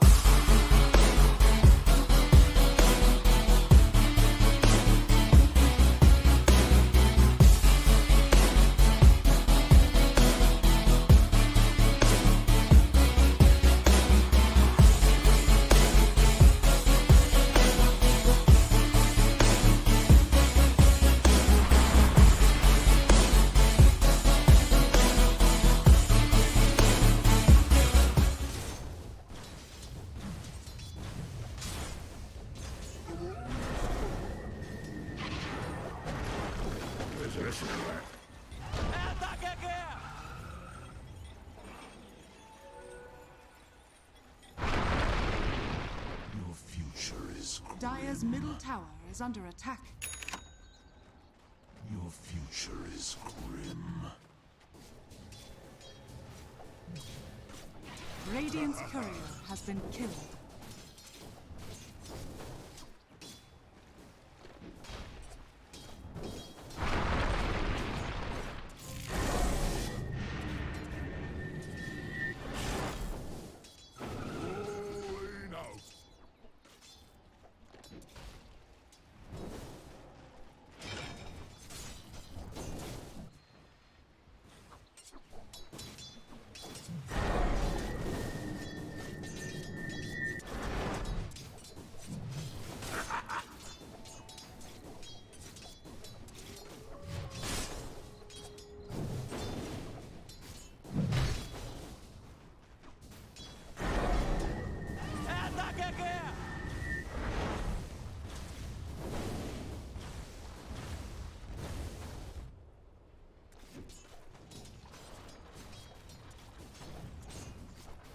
First blood.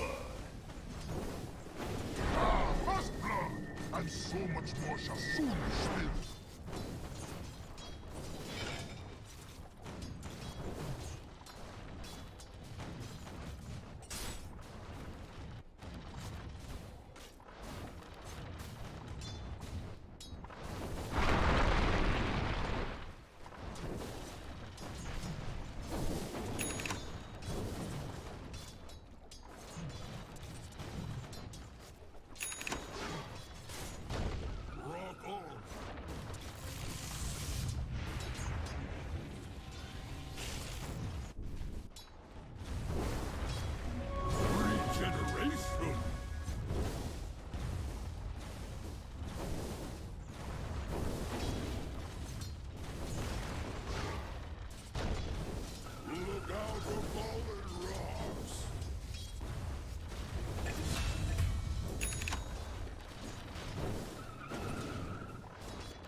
Radiant's top tower is under attack.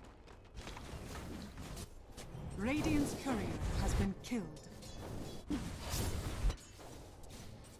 Dire are scanning. Radiant's bottom tower has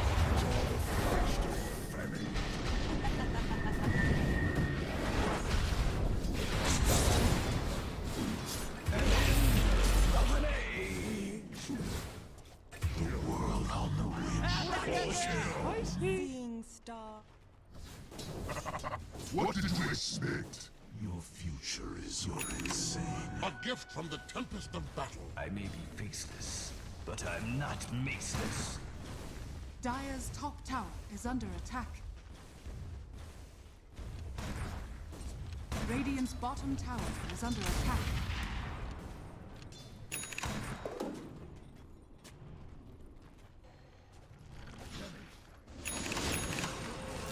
Dire's top tower is under attack. Stonefall.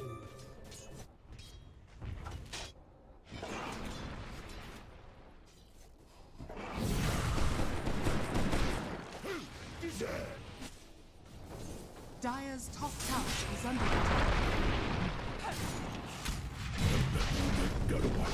You got rocks in your head. A mouse is part of it. So you're not entirely faceless. Perhaps if Dire's top tower is under attack. Where your heart does not. Dire's structures are fortified.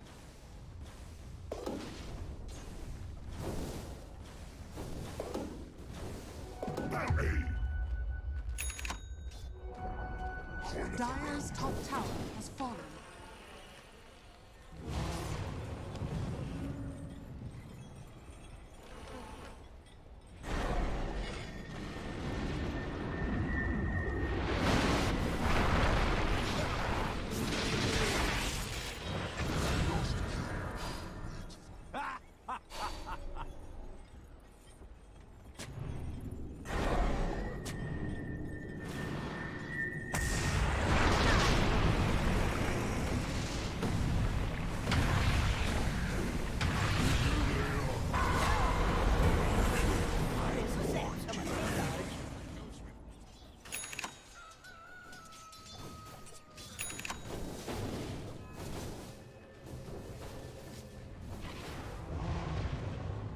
Dire's middle tower is under attack.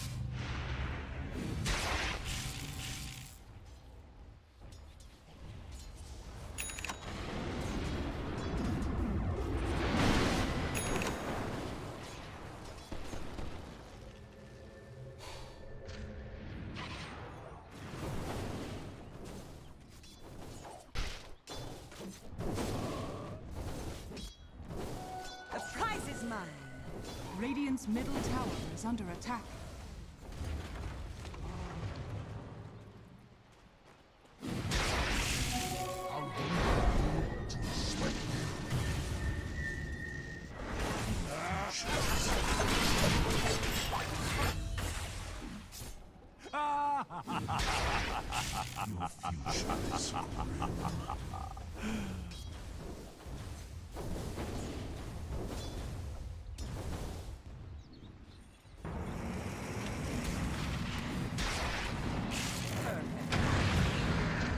That's one way to catch you.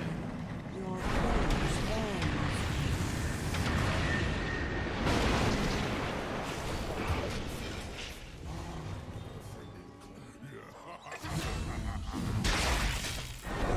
Always be something worse.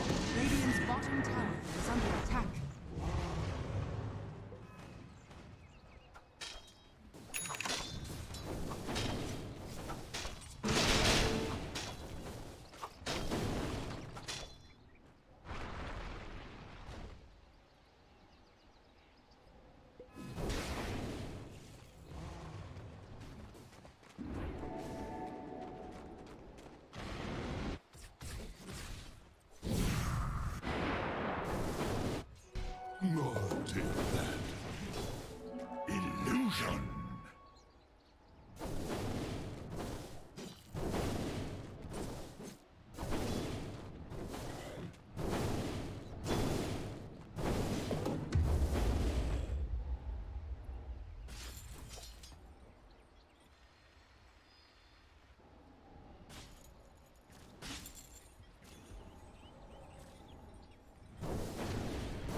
Radiant are scanning.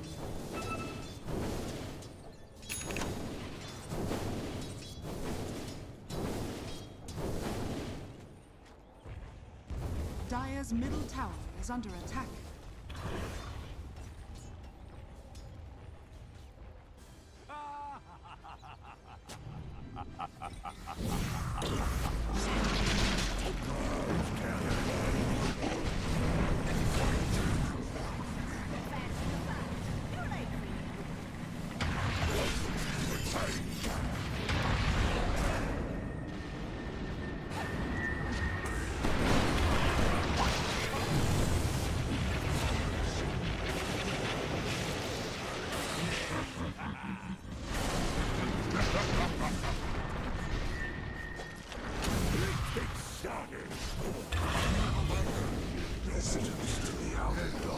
Dire's middle tower is under attack.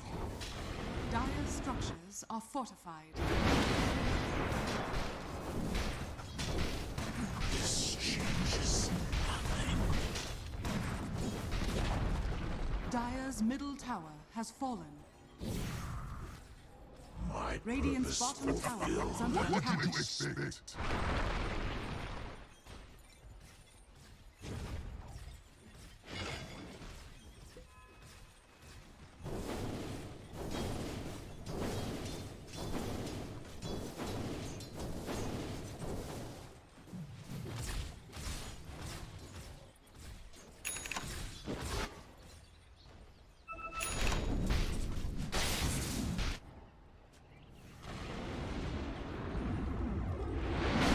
Radiant's middle tower is under attack. I was meant to have this.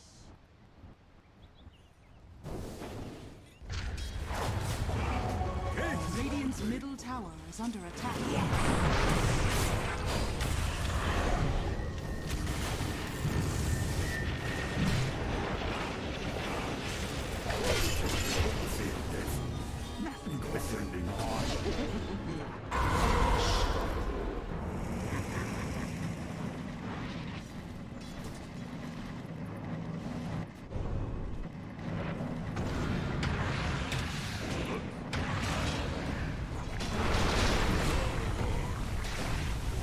Precious bunker.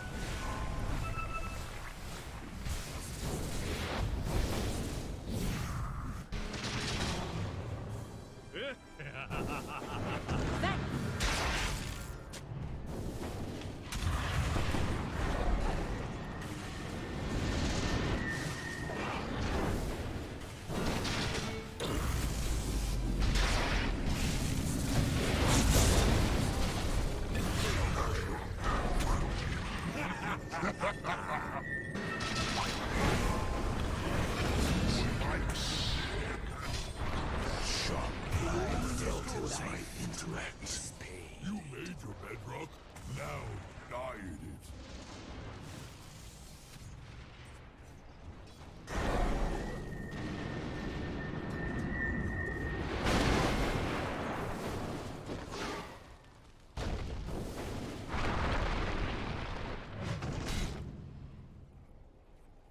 Radiant's middle tower is under attack. Radiant are scanning.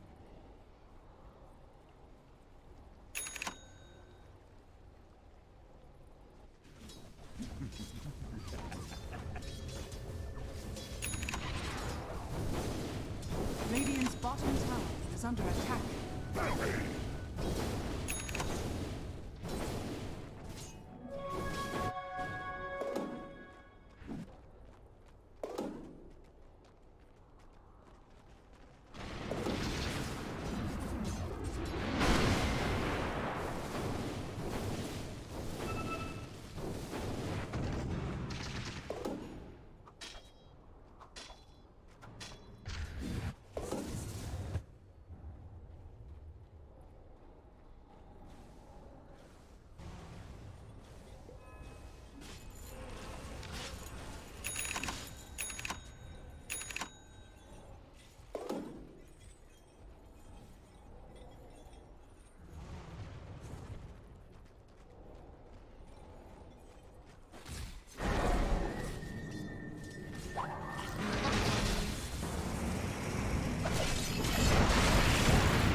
kill.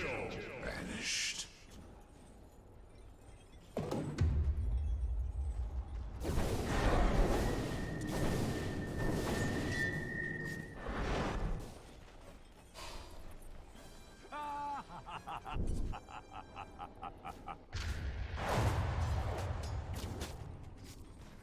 Dire's top tower is under attack. Were you watching? That's how it's done.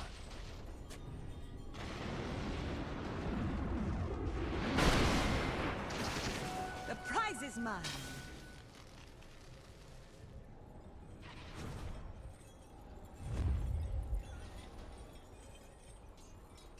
Dire's top tower is under attack.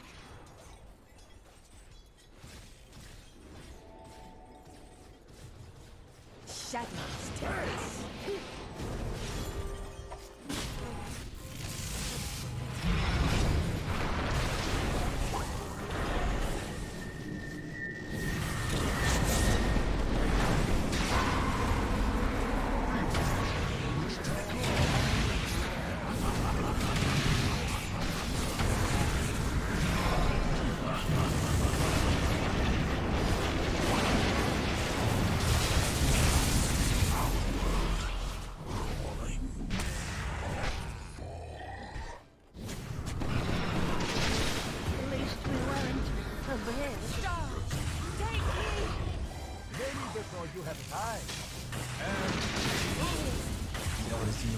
That does not look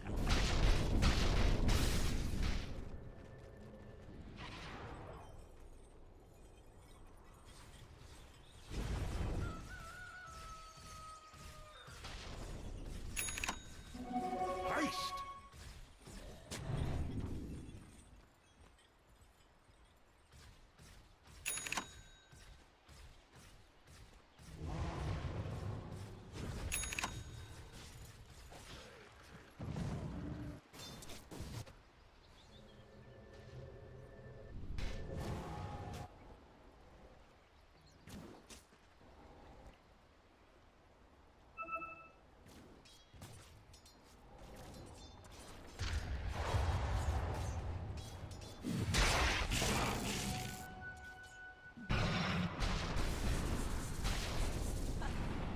Perfect.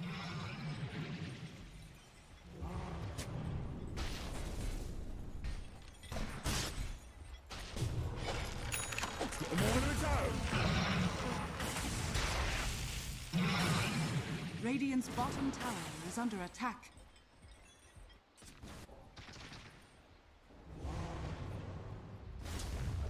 Radiant's middle tower is under attack. Dire's top tower is under attack. Dire's structures are fortified. Price! Radiant's bottom tower is under attack. Unseen, not unskewed. Is under attack. Radiant structures are fortified.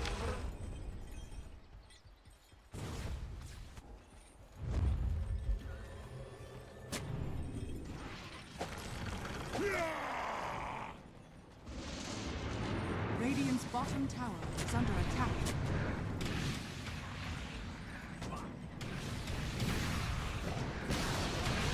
Radiant's bottom tower is fortified.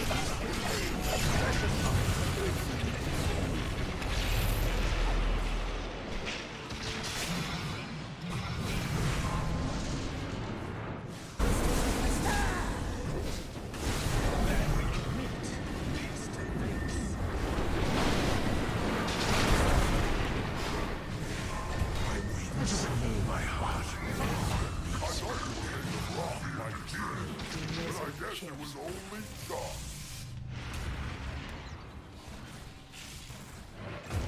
Down, no good. Oh.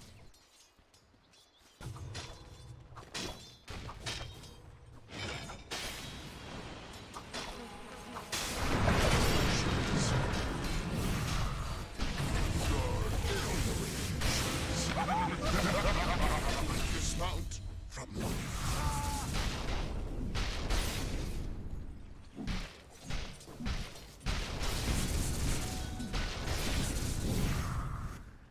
for standing so close. I have solid intelligence on what is to come.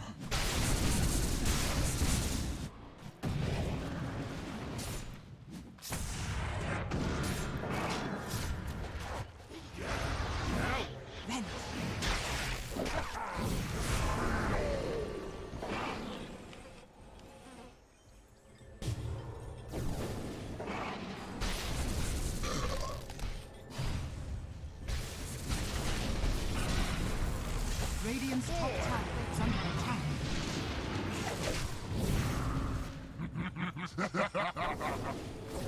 Illusion.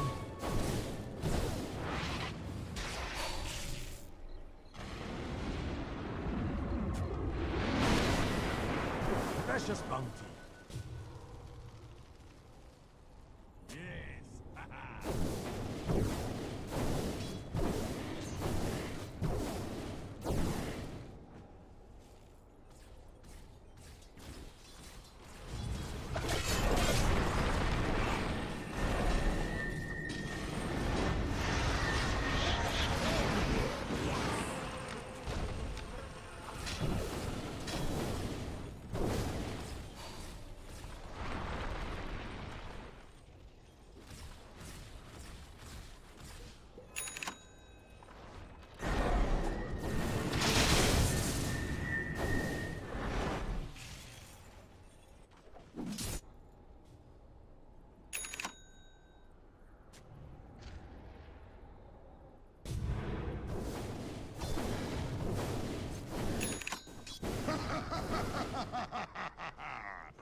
Dire are scanning.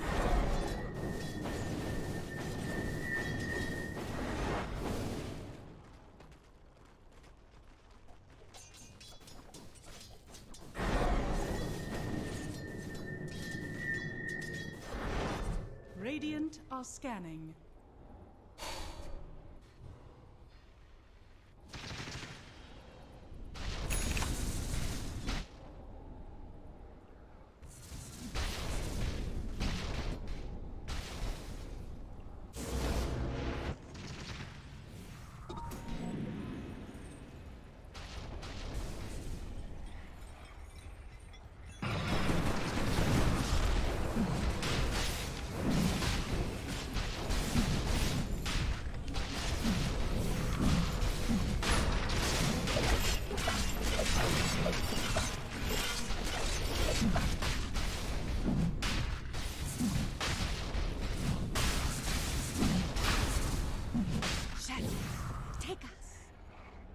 Radiant's bottom tower is under attack.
The prize is mine. Were you watching? That's done. Your future is grim.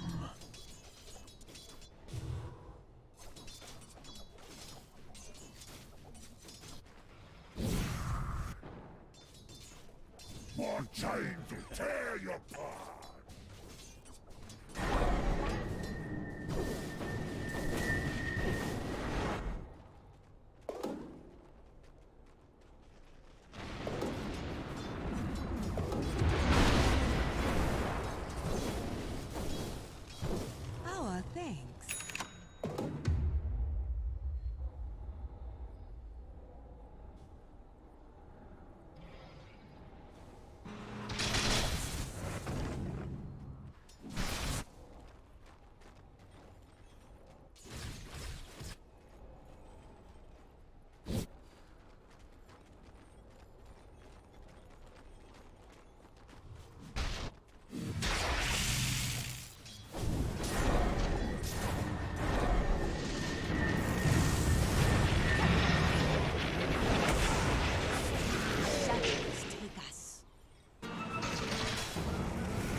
in a day's work.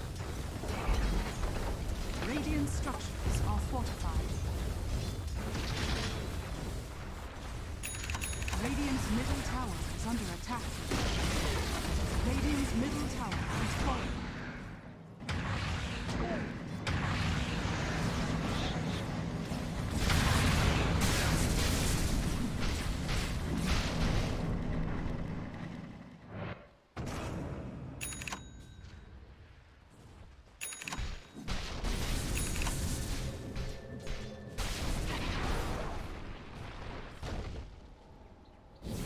Radiant's top tower is under attack.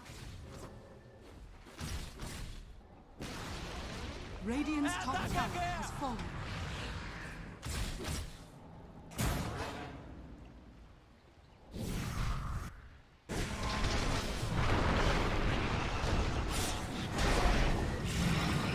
Radiant's top tower is under attack.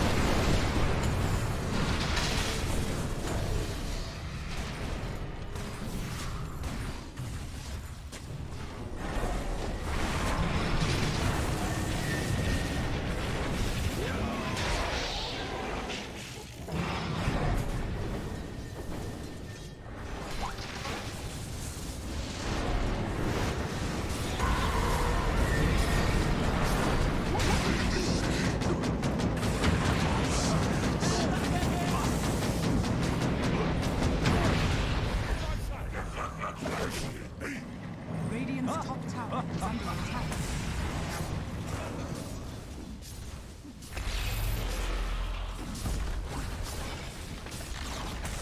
Radiant's top tower has fallen.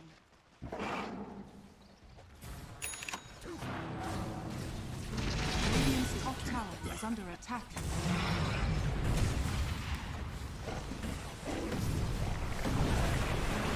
Radiant structures are fortified.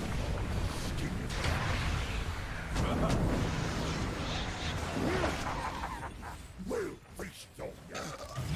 Radiant's top tower is under attack.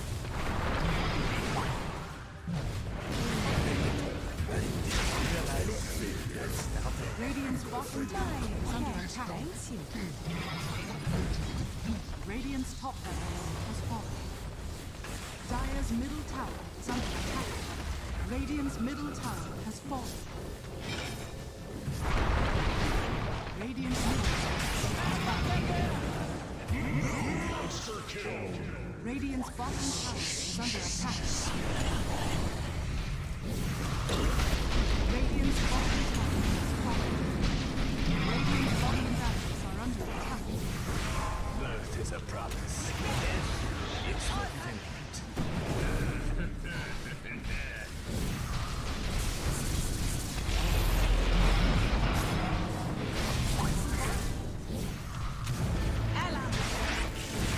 Radiant's bottom barracks are under attack.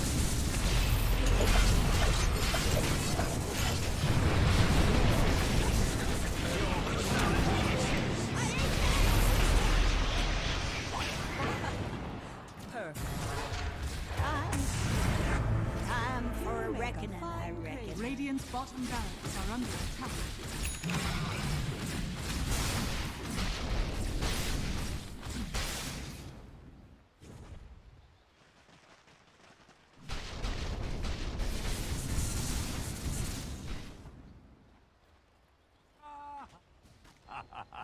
Radiant's middle barracks are under attack.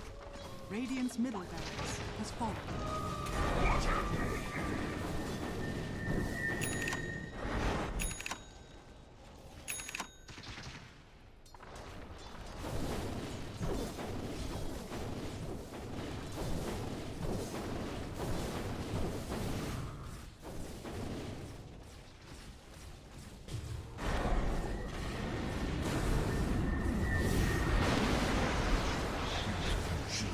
Sure is grim.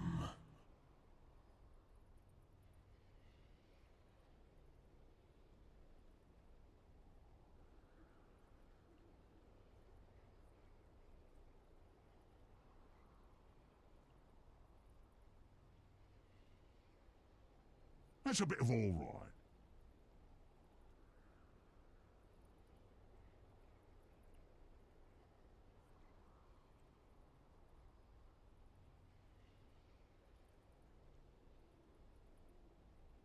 A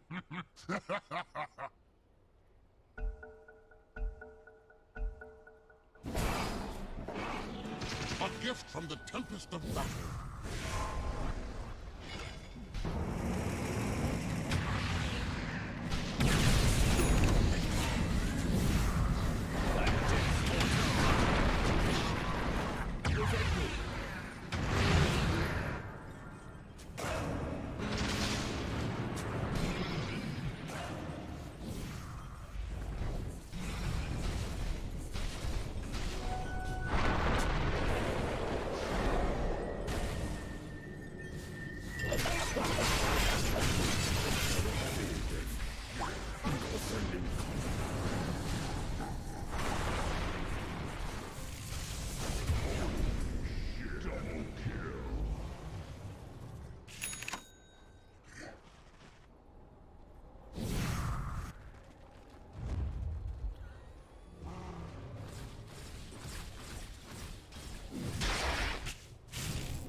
Double damage. I meant to do that.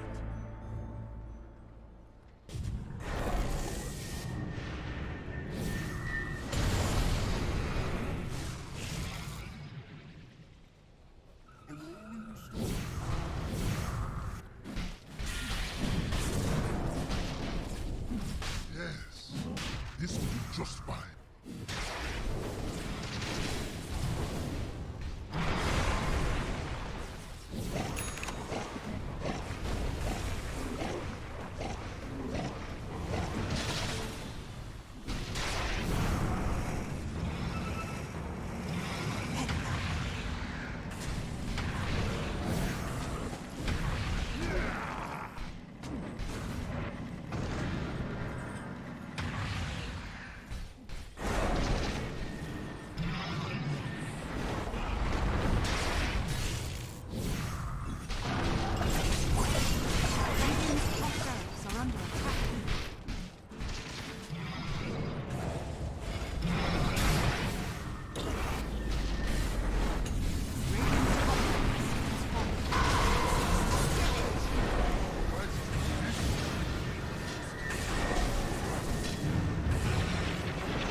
Just meant to be.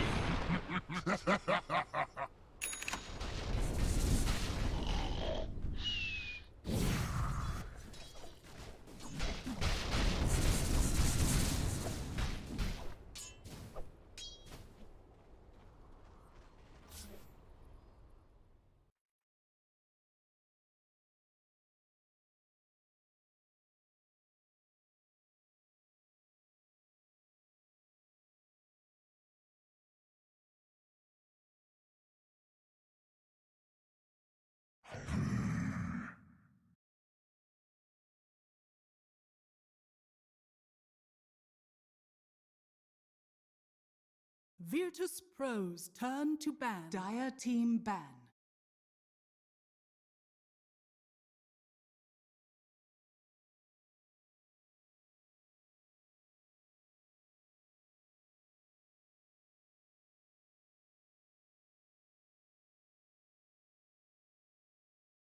Ten seconds remaining. 5 seconds remaining.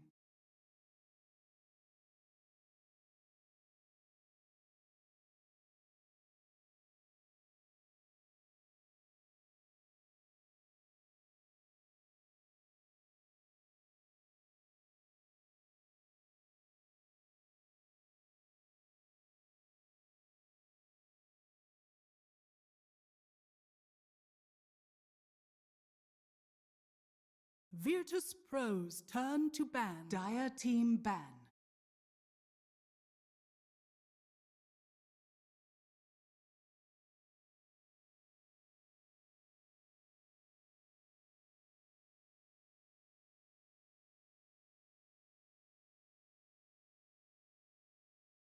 10 seconds remaining. 5 seconds remaining.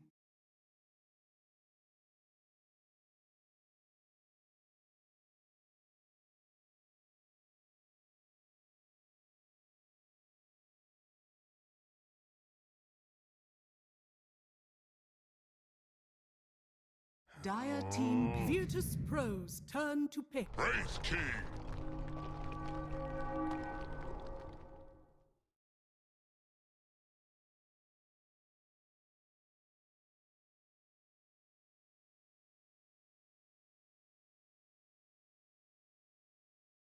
10 seconds remaining.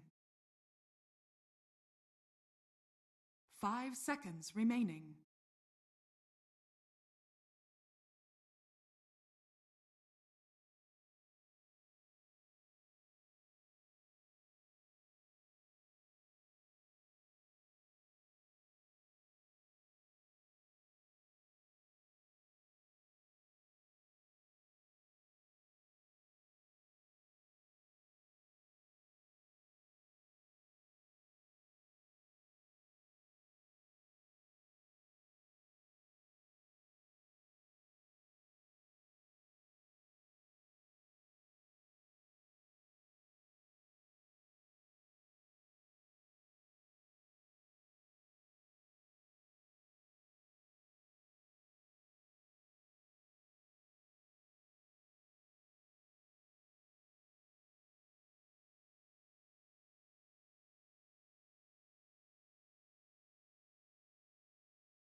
Dire team pick.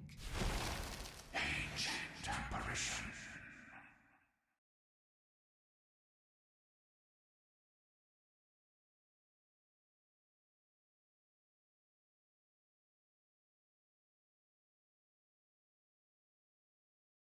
Ten seconds remaining. 5 seconds remaining. Virtus.pro's turn to pick. Slan stands ready.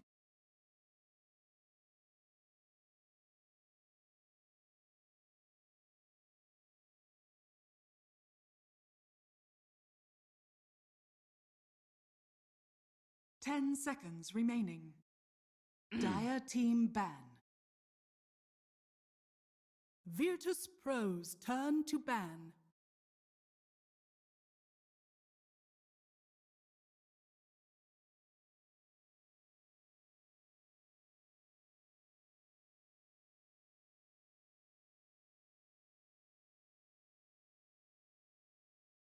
Ten seconds remaining.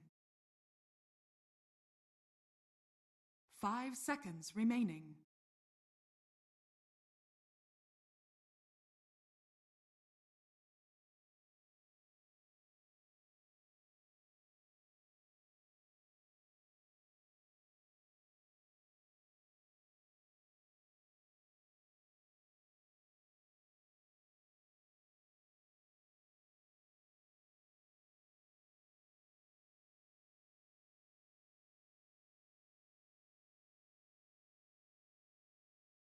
Dire team ban.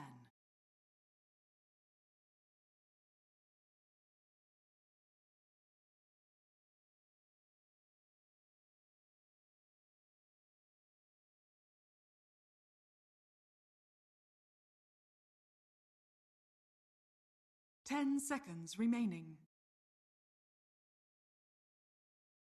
5 seconds remaining.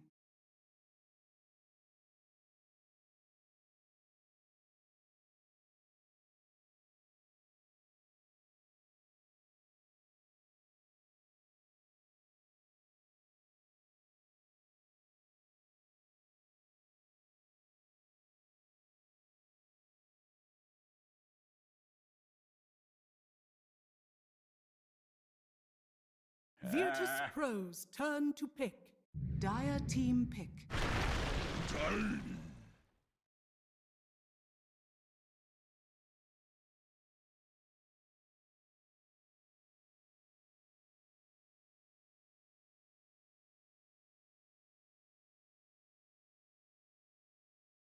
10 seconds remaining. 5 seconds remaining.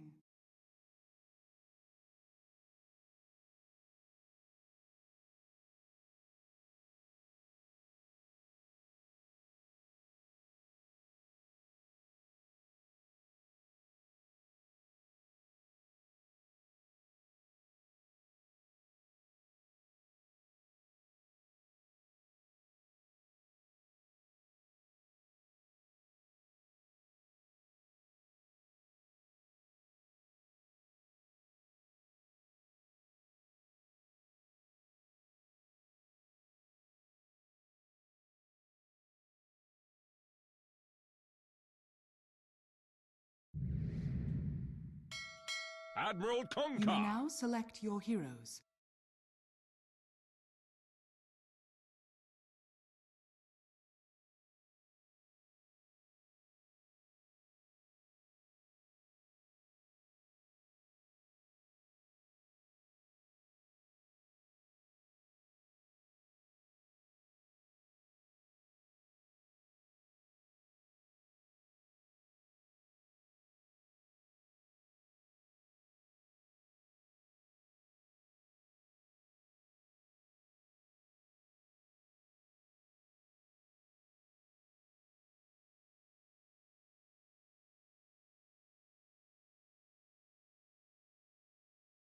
Ten seconds remaining.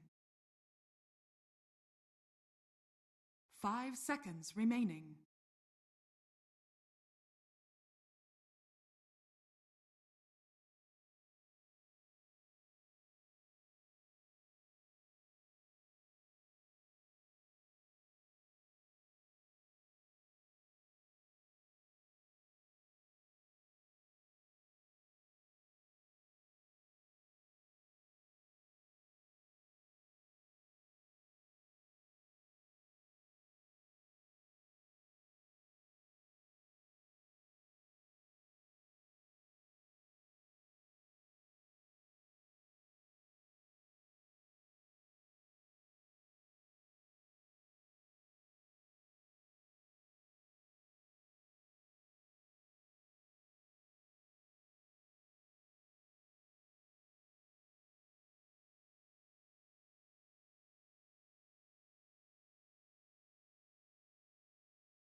My Fight me! Prepare for battle.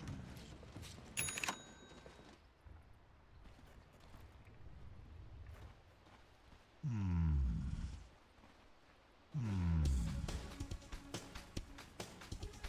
记得，因为他出的装备的。 I almost feel bad.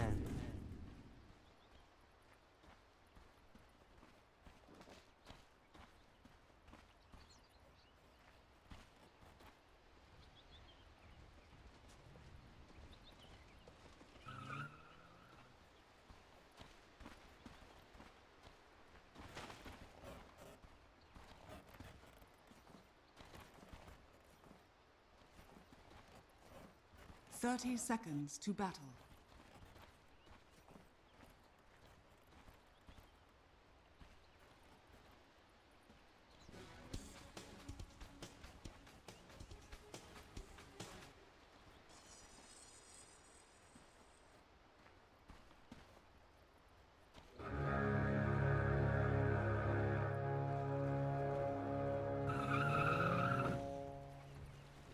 The battle begins. A rolling stone. My thanks will come later.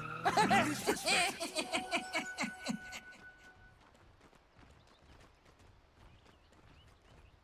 A rolling stone.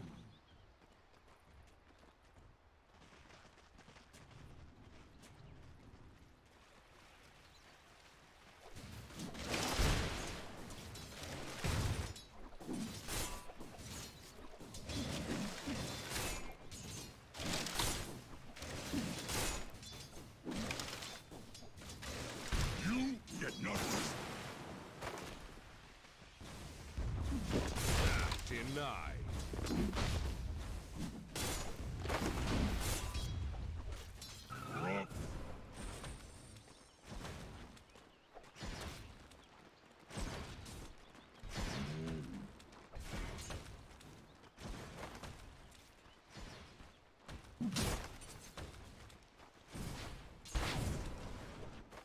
My apologies. My apologies.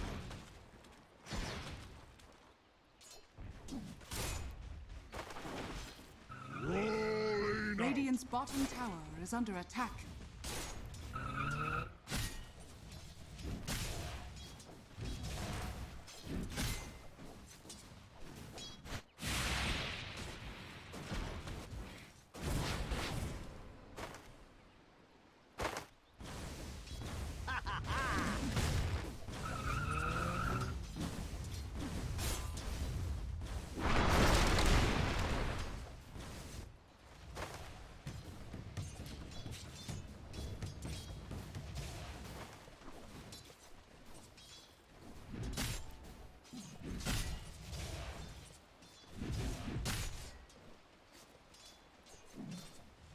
Radiant are scanning.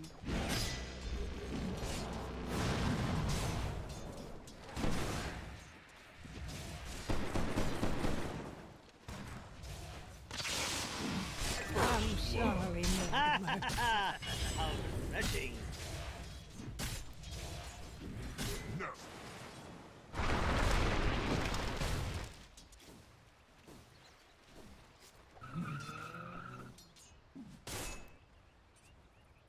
Radiant's courier has been killed. The shield falls.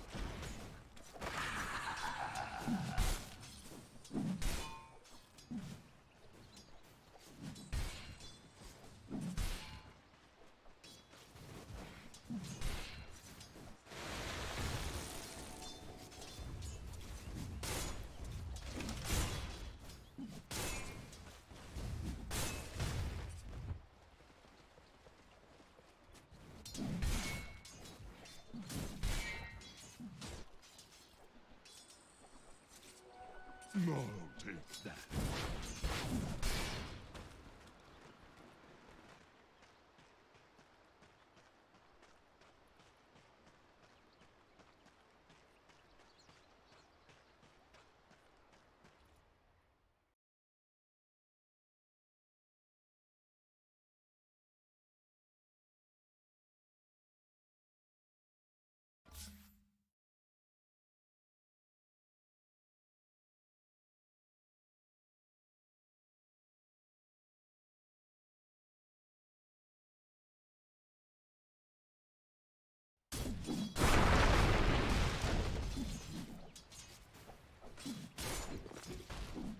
Rolling out.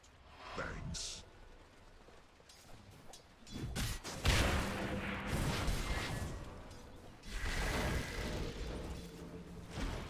Radiant's bottom tower is under attack.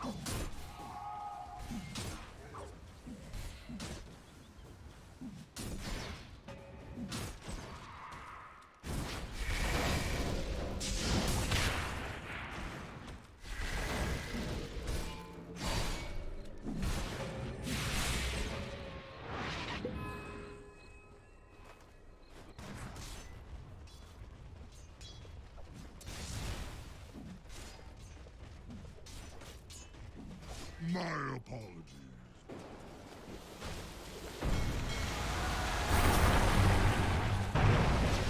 Welcome back.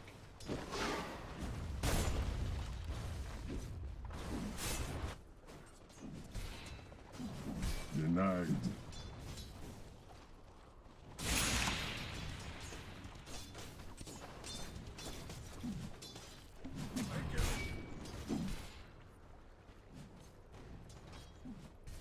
Radiant structures are Aggressive. The fortified. toss forward. No, But they're going to TPs. back off. They cancel out the TP as well. I think they just didn't want to take the risk with Bignum being there. It'd be a little bit difficult. But again, Nightfall's just farming fantastic here in this bottom lane. 2.9k for your safe lane core over here. Kuga doing a great job though too. 2.9. Yep. Mars really falling behind though. He's already 800 behind his opposite, the Centaur. And the Wraith King is starting to get pressured. The Vanguard's online. So now what do you do in the lane? You kind of just have to bail. You can't actually really kill DM unless you rotate a third hero. So I actually think you might get to a point where you just send Wraith King to jungle really soon. Maybe he builds up his skeletons off this creep wave and then leaves, but I think he wants to get out of this lane pretty soon. They're actually going to look to hurt DM, but it's just going to tickle him.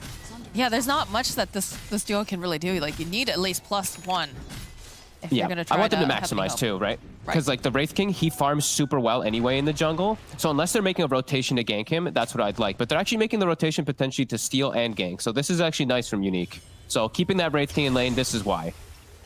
The chase is on here. They want save. Slayer, Cookie hopping forward, but it doesn't expect to have the rest of the team show up as they follow up. Boat goes in, save goes down. And eventually DM will fall. So a nice gank here coming out from the side of Unique. Okay, so that's the approach they took. Instead of, sending Wraith King jungle, you make a double rotation top, you kill Centaur, and then you can leave Wraith King for a few waves. That's a nice hit. As bottom, Ghostic. Got spear. But does end up, proccing with that cold feet. Need a couple more hits here. This should be a kill for Nightfall. And FN has found the stacks, though. This But is he's like found as well. Christmas. Although the rest of EP are very mad about this. We'll immediately try to flush them out of their jungle. Only got a couple creeps there, luckily, but I think they definitely want this Sven to make his way over, or GPK has to take these, because now that they know they're there, they're going to try to put pressure down for sure. Yeah, GPK is just going to snag him. So Sven's farming good enough. Sven, top of the net worth, having a dream start for himself. He's already got high points in cleave too, so he's just going to go through jungle, start taking him out. FN, going to start working on this. He's queued up his first item. Okay, Halberd. Probably one of the best items you can get on most of these strength cores, and a nice fairy trinket picked up for them. So a little bit of solutions, perhaps, to damage issues that they will be happening. Fairy trinket can help a little. A little bit. I mean, I like the idea of a halberd, right? It's definitely going to be great against Sven, but I am, again, a little bit concerned that the damage will be a bit lacking, especially early on here. He wants to go armlet, but you're playing versus AA. It's always just a risk if you do go armlet on these Kunkkas or on most strength heroes versus AA. So I don't know what the other alternative. It's like you want to go BKB, but you don't want to go BKB early. So I think this is the best in between of it all. Well, this is a nice timing here coming That is out very for the fast. Tiny. That is really quick. It's 9 minutes. He's just rolling with the brown boots for now, but this is, they're going to get the aggression on early. And in fact, look at this Ghost Stick. Immediately, Avalanche Toss. They've got the Cold Feet proc. They've got the Hex. Everything to take down the Mars. It's 9-minute Plink Dagger. What the hell? He's got it so... I mean, he just straight up rushed it because he has no small items in between. It looks that much faster. It's beautiful. Easy lanes to gank, too. And as we saw there, the Ice Vortex, that little bit of amplification. Even though Ghost Stick has double Bracer, he is very tanky on Mars. Still goes down. This is just a little bit worrisome, right, for the side of Unique, because this Mars needs to be the enabler. He needs to be the person that is starting these fights, being the main initiation, so that they can follow up with everything else and make the space for the Wraith King. And it definitely, he's struggling a bit.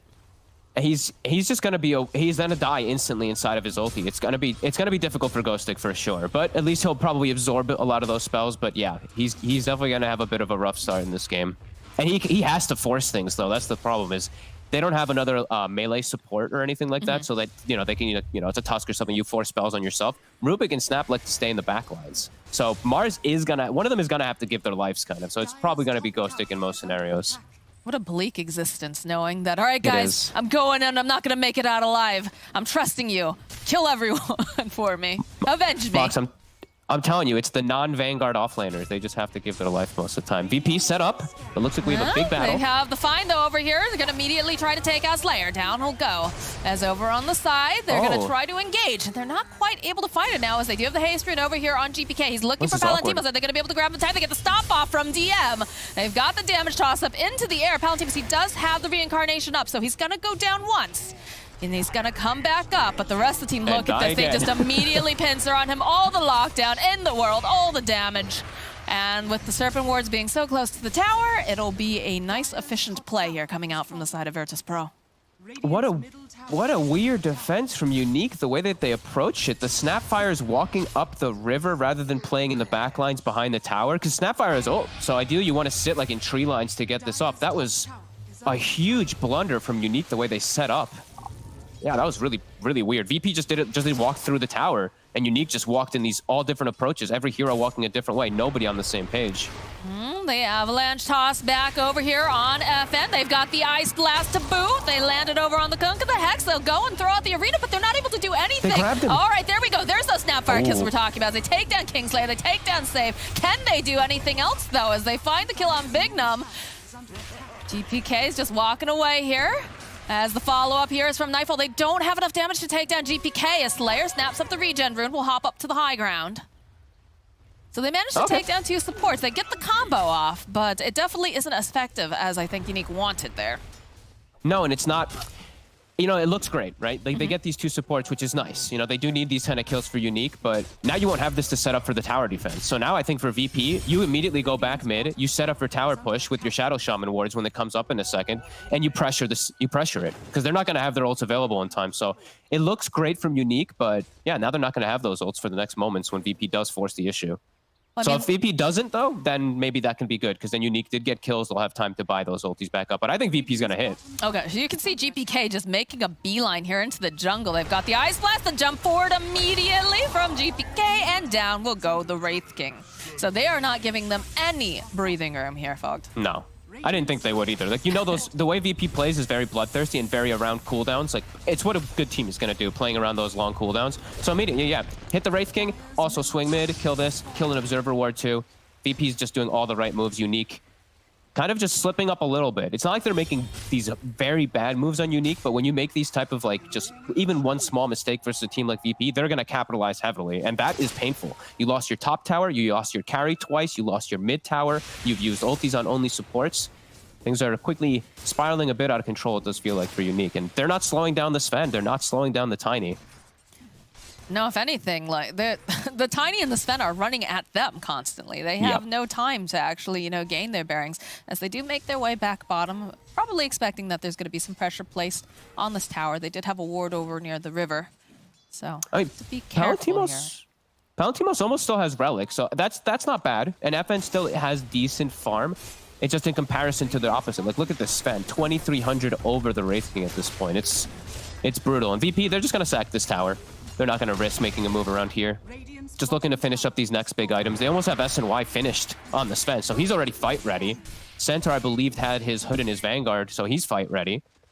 Everybody on VP they're ready to battle if it does come to them now. Well, I think that's one of the small issues with the Unique draft is, yes, you've got these nice combinations, the Mars with the Snapfire, with the boat, all of that. But when you look at what VP has going on, they're just always ready. Like you said, they're bloodthirsty. They're ready to fight. They've got low cooldowns, and they're just so good at skirmishing. So you take a fight, maybe the fight goes a little poorly, but then you bounce right back up again, and you just go right back to battle. Yeah. And it's easy when GPK and the AA can just make solo moves kind of in a way. Like, well, I say solo, but it's like an Ice Vortex that the AA is contributing, maybe an Ice Black in some situations. They can easily find these kills. Like, they don't have to use the Ice Blast. It's just a Vortex plus a combo, and they can constantly do these kills. Unique, I feel like they have to always, when they go for a play, they have to commit, right? They either have to use the Snapfire Kisses, they have to use the Mars ult or the Kunk ult. VP, they just, you know, Tiny just goes in and Ava tosses someone. Save can just go in and drop a ward combo with a +1 too. It just seems a lot easier for VP to make these hits on the sides. Unique, they have to go for these big team fights, but the big team fights are starting to get pretty impossible because of VP's items that they're accumulating in levels. Well, that and the positioning, right? Because, Yes. you know, that we saw one of the engagements top where the Snapfire was just a little bit out of position, got picked up by GPK right there, and then couldn't contribute. And when you're missing that large of a source of damage for your early game, things are just going to go sideways very, very quickly. So it's just... Yep. It's rough with the way that Unique has to play frame perfect, it feels. Just got to keep these squishy supports in the back. Keep your... you have 3 tanky bruisers for a reason. They have to be those... You have to utilize them to that effectiveness with your 2 squishies, so... And we also just did see the damage numbers, of course. GPA is kind of just balling out of control. He's done 9,000. Everybody else is sitting at like 3-4K. And I like this dynamic duo, like you said. It is Tiny plus AA equals whoever they catch is dead. And it looks like they're making their way back over. They get the arena off, though. They're going to try to put out damage here over onto DM. And it looks like they'll eventually take him down, but the Ice Blast coming in hot as GPK jumping onto the back lines here. Gets the tossed off over onto Ghost Stick. It's Sven joining in, has the God Strength going online. Will be able to take down Slayer. As the rest of Unique, they don't want to fight this now. They're backing off. Oh, and I hate to be this, like, I hate to be like this, but they got DM, and, you know, that's great, but look at what they used. Snapfire ult, Mars ult, Kunkka ult. They used everything to kill this tanky Centaur, and now he's up in 10 seconds. He's got Stampede available still. He didn't even use it. So they still have all of their spells, and they're just forcing this Roche, because now there's nothing on the side of Unique. There's no team fight, because they used it all on DM. And it's not even DM who's defending a tower. It's DM who's just in the mid lane. So they can't even get anything out of it besides just a kill Unique. So VP...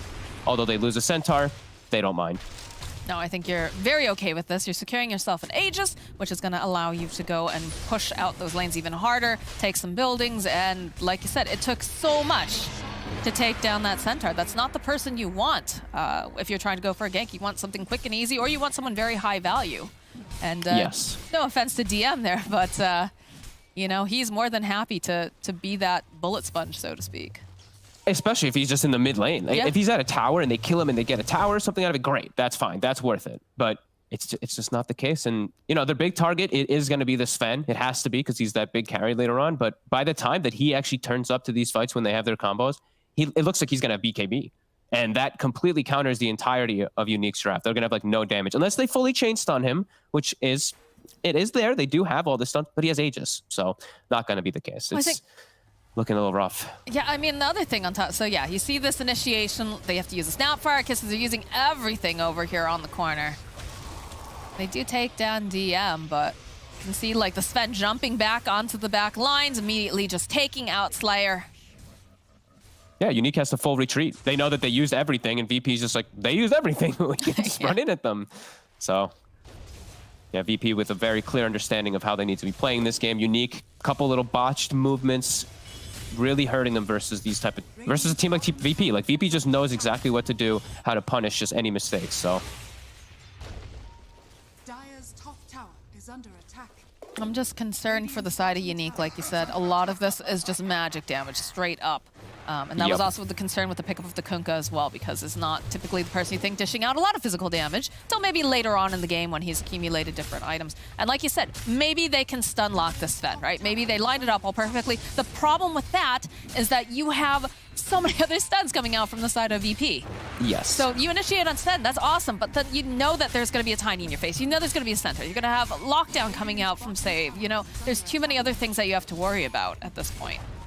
And you got to kill him twice, and he's gonna have a pipe behind him because he's got this super strong Centaur to counteract even more of that magic damage. As we said, all magic damage on Unique, and he's pretty much got BKB. This next fight is gonna be extremely difficult for Unique when it does kick off. They have to just split push. I think just wait out the Aegis 3 minutes. I don't think that they want to take a fight. If they can see people split off on their own, sure, but VP is not splitting up. Like Save and Kingslayer. Save is always being very careful, and Kingslayer is always playing with GPK. So not giving them any opportunities really on Unique.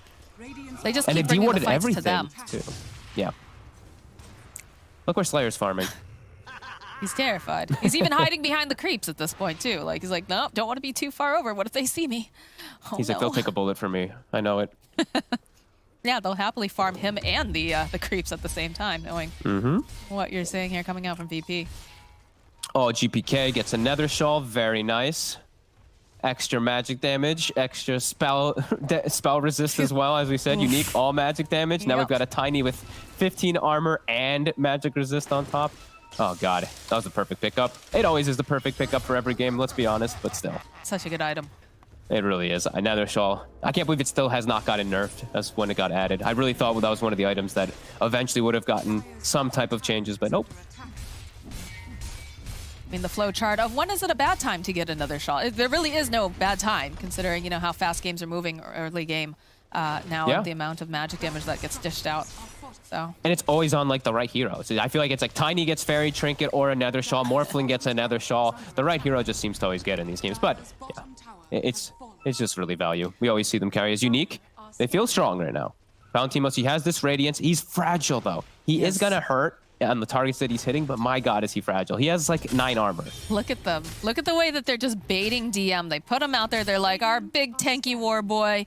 Put him up front, and it looks like Unique was hoping that perhaps there's somebody, you know, hanging around here. They'll get some wards up, though. Try to take down some vision, as immediately we get a counter smoke coming out from VP. They know where they are. They're hungry. They're Nightfall. bloodthirsty. Slayer is the first one to show.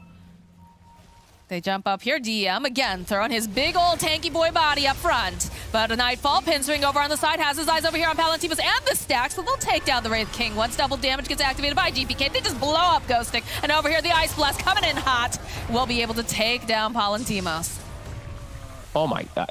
VP just walks in and finds the 2 highest priority targets. They just remove them really quickly. Excellent jump and control onto the Mars so he can't get anything off. And then Palantimos just gets cleaved. He just gets wrecked, and they get the whole Ancient for the Sven. Kingslayer, though. Oh. Yeah, oh, they use a CFD! Oh, no. Oh, no, Slayer! Slayer was hoping he could get a freebie there, but, you know, Nightfall shows up and says, don't you dare touch my Ancient Apparition here.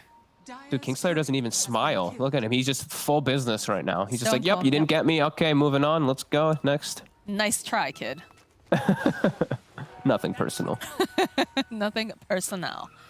But yeah, they have just taken over this map now over here on VP. And they are trying to make moves. You know, credit to Unique, credit to the fact that, you know, the Wraith King is still, you know, getting some of that farm. But it's just so hard. They're choking them out for sure. And there's just... They are. Not much that they can do about it. To get a BKB, though, picked up on Kunkka, so that'll help in terms of just making sure he's not locked down. But this cleave damage coming out from the Sven is just too scary, honestly. I don't think they're ever killing this Sven. Nightfall is seeming to be pretty immortal. And just the way that they're swooping, look at this. They're just swooping across the map together, always looking for the battles, and they know how to take the fights. That's the other thing. It's, you know, this is why we are always like riding on the VP train, especially since last season. Just the way that they identify fights and the way they know how to take them. Like DM just charging in from the high ground. Like they know how they want the enemy team and what heroes they want them to focus and what they need to target. So it's been clean from VP this game. Unique, like you said, a couple mistakes. They're costly versus VP, and yeah, we're already seeing the outcome of all of it as Nightfall just has a free game on the Sven. Now, they just had such strong lanes too. I don't know how you deal with the amount of lockdown coming out. But Nightfall is just going to be left here all alone, hitting this building with some snake friends, I suppose. But you can see the way that VP, they're already hunting. They know they're top. They know that they want this tower. They leave the snakes because they know they'll finish Nightfall the job. just TPs. This Nightfall going right on in. They do manage to stun him up with a follow-up from GPK immediately with the Avalanche Tussle. Get the boat up over on the back end, though, but they managed to take down Nightfall. And there's the arena. Sapphire Kiss is getting tossed out. Safe is going to go down here. GPK still fighting here. Over here with Palantimos. Ghost Stick sitting very, very low. He will fall. We get the buyback now from Save Cookie Hop, trying to save the Wraith King, and they cannot seem to manage it. Slayer, though, walking by. They don't have any vision over here. Slayer actually going to be able to teleport out because they have their eyes on Bignum. So... They get the Sven though. Nightfall with a, I mean, he just didn't click BKB. He saw the Wraith King stun flying at him and he held his BKB. He got greedy. Gets punished for it. The chain stun comes out. But either way, I mean, they clean up the fight with a buyback from Save. And if the fact that they can win this fight that handedly with just a buyback from Save, losing their Sven, kind of says it all right now in the positioning that Unique is in. Well, it was definitely a valiant effort. And you can see here, Nightfall teleporting on in. He had so much time. Yeah, he really did. And like you said, if you can land all those lockdown hits and separate him away, definitely becomes a little bit easier. But the FN, he used that BKB. He's running for the hills here. They try to save him, but at the last second, Kingslayer will actually slay the Wraith King. So, you know, appropriate name. Yep. I feel like that's how I've been seeing most of these fights for FN. He's got great net worth, but it's just, what can he just can't do too much. Like, he throws his combo down and then he's standing there and he's like, my God, DM is still full HP on the Centaur. Like, I gotta go. I gotta get out of here. I'm ice blasted. I gotta go. So he does have to reset constantly over and over again. But it is astonishing. He's keeping up with that net worth. It's just you're not really feeling the reflectiveness of a 13,500 net worth Kunkka in these team fights. Well, I think it's one of the other issues is that you just have so many of the rest of your team not quite hitting the same, you know, effectiveness, right? If they all have, you know, if they're closer in terms of net worth, I'm sure we'd feel more strength coming out of this Kunkka. But it's just VP is, especially you look at Nightfall, this guy is just monstrous. And he wasn't even in the last fight. Yeah, it's crazy. I mean, he died, of course, right at the start of it. You know, I don't want to put it on one pick or anything because it's never one pick or one play. But I'm not really feeling the Rubik too much. I got to be honest. I'm not feeling like much of anything coming from him. Like, what's he contributing inside of the fights compared to everything else? He's got farm, but I've not seen like these big spell steals or anything yet in this game. And even the lane pressure, right? It made their lane a lot weaker having this Rubik. So I really do think that I'd like to see a different, stronger 4 overall for Unique, because I feel like it would open them up to make moves. Because Rubik and Kunkka, you can't make moves together. If you have like Kunkka and Lina, Kunkka and Dark Willow, Kunkka and X other 4 position, you can make so many moves. I'm not really feeling it right now from the Rubik.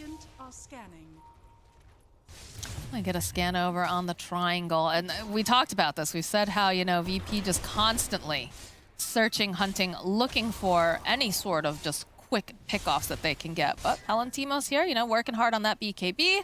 It's getting a little bit closer to it, so, you know, they're sticking in there, but...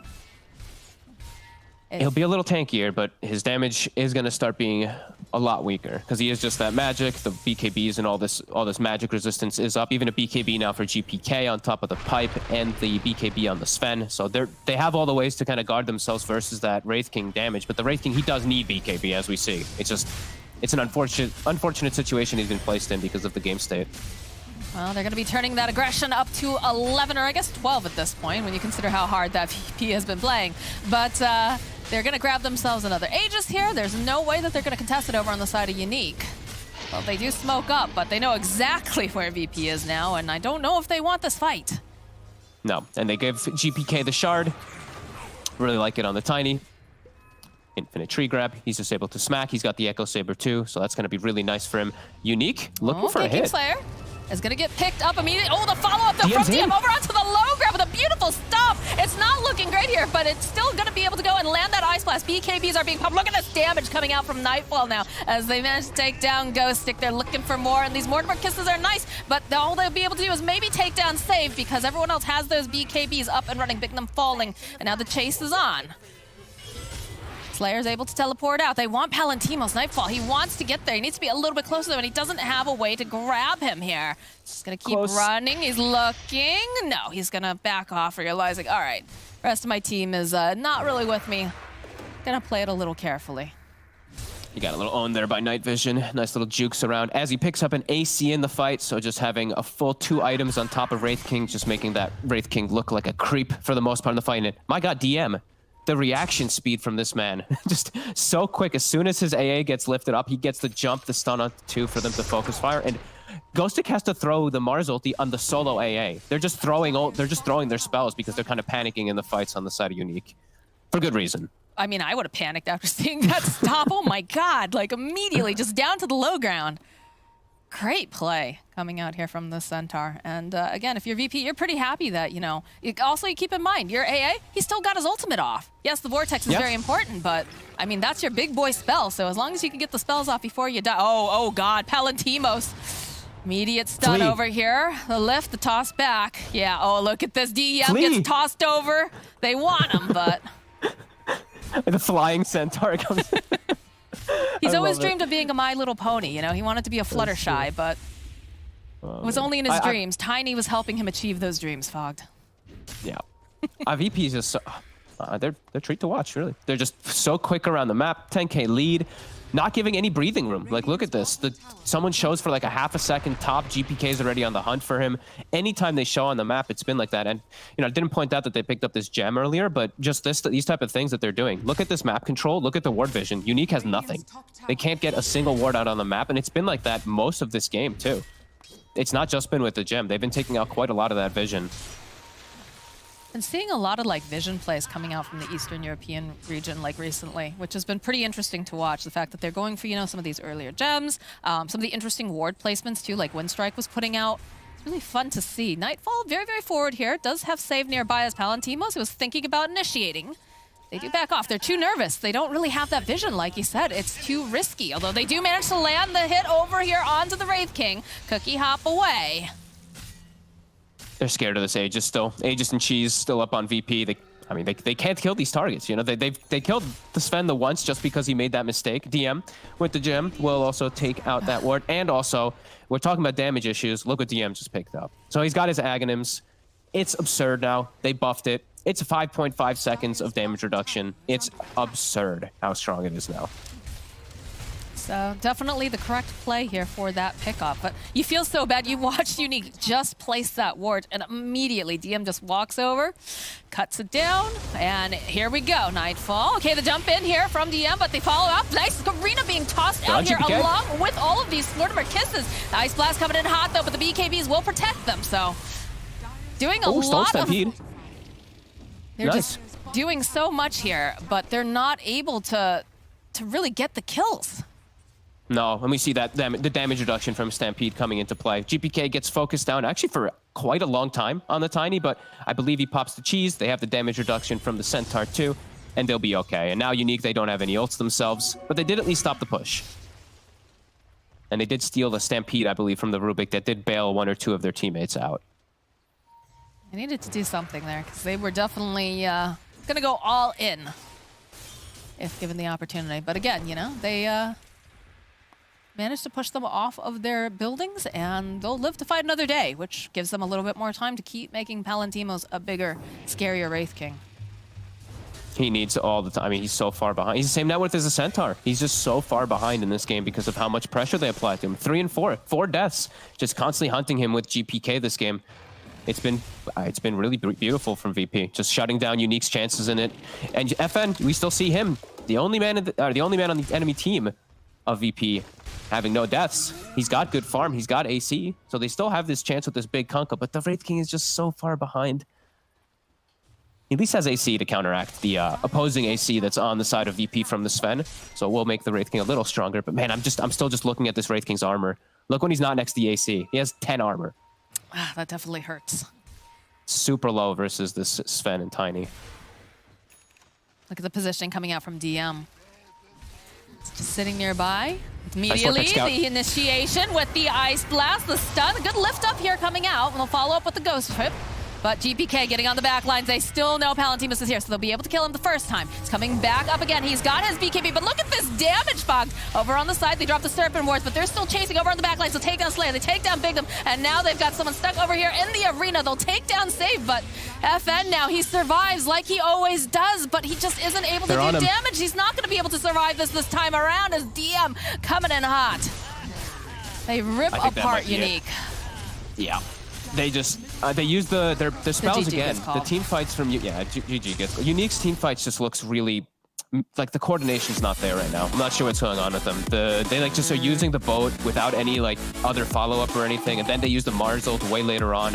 They seem really disconnected, but that'll happen. You know, you're playing versus VP. VP's kind of cruising through the game and stomping, especially DM and GPK. You know, DM with some literal stomping on the Centaur, but just a really clean game. They just swung around from lane to lane, just getting these kills, not letting this Wraith King get farm. It really was GPK hour for the most part this game of the kills, while his King's Fall Sven just free farmed the day away. How much of this do you think is just problems with the draft? Because, right, they got some very tanky people. It was looking like they were just going to try to outlive a lot of it, but it seemed also that there was a bit of an issue with the damage coming out, too. I can always blame draft, but the way that they set up some of these fights was just, they were really weird. You know, like this top fight when they're setting up the defense for the tier 1, that was the weirdest one for me. The Snapfire walking through the river. I think he was trying to get like a ward down so they can see that the fight is coming or something like that, but I think they already knew that VP was heading up there, so, you know, we can blame the draft, maybe like some of these picks and stuff like that, but the play definitely wasn't there from Unique either, and VP they just cruised through this one.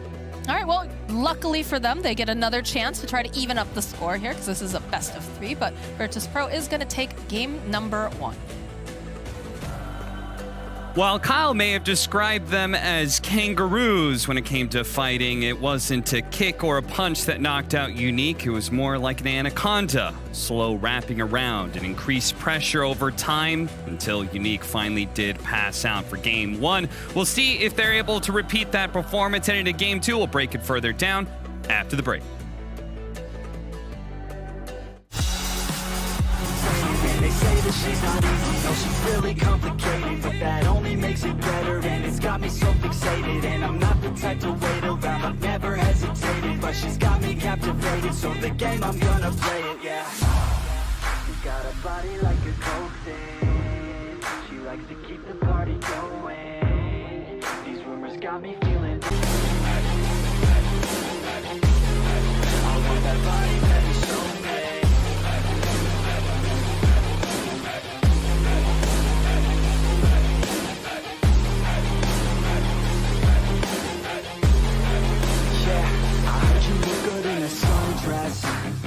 I heard you look good when you're undressed. I heard you like to get away. I heard you like to stay out late. I heard you had a couple boyfriends. I heard they didn't treat you right. I heard you're hated by your girlfriends, 'cause all the guys want you tonight. Yeah, they say she's too hot, they say she's too cold.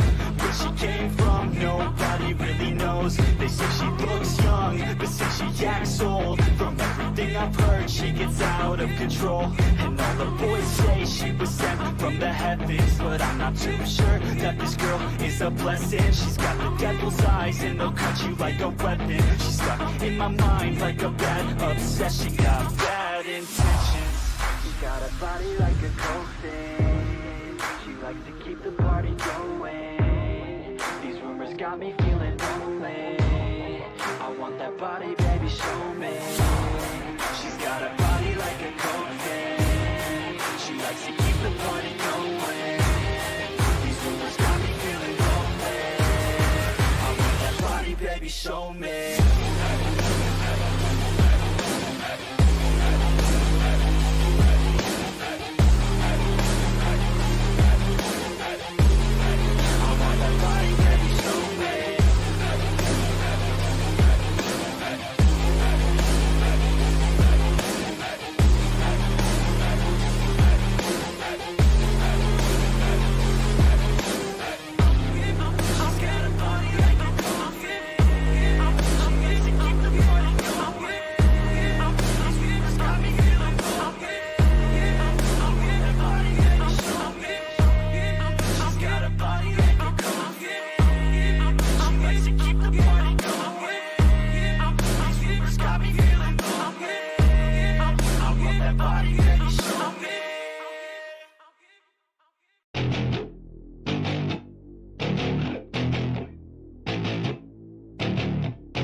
Growing up in Cali, yeah, you know I love the weather. Limelight hit 'em and you know I handle pressure.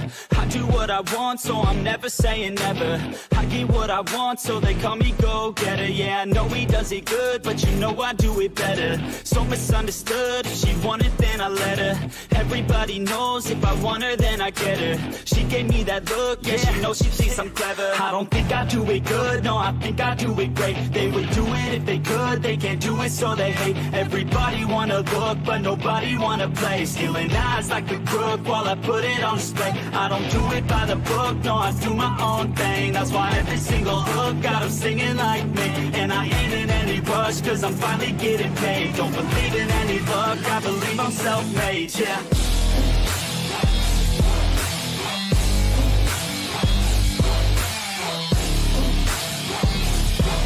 Don't believe in any luck, I believe I'm self-made, yeah.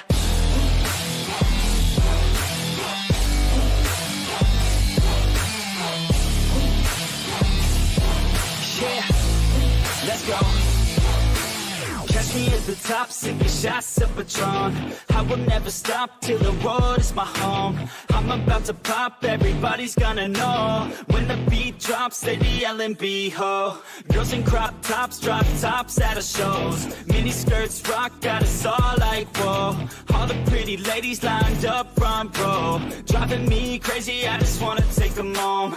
Got it on lock, yeah, you could call me pro. Parties on the blocks, make sure the girls know.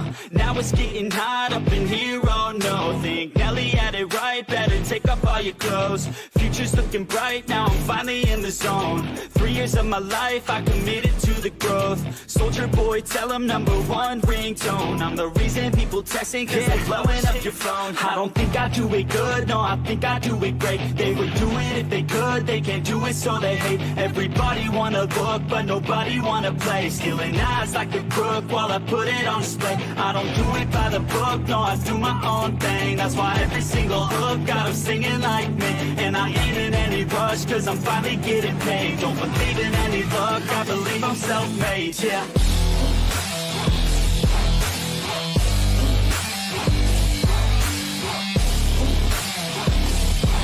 Don't believe in any luck, I believe I'm self-made, yeah.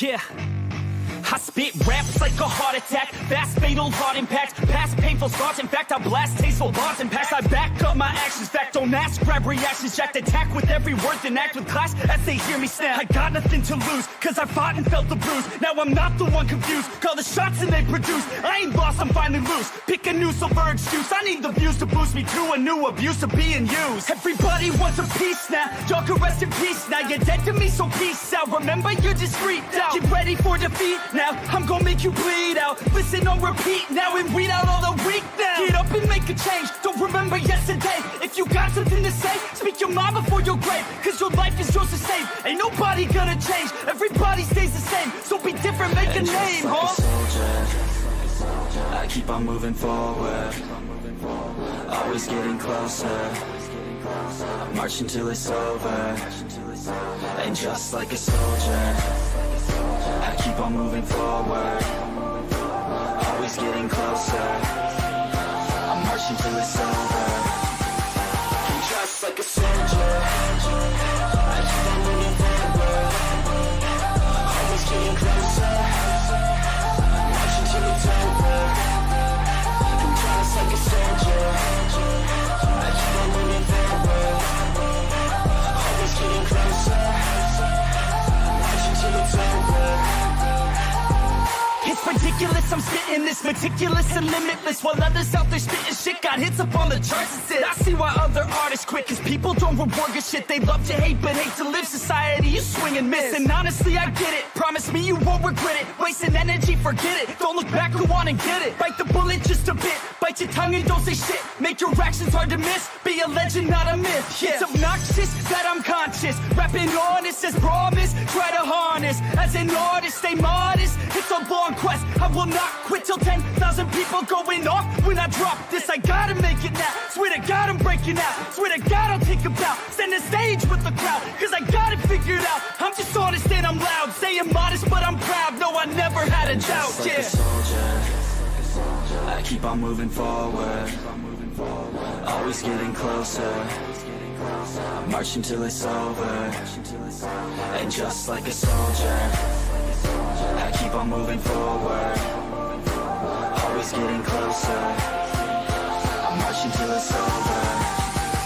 And just like a soldier, I keep on moving forward. Always getting closer. I'm marching till it's over.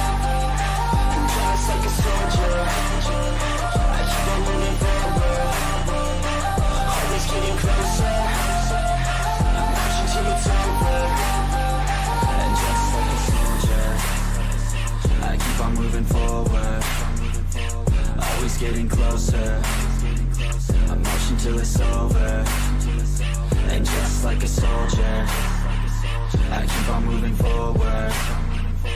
Always getting closer. I'm marching till it's over.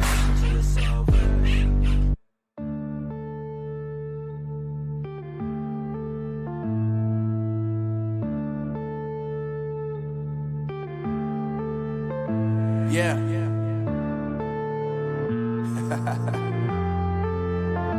Unknown Brain. Marvin Devine. I'm saying bye to all the lies and all the times you cried, saying that I wasn't right, yet I was right by your side. You manipulator, playing games, your friends commentators, and I don't know what you say about our private conversations, but it's got them hating. Thanks to all the rumors you be claiming. It's cool, I'm done with you, so they can throw you a celebration. You gon' hate it when you see me with somebody living better. I'm trying to tell you that me just doing me gon' have you jealous. I know that I gotta stay away from all your games. Yeah, I know that I found somebody else to love every day. You'll realize the grass ain't greener on the other side. No, you did me dirty for the last time, so now I gotta say goodbye.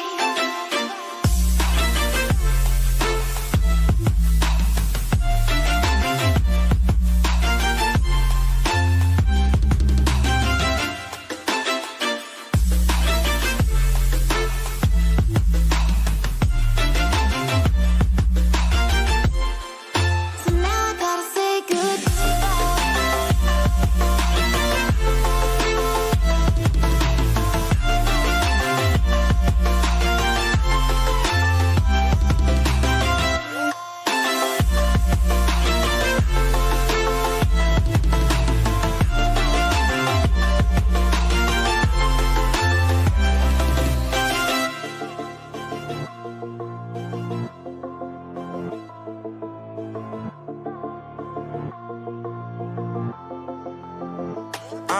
Yeah, my life is lovely now, I'm focused on me. You said you were about to die, I guess the car is on E. But see, I ain't even tripping, cause I just chose to believe that somebody gon' come around and give me just what I need.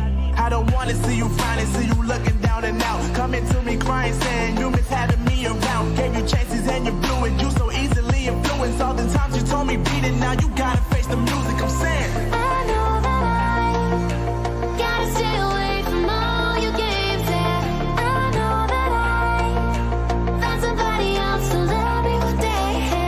You'll realize the grass ain't greener on the other side. No, you did me dirty for the last time, so now I gotta say goodbye.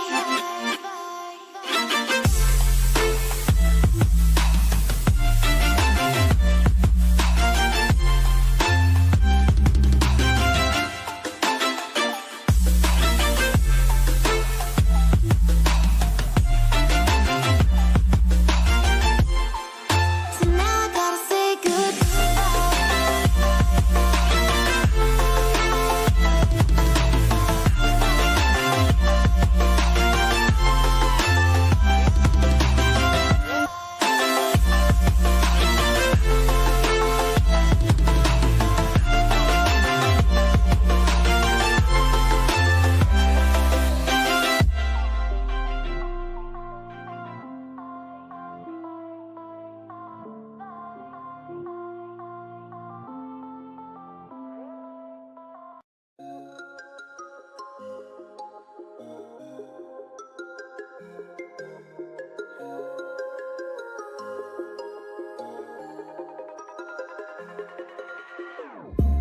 Whenever your heart is broken. It's a different climate. You can't fight a shark. Well, actually, you probably could fight a shark, but we'll get into that later. I'm gonna Skyraf, what's going on here? I got some input from one of our other analysts, Fogged, who said, and I quote, "Oh my God, they picked Skywrath. Get me out." Not a fan of the draft. Pretty wild. I mean, way to just out Fog like that. Now he's gonna have to double it back as soon as you go. Welcome, Moxie and Fog's gonna have to do the thing. Well, yeah. I mean, I think Skywrath Mage and Mars. It's a good combo. You're like, I mean, now you just set him up. I don't know, but this is going to be hard. You pick Skyrath, there's an Oracle and a Centaur. And a Centaur, he's going to buy a pipe, he's going to have Stampede, he's going to have an Axe, damage reduction. Oracle, he's going to take away your ability to do any magic damage at all on whichever. Are they going to Sven again? They might. Could. Yeah, against Mars and Wraith King, why not? That armor's going to do you pretty well. This is legit. It's like I can't think of a better way to put. Oh, okay, just kidding. Okay, they made it exciting. I thought we were gonna have a Rocky 1 and Rocky 2 scenario. It's like, oh, I got beat up one time. Let me try again. Probably won't work, but you know, we'll see what we can do. I mean, it's a good anti-mage game, but it is an anti-mage, right? You know, this hero is. It's not your Sven. It's not your trolls. It's not your PAs. It's not your expected easy win carries and good scenarios. It's your game 2 hero, right? It is. It's like, hey, you know what? Let's try something that's not been working out for everyone. And it's not a bad game to do it. The physical definitely threatens you. If they are able to get the catch, Mars and Wraith King, I feel, will smash through the anti-mage. But obviously, if the Zam's able to play it smart, it's got some nice targets. Of course, Skyrath Mage being one of the dream mana void targets in the team fight. But it's an anti-mage. Yes, Cap, we can read too. I don't know. I just never know how I feel about this hero. I also don't know how I feel about the matchup against Wraith King as well. Ever since it got changed up. Wraith King just smashes through. It's a game 2 draft. VP's up 1. Yeah. They see 2 supports. AM, it like giggles at. It's also not a hero that really takes advantage of Oracle, I would say. No. Due to his large amount of mobility, his tendency to be far away from his team. Doesn't have any natural regen factors. I think there's Yeah. Do you think there's a chance there's probably a Wind Ranger 4 as well? And they'll get it's a save Wind Ranger. Yeah, it's a support Wind Ranger here. And something else for GPK last? Yeah, I can tell you why, too, because both AA and Sky have, like, 0 armor. And this Wind Ranger probably just buys Blightstone, skills E, and auto-attacks enemy support. And you cannot trade with the hero. Do you think Windrun will be able to get him out of the cold feet? Yes. If he gets cold feeted and he gets Wraith King stunned, think he'll still be able to run out in time? Because he at least won't have to, like, a big part of that combination is you're also being hit by the slow. So you're being Wraith King slowed from his nuke, and then you're also being hit by Ancient Apparition's Chilling Touch. Is that the ability? Yes. Yeah. I do believe so. Oh, a late ban on the Brood Mother. Gotta make sure they don't get cheesed here in Virtus.pro. Just gonna opt for a good mid that sets up everything. Puck. Still no hero that takes advantage of Oracle, really. But, you know. It's fine. It deals with the Mars Skyrath Mage combo. That's all it's meant to do. All right, what's the last pick for Team Unique? It feels like they need a bit of physical damage because they've got a lot of magic right now, and they're against an anti-mage.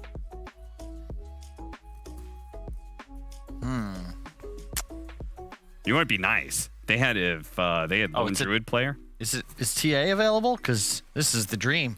Puck is your mid matchup. Yeah, against AM. You're right. Actually, it's a super good TA game. I feel like I've said this for weeks, and we just don't see it. It's not picked in this region near at all. But if there were a game for it, it'd be right here. So I don't want them to go for it, but it feels like just one of those games where people, Puck.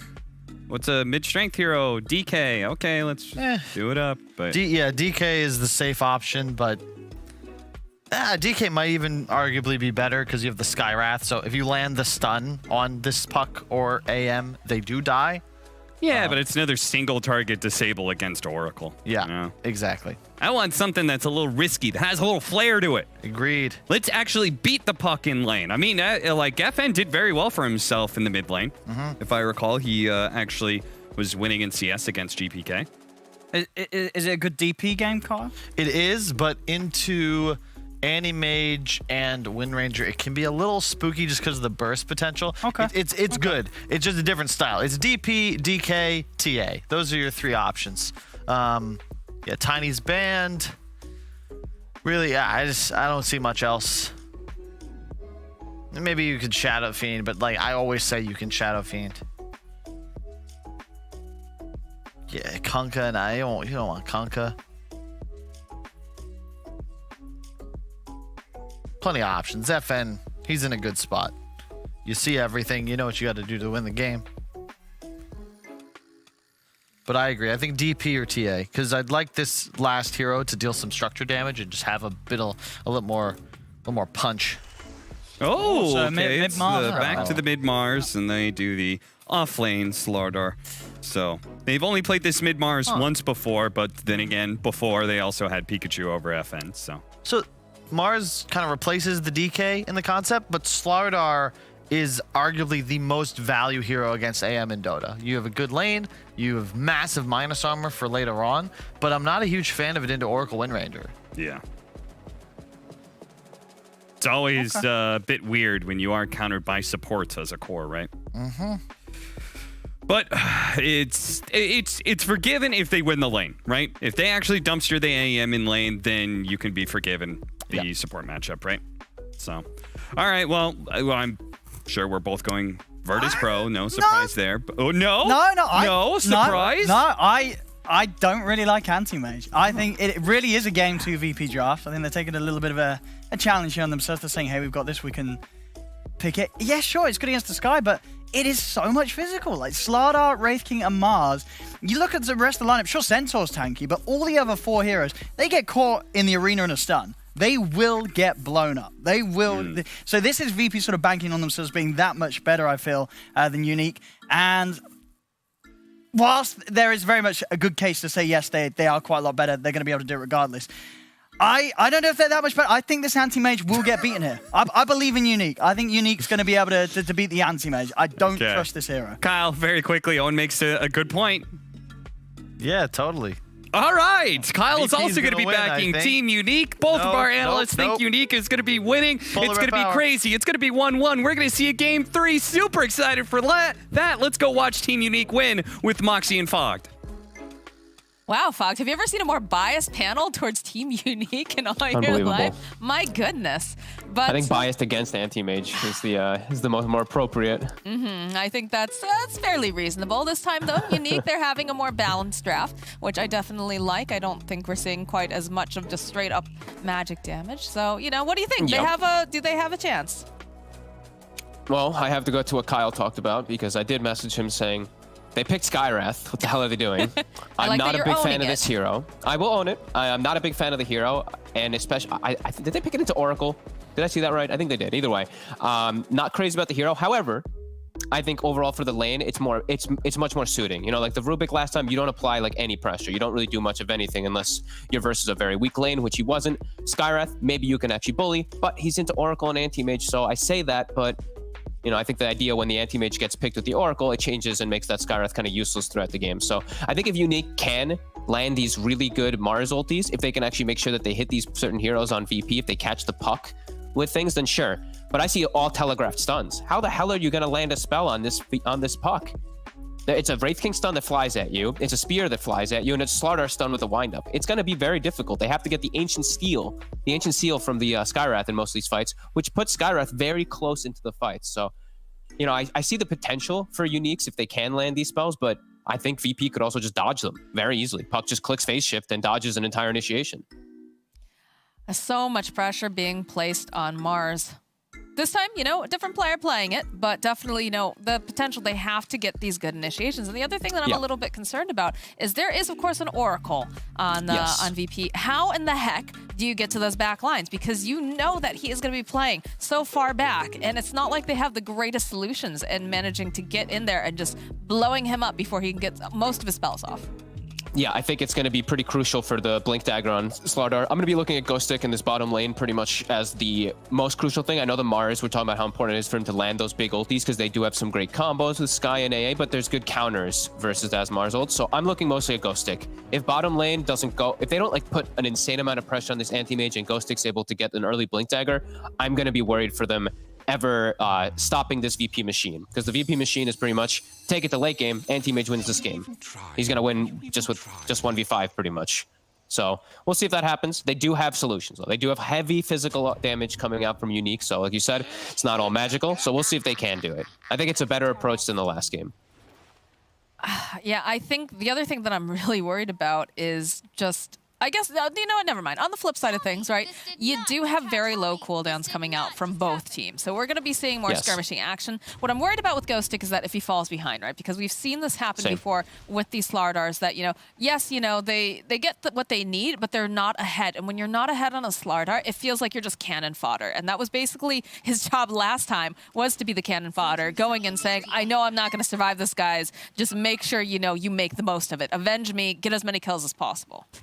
I just want him to, he needs to be the chaos starter because they have 2 supports with no stuns. They have 2 supports with literal no disable whatsoever. They have an Ancient Seal and just a slow coming in from the 2 of them with Ice Vortex and Concussive. So it has to be one of these cores to land these initiating stuns. So yeah, I think Ghostic's going to be the most important because he's the least important in the game.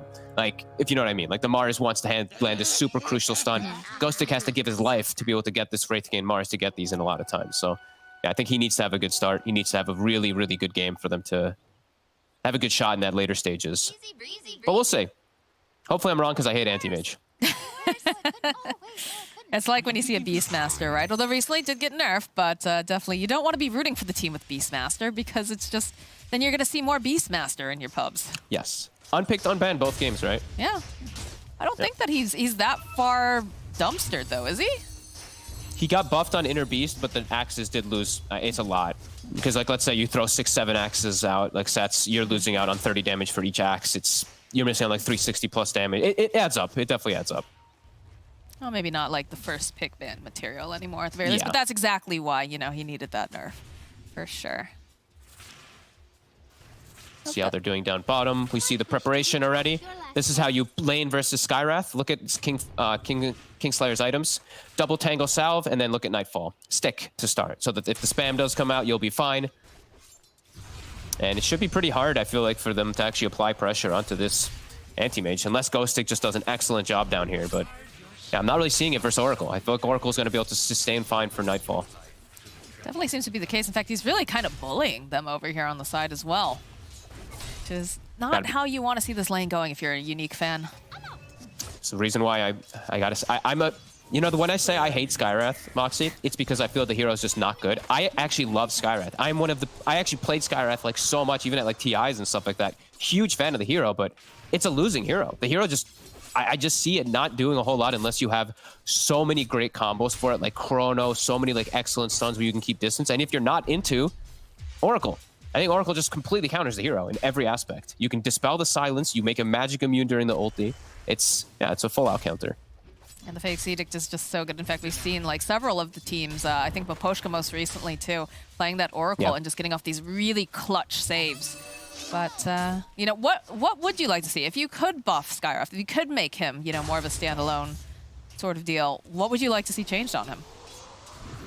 I just don't like the ultimate. I think it's just, they've nerfed it so many times. I think they should make it back to what it was when it was super strong. The fact that it's 2.4 seconds for the damage distribution of 750. At one stage, I think it was like 1.8. So I think if you make that damage more frequent, maybe it'll make the hero a little bit more viable. But it's a slow instance of damage as an ultimate, which is just, why would you not pick Lion, right? Like Lion just has 2 sets of stuns and an instant burst. So many more valuable things built into the hero. Sure, it was banned, of course, in this game, in this series, but it's a lot of other heroes who just feel like so much better. Lina, for example, like I was saying earlier, Willow, so many of these other ones.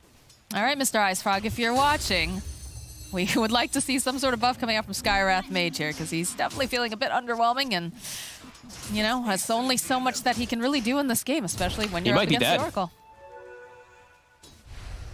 Yeah, he's just getting jumped on over here by Nightfall, just clicked away. That feels really bad, especially when you're picking him up, hoping to, you know, kind of try to be that, you know, harass. Yeah, and you've actually done no harassment whatsoever. Nightfall has full free farm down bottom. Ring of Health's already done. He actually will be able to buy the second component soon. He actually buys a Band of Elven Skin just to have a little bit better base damage and attack speed versus Ghostic. Ghostic is getting some space, at least from that chase out from the anti-mage, but yeah, as a free farm anti-mage. Centaur again, just like last time. They have this really strong lane top versus Wraith King. Just like Kevin highlighted in his Weatherman segment. What can Wraith King do? You've got a stronger hero with the AA for kill combo, but for last hitting, AA is not going to assist you versus Centaur. Also feels bad too when you picked off that Skywrath, you lost your bounty rune, and you get killed on your side of the river. The blink forward though, again, the aggression coming out from VP. They know that they're gonna, yeah, look at this, immediately just bouncing it right back over their Bignum. Can't even harass without taking damage here. Yeah, and it's, I don't want to keep just like hating on Skywrath, but I feel like I'm just going to keep doing it. He went null as well. I don't like this. I feel like if any, you go Bassi. Sure, it doesn't give you the int for your damage on your Arcane Bolt, but then your, at least Ghostic has like some mana regen and stuff like that, and you do too. It's just more beneficial. This is a very selfish choice to go for the null talisman, in my opinion. Definitely feeling that little bit of greed down here. The fact that they just, you know, you look at Ghostic, he doesn't have much mana. He's not going to have that regen. And again, this all comes down to, can you slow down the anti-mage? And the answer right now is absolutely not. No. Ghostic's at least getting good farm. Maybe if he can get 1 or 2 hits, they could have gotten Kingslayer, but not able to get on top of him. Now he has to be careful. He's a bit too low. Burst damage from Oracle when he's got double nukes up. Ghostic could die, so he's salving up. FN actually gets forced back to base from GPK. Oof, that hurts. For sure, top lane, we'll get the cold feet proc, but again, Slayer taking damage when he goes and clicks over onto DM, so Save just gonna trade off. This is just so much time for GPK. He's getting quite a bit out of this here. Now he's already level 6. So they could even swing over if they'd like to try to set up for a gank. It's still a little hard because FN is so tanky. And I don't know if a Save actually wants to leave this top lane just yet, but some options if they do want a TP gank if there is an overextension from the Mars. Slayer has to be so careful up here. I keep watching this AA, just stepping up. 1 step too far and you're just dead. Definitely feels like all the lanes are going over to the favor inside of here for VP. And, you know, Slayer, he's trying. He's putting out some harass, but really has to be careful, and he's not able to be effective. I think that really boils down to each of these lanes just not being super effective as we get a nice shackle off here in the top lane, followed up with a stun. Gonna be able to dish out a decent amount of damage over here to Palantimos. I don't think they have quite enough to get the kill, though, so he's gonna be able to back off. Force him out of the wave, though. He's gonna miss all of... actually, the wave's gonna push in. Okay, so he'll actually get these creeps into the tower at the very least, but keeps just getting pressured. 23 last hits. AM has 38, Moxie. Yeah. Radiant are scanning. Thread's completed now. Phase boots all picked up, though, for the Wraith King. This feels like they're definitely on the back foot here in this top lane. Yeah, I hope Bignum actually skills Ancient Seal at level 4. I actually was going to say I hope he skills it at 3 so that he can set up the ganks on mid with the Mars. They really need the silence. The instant silence, I think, is one of the only good things about Skywrath right now, especially when you're playing versus like Puck and Anti-Mage. If you can get it from tree line, it can be great. He's got the smoke on him now, but without silence, I think it's going to be a little bit of a tough kill onto GPK, especially now that he has a raindrop on this Puck. Looks like they're going to sweep top, so the same move that they made in the first game to help out their safe lane, they're going to do it again. All right, well, Save and DM unaware that this is coming. Get a nice shackle, and they're just backing off, though. They can feel something's got to be up here. They get the Great Fire Blast over here onto DM. Save, trying to get the position. That's going to be our first arena coming out. They'll be able to take down DM, and it's looking like they'll be able to take down Save. They follow up with the Dream Coil, but where's the damage? There's nobody still here that's going to be able to help, although trying with the Waning Rift. They will be able to take down Palantimos with a good rotation. Kingslayer's here. He's going to be able to root down this AA over in the corner. The orb coming forward. This Puck, they just don't have any ways of locking him down. Palantimos dies, though. The Wraith King does die on the rotation, so it's a good move from Unique, but they do lose him. And it is an expensive rotation from FN as well as Bignum. Can they get something else out of it? I like this positioning, FN, Bignum. They've got the silence. See some scouting here with the orb. Ooh. They walk They're past jaunting to the rune. Ooh. GPK's got priorities. He got a regen. Ooh, that's definitely worth it over here, Bignum. He's going to be able to just walk away. And now, yeah, FN has the TP mid, bailing himself out of that triangle area. So he doesn't actually farm the hard camp. He actually has to move away. And he won't get the rune. So priority by VP ends up working out. At least they do get these kills. It was the same exact move they actually made in the last game with the Rubik and the Kunkka to try to help the Wraith King. So it ends up working again and slowing them down and at least giving Palantimos maybe some breathing room. But he did die. So painful. I don't feel like he got much breathing room at all, especially when you consider the fact that this anti-mage is already ahead right now. And he's only going to get further and further ahead here. Moxie, I was trying to be nice. Sorry. I appreciate that you're trying to be very positive, you know? Dota is one of those games that it's not over till it's over, but the Dream Coil down here on the bottom lane, GPK immediately trying to get as much damage as he can over here onto the Slardar. Get another nuke off on the back lines. They will end up losing the Skywrath Mage, and again, they'll end up losing Ghost Stick. So their own rotation coming out now from the side of VP. And the AM lives. The AM gets the kills. He's perfectly fine, and he's gonna have Battle Fury finished any minute now in the next 500 gold or so. So he's gonna maybe break some records with Tread's Battle Fury in this one. And he gets Chipped Vest, the dream for this anti-mage, as Wraith King now has been forced to jungle. They're gonna give AA the lane, so this is good maximizing. But VP just getting more out of the map across the board here. The early game looking fantastic. In the early game, I feel like Unique drafted themselves in a position that they have to stop the early game. Otherwise, this game gets really scary really fast. They're not going to be able to find or hunt anti-mage. They're trying to make something happen here. You do have Bignum and FN moving together. They know that this anti-mage has been very aggressive, but he's already backed off now. It is just Kingslayer down here. He's going to be able to go hug the tower. And I'm sure they realize somebody's missing. So Kingslayer hiding over in the tree line. FN getting spotted by the tower. He's like, yeah, no. I don't think you TP anyone down here, right? You just leave. Yeah, they're just ditching this tower. This is what they did last game too, around 10 minutes. And sorry about that. Nightfall, I thought he had the Perseverance on him. He's actually still a little bit away from the Claymore. Still about 800 more gold. So not some crazy, insane record-breaking timings for the Battle Fury, but still phenomenal when he's playing versus the Slardar, who is one of the better counters. Just they couldn't really apply pressure with the Skywrath there too, as they will lose that tower, and they are already drawing the line to swing toward the mid lane to help out Palantimos. You know who currently has the fastest Battle Fury on Source 2 record, right? The Tranquil Boot Anti-Mage, The Tranquil Boot Anti-Mage. Oh god, yeah, I saw it the other day. I was watching. I saw when he completed the Tranquil Boots. It hurt my soul. Yeah, I love the meme. I love that meme of the character from the Despicable Me movies, just like, get your Battle Fury, do it a record time, make Tranquil Boots. He looks back, make Tranquil Boots. Make Tranquil Boots, yeah. But no, that was perfect. Pakaz, also known as Angel, over in the South American region, so pretty good stuff. But we do have a fight about to break off here in the middle lane, but they follow up the Dream Coil, Silence, immediately getting tossed back on the puck. But again, where's your lockdown? Where's the follow-up here? Another orb forward. They just push them right off the tower, and they'll take top while this is going on. Not bad. Decent. They didn't waste the ulti at all. You know, FN, he held on to it for a second. GPK actually did waste his coil. So not too bad for Unique. They do get room now for Palantimos to actually go back top and farm. But Nightfall, this is now Battle Fury in 150. So he's just so much more farmed than Wraith King, who needs to have that good early game so that he can keep up with Anti-Mage. Because now that Anti-Mage is going to have Battle Fury, he's going to quickly surpass Wraith King, even though Wraith King has skeletons.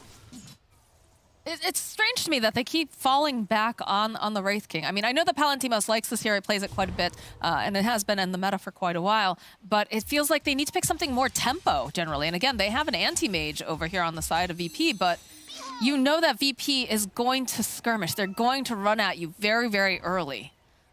Yeah. It's just a little surprise to me that they keep going back to this one particular hero. I think especially with the strength that like a bunch of teams are now showing, like VP Alliance and all that, they're just first pick Centaur or Timbersaw or whatever, and you just, this Wraith King has such a hard time in lane and in game all throughout all stages. Like sure, eventually you'll get your item timings, but it's going to be strongly delayed because of these two heroes. So yeah, maybe the hero is going to start seeing some less pick, especially so early. Is there a way to just play it at a faster tempo, do you think? Like, as I know that we're seeing a lot of, the Radiance build and whatnot. Can you, kind of adjust it to make it more, I don't want to say viable, but...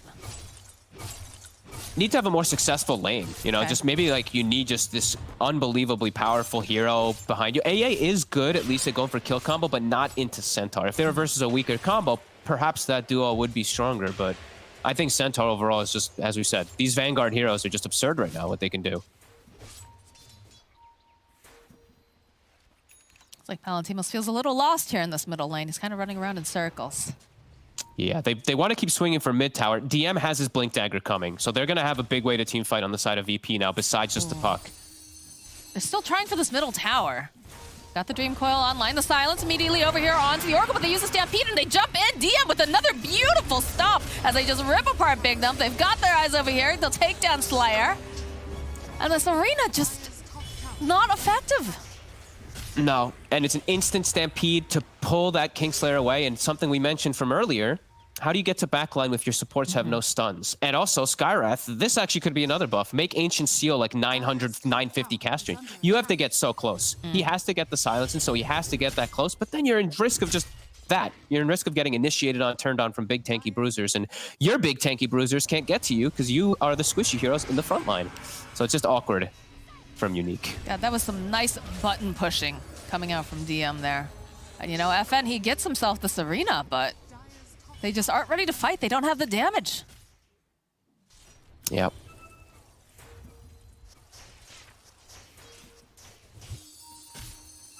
They're going again. They want this tower, and by God, they're gonna get. Oh no, GPK with the deny and the cheeky gradings. Just a bully. Yep. As Kings fall, look at him go.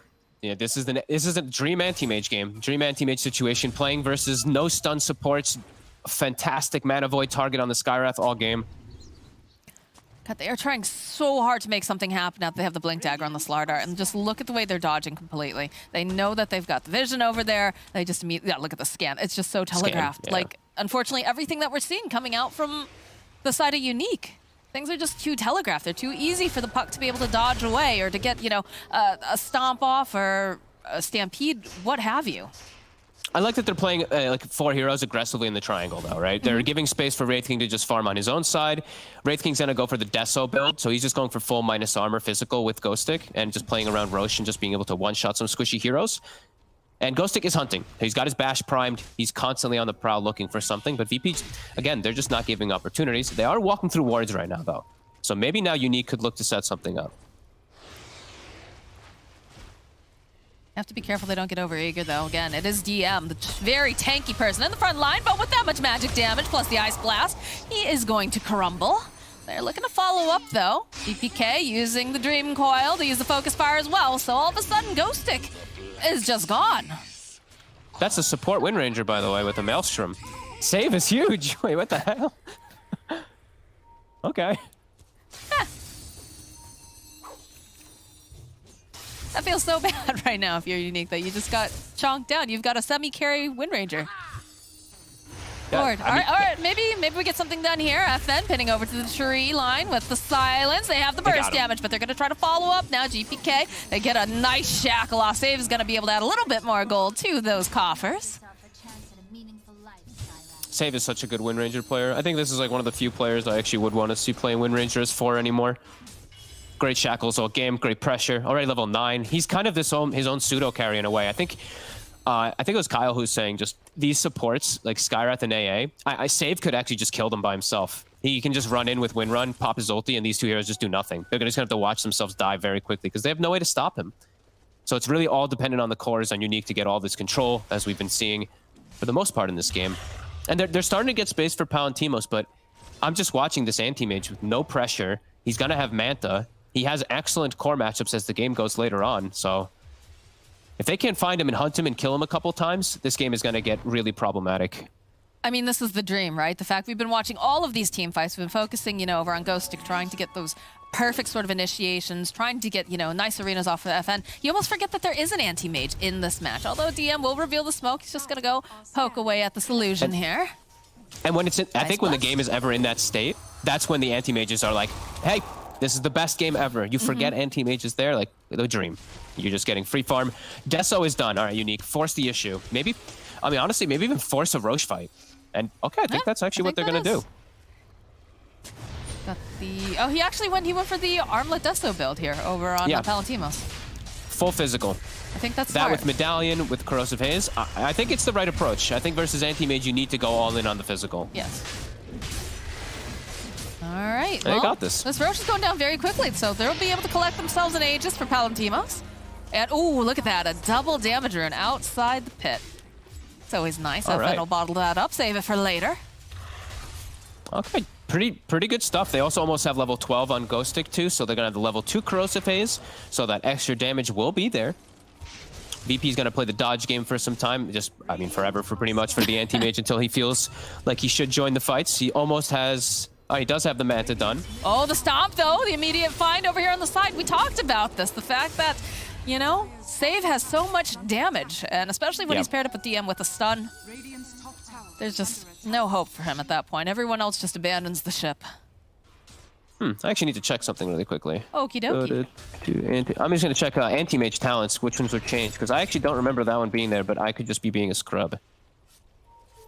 I am a scrub. It was there. No, Radiant's top it was 7.28. It was a while ago, but he has an 8 armor talent. I actually did not know that he had that one because I feel like everyone always takes the other one that I play with him, but that's really nice versus the minus armor strat the Unique's going for. He takes it immediately. Top tower gets taken down by the Dire, and the teleports are coming in over to the mid lane. They don't want to give this up that easily. Palantinos first one to arrive on the scene. It's backed up by the rest of his teammates, but again, Nightfall just being allowed to move everywhere on the map and not be pressured. That is a big problem. They are going to have an anti-mage problem, Fogged. We've all experienced it in our pubs. It's awful.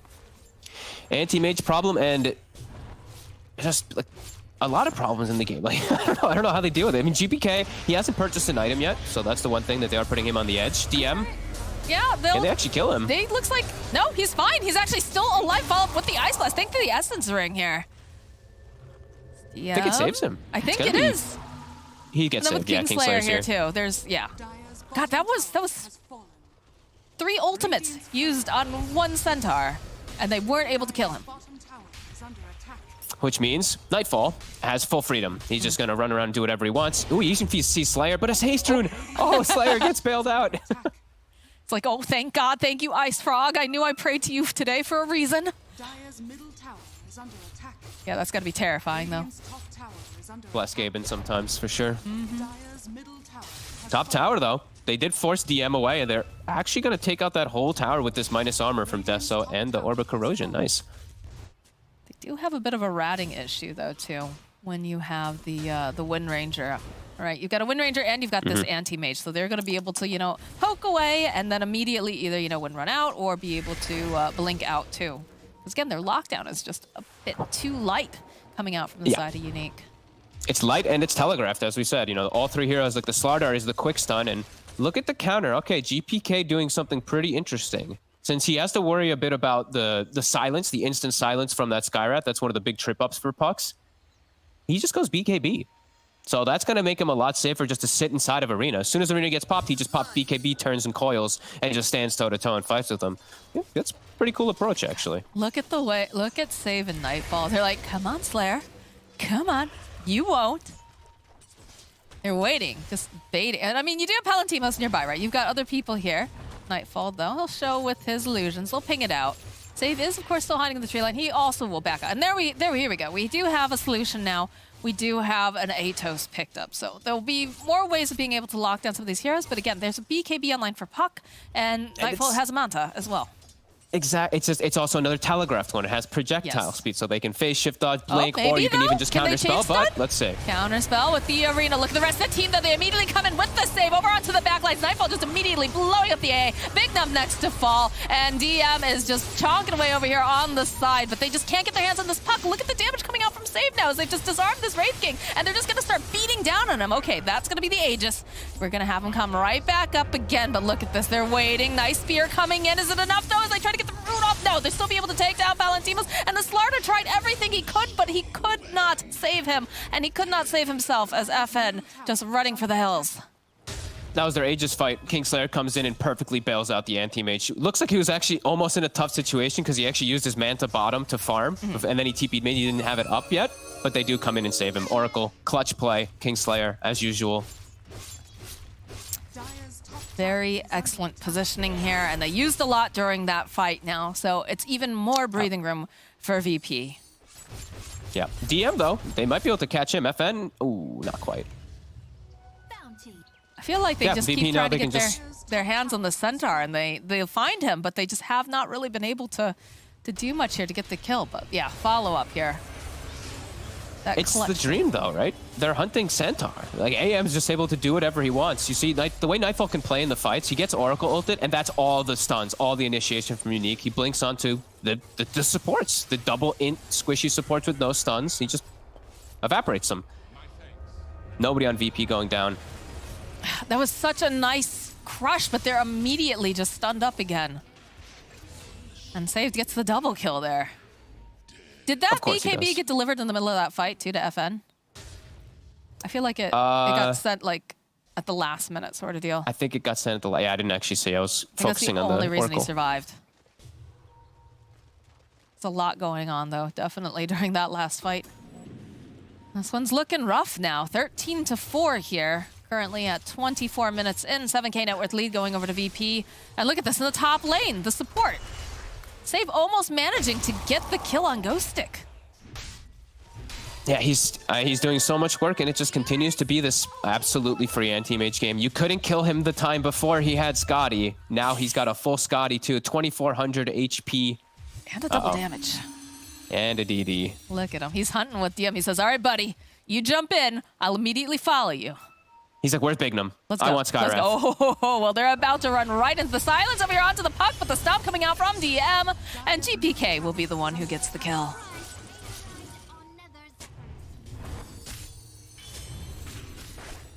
All right, what's the plan here, Fogged? What do they do here on the side of Unique? Because this is looking rough. Still needs to be finding they need to find Kingslayer. Step one. If you're gonna go for these big jumps, if you're gonna throw everything onto anti-major, you have to know where the Oracle is. Try to get some type of information, some type of ward vision outwards so you can watch the back lines. It's just not easy. Like VP immediately, they go and they get these quick D wards too every time. But if they are gonna go for those jumps, they have to kill it, but they may have missed their windows already. The BKB coming out from FN. He just has to teleport out. He knows that he can't get picked off here. Like you said, Fog, the position 4s that are able to, you know, dish out the damage, that ranged bit, really puts pressure. Yeah, and it's even a stun. Like, the thing is, Save is dealing so much damage, but he also has an 8-second cooldown, 3.8 second stun, if he lands it. But it's just, it's there. And it's also another elusive hero playing into limited, so many limited disables. It's the cores, it's all telegraphed. The two supports just need a core to be able to do anything on the side of Unique. VP just chilling. Like, Nightfall is an even freer game than the Sven. I mean, again, they just have had no ways of really being able to challenge him. The laning phase was an absolute dream for VP. You know, the bottom lane, they ended up getting a quick pick off on the Skywrath Mage. I felt very surprising that he just kind of wandered over. Or he didn't even wander over, let's be honest. Anti-Mage just went over to the secret shop, got a kill, grabbed a bounty rune up. Mid lane, you know, they forced FN out of the lane. He had to go and teleport back, and then the top lane, they weren't able to do anything to the Centaur. It's just a cascading domino effect, it feels like right now. And, you know, Unique, to their credit, they're staying in the game, right? You do have, you know, I don't want to say an interesting build on Wraith King, but you've got a adapted build on this Wraith King to try to put that damage out early. But, you know, you've got +8 armor now over on Anti-Mage thanks to this talent. You've got, you know, other options to try to, you know, get stronger, be better, and that's what we're seeing here. Yeah, what neutral items does Unique actually have too? They actually didn't get any good tier 2 neutral item for the Wraith King. I saw he was holding Chip Vest. I'm like, man, he didn't get anything better than this. So he's been hanging on to that. That hurts, honestly. We at least now have 27 minutes coming around, so he'll be able to hopefully find a new one. But yeah, that's painful. And I think he just lost his courier with part of his AC on it. Oh dear. A soldier's fortune. Well, we are starting to see those neutral items dropping, so perhaps he'll get very lucky this time around. What would you like to see pop up for him? Oh, jeez. Oh, man. The biggest one? Ghost I don't know, Stick? actually. Arbiter, he might do damage, but I'm not sure. This is just a dead Slardar. Nightfall just happened to waltz on over and found himself a Slardar pickoff. And now they're going to look for the fight. Yeah. No, you know what? Now they're going to go into the Roche Pit. Oh, even better. Even better. Slardar probably has to just buy back immediately. He has his BKB and 300 gold on the Slardar too. That's so painful. Look at the way GPK is just acting as a ward here. The Ice Blast is going to get tossed out. Just waiting patiently. Does have that blink. It's looking. Oh, jumping forward with the Dream Coil. And they manage to jump over onto 2. DM is here. They just blow up Bignum almost instantly. Then we get the arena off. They're chasing after Slayer over on the back lines. They don't want to get in. It's a good save here over here for DM. Kingslayer always in this nice position as they go. They get the stomp off. GPK gets the kill on Slayer. Nice shackle followed up with all this beautiful damage as Nightfall joins into the fight here. They're going to chase after the Mars over on the back line. Palantimos, he's trying to flee. Do they chase after him though?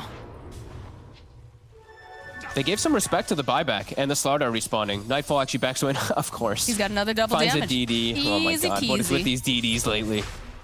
I don't know. Palantimos needs to be careful here. Silence. There's the focus fire. Look at the damage coming out from Save. He's going to go right into the pit. DM is here, though. Stomp coming out. It's going to be the Aegis going over to the AM. No problem. They'll root Palantimos into place. He does have Reincarnation up, but they just nuke him down. That's his first life. Nightfall is chasing over on the other line. He's going to turn his attention now over to the Wraith King and make sure that he's not getting out of that pit alive.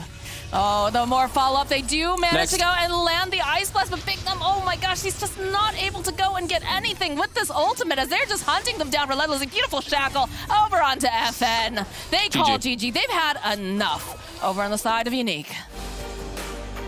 Oh, man.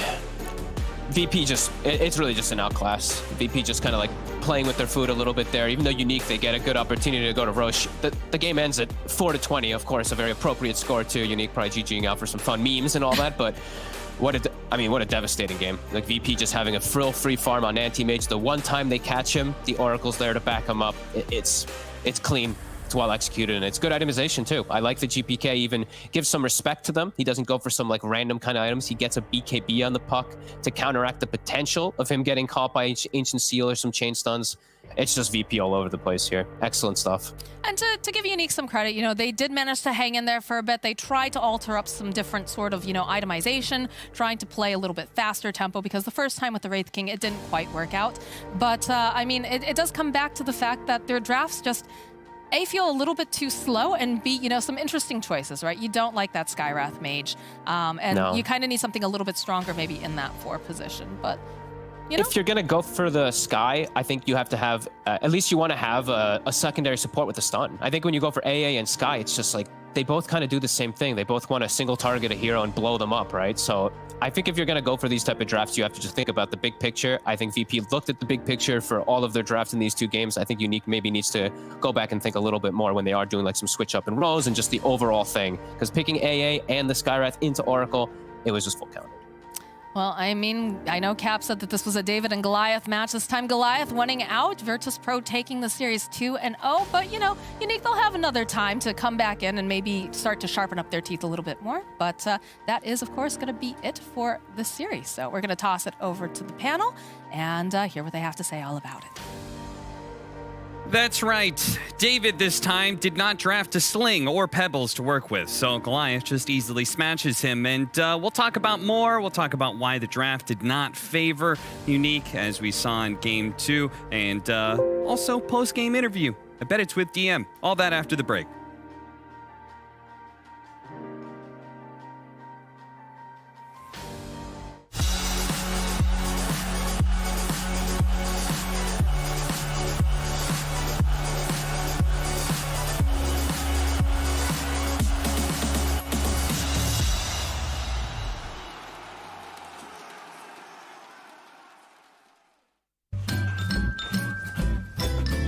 You ready? Huh? Hey, he's a good boy.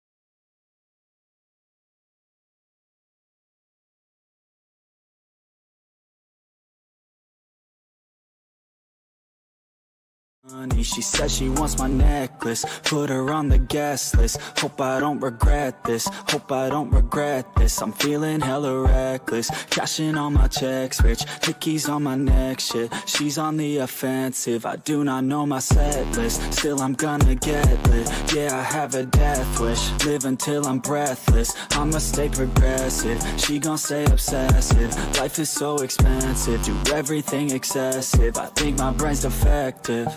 Yeah, can't think when she's aggressive. Yeah, she snuck into my section. Yeah, you think I'd learn my lesson. Yeah, and we ain't getting no sleep. These girls don't even know me. Like Drake, I'm getting trophies. You want it, girl, then show me. Yeah, and we ain't getting no sleep. These girls don't even know me. Like Drake, I'm getting trophies. You want it, girl, then show me. Cause we ain't getting no sleep. Yeah, no, we ain't getting no sleep.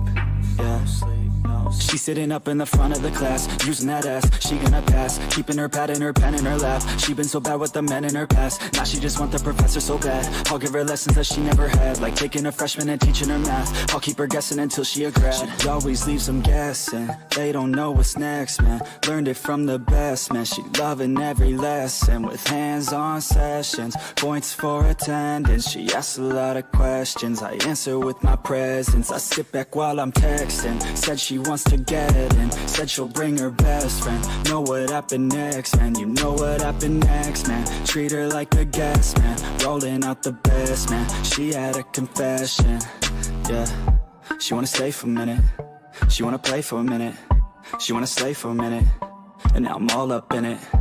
I'll be back in a minute, I'll be back in a minute.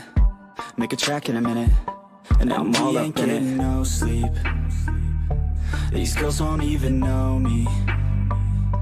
Like Drake, I'm getting trophies. You want it, girl, then show me, yeah. And we ain't getting no sleep, these girls don't even know me. Like Drake, I'm getting trophies. You want it, girl, then show me. Cause we ain't getting no sleep, yeah. No, we ain't getting no sleep, yeah.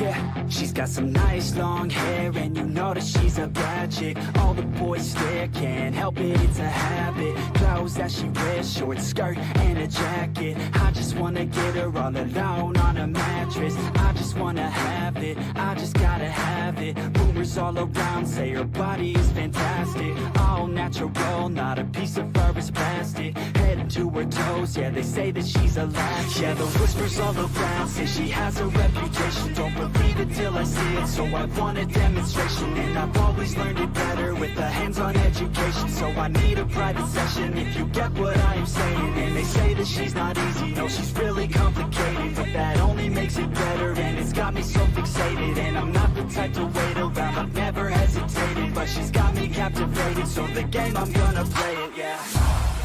She's got a body like a coke thing. She likes to keep the party going. These rumors got me feeling lonely.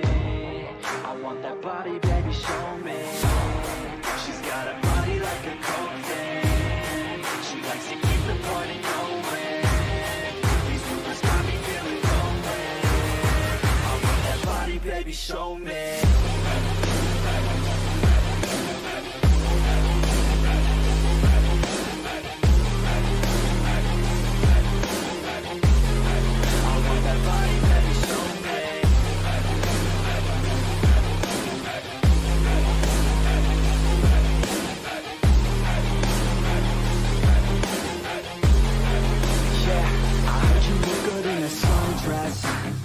I heard you look good when you're undressed.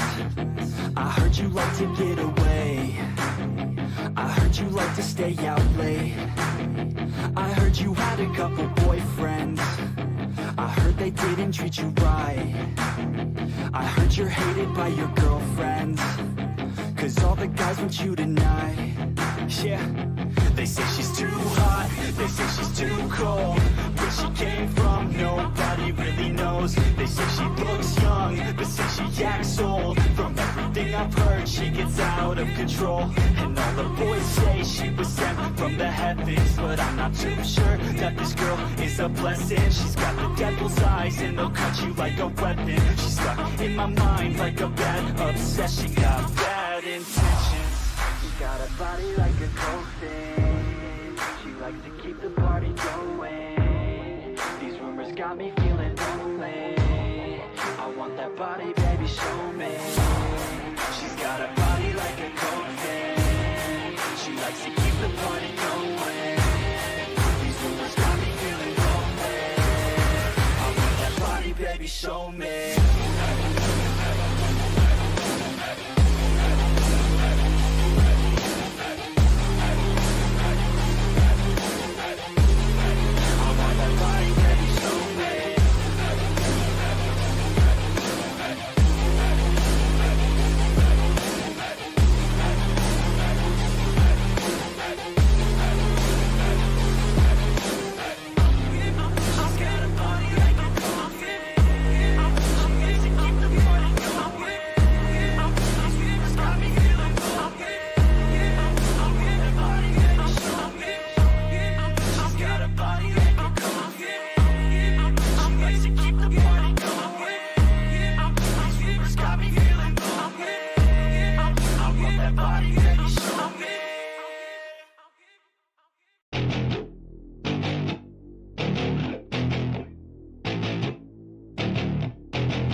Growing up in Cali, yeah, you know I love the weather. Limelight hit 'em and you know I handle pressure. I do what I want, so I'm never saying never. I get what I want, so they call me go-getter. Yeah, I know he does it good, but you know I do it better.